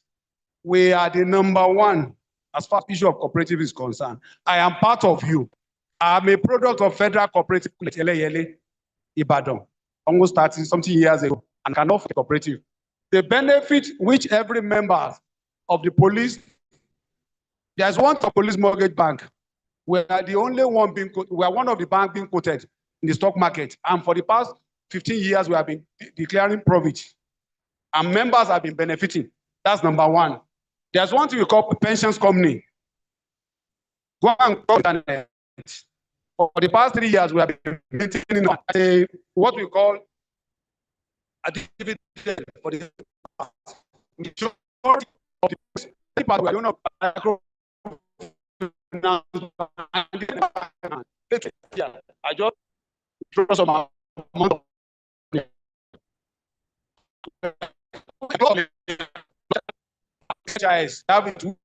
which we established. They are much money contributed in the we do give it in form of loan to some of our financial houses, but we just decided enough is enough. We want to be using our own business, and we have been doing it. When you say to say housing estate, it is the police cooperative that have been using their money to do it. Even we have a construction company, there's a shareholders.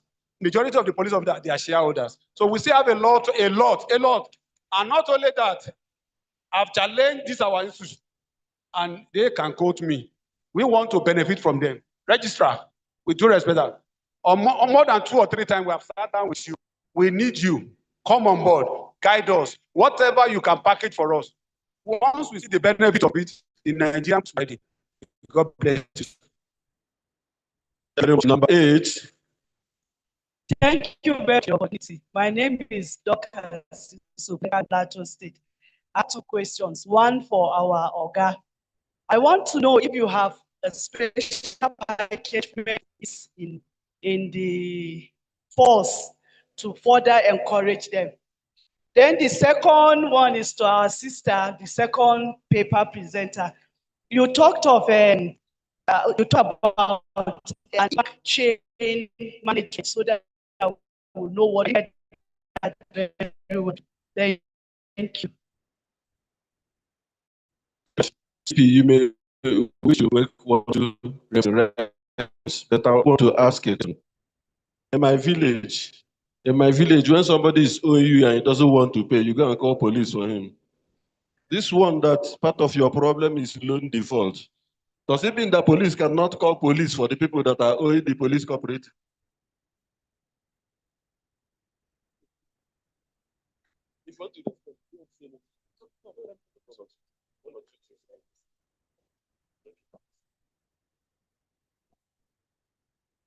Let me start by appreciating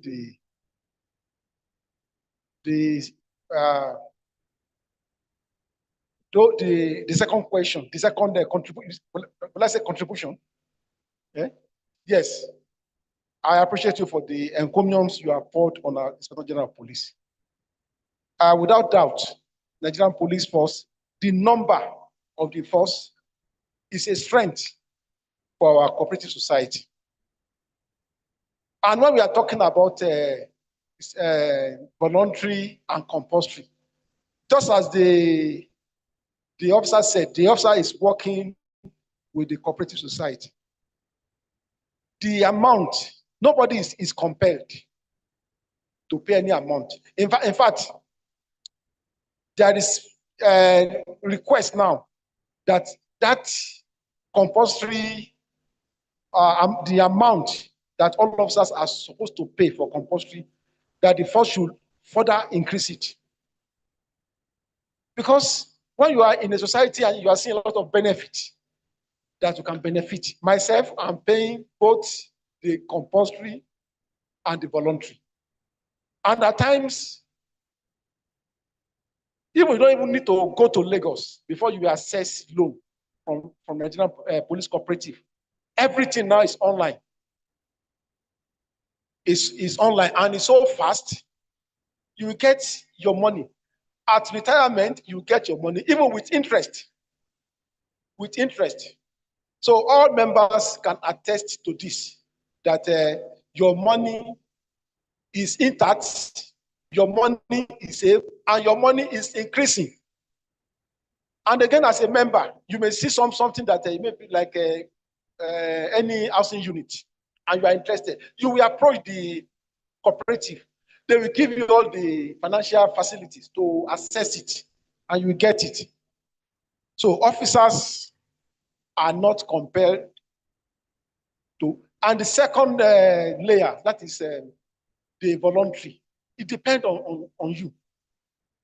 Some, they will, the amount that you want, you will apply.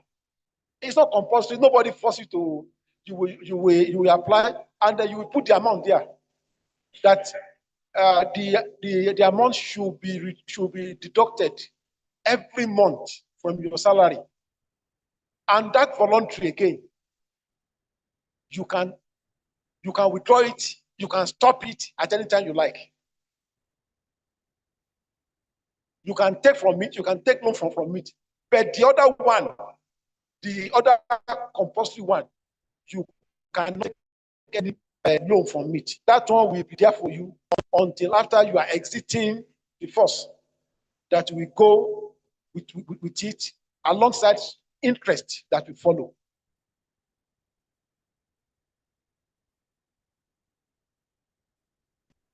Then the question was also asked that at retirement, whether there's clearance or, I believe that is what I would just say about this one is that normally, just like in every organization, when it is your time to exit the force, to retire, there is clearance. You must be cleared. And when you are cleared, your money will be paid to you, the old money that you have contributed together with interest.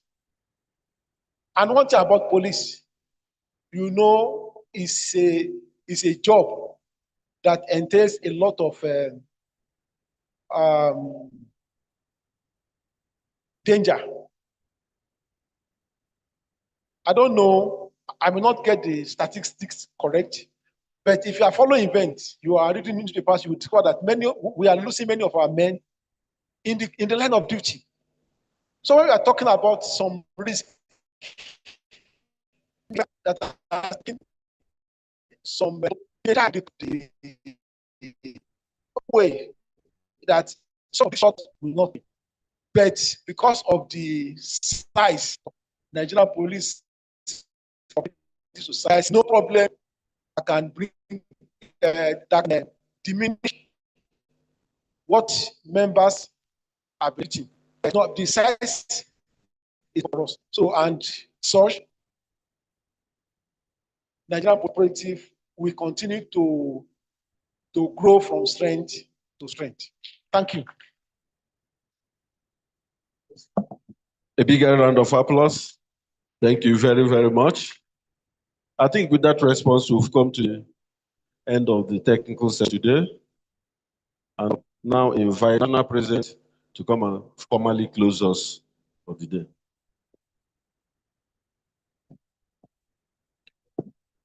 Coop.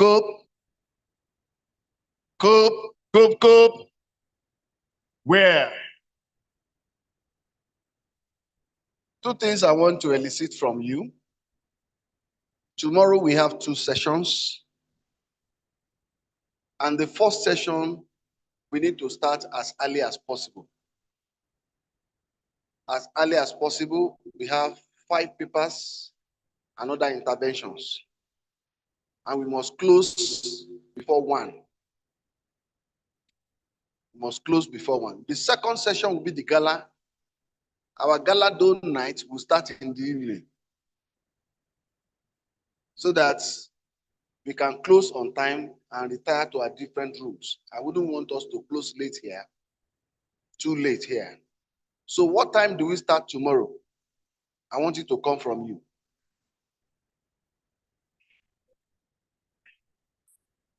I'm hearing 2. Wait. I can hear 8. I can hear 9. Right? Okay. Do you want me to decide or you want to decide?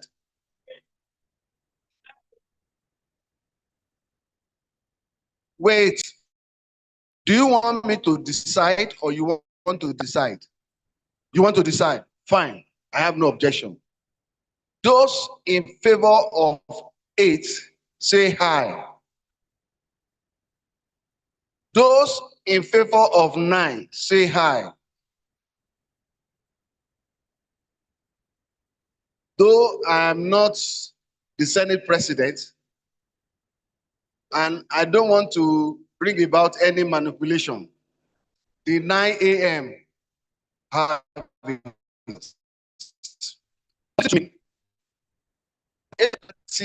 open here for your break. As you are coming in, you take your tea break and you settle down.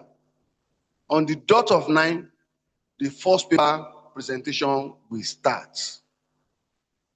If you come in late and the tea break is over, don't ask me for your tea.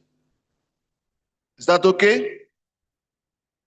Do you have a consensus on that? Those in favor say aye. Those against say nay. The ayes have it. So that is one. The second one, most of you may not be aware of it, but the NEC members are aware. We decided at the last NEC we had that going forward, the conference will be bidded for and will be receiving the first bid, the first set of bids tomorrow. Any state at all that is prepared to host the national conference, come with your bid tomorrow at 8:50 a.m. I will sit here and constitute a committee to look at the bids so that by Friday, we announce the next host of the national conference. Yeah? That is my own decision now. You have taken your own decision. Decision is on my table.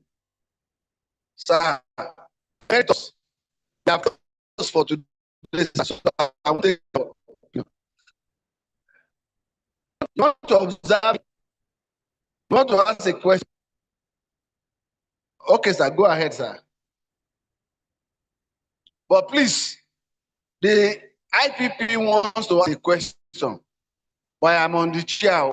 So if I overrule him, don't blame me. He can ask this question privately. I will attend it to him. But if he chooses to ask it openly and is against, if I overrule him, don't blame me. Do you still want to ask your question, sir?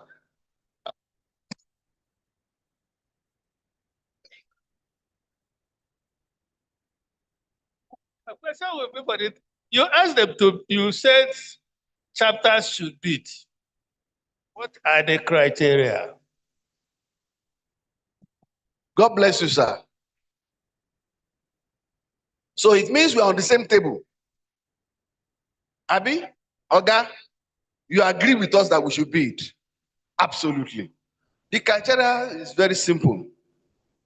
We will look at the economic viability of the bid and in terms of infrastructures available in such. Praise the Lord. Yeah, that's another side of me. Coop. Don't worry. I have so many caps. So you have had me now, and I told them, by the grace of God, I'm a choir master, a pastor, a comrade, and a cooperative member. So I wear all these caps. So it may mix up sometimes. So what we tomorrow, 850, any interested state, any, and then I will consider my committee to look at it and give us ranking. Pieces of which we shall make the final selection. God bless Nigeria. On this note, I want to thank you sincerely for enduring the rigors of today. Tomorrow is yet another day.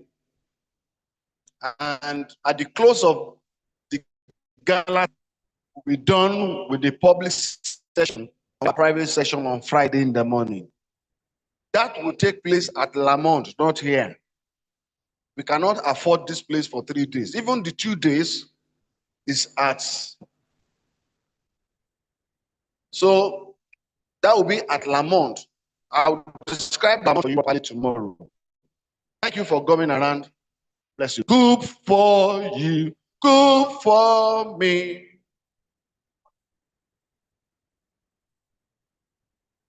Good for you, good for me, good for all of us. Don't go yet. More members, more savings, more loans, more good for you, good for me, good for all of us. Coop, coop, coop. Coop, coop, coop. Where? Please sit down. Please sit down. I want to sincerely, from the bottom of my heart, express my appreciation to all presenters, all paper presenters for today. And I want to thank the IGP and his representative in CP Additional for being patient with us all through today. He was here during the opening. He went back to quickly attend to some things on his table. He came back here. Though I missed it, I have promised him I will watch the recorded version. But I was told that he presented a very impressive paper. Let's give him an applause, please. So I thank you all for coming around. See you 8:39 tomorrow. God bless you.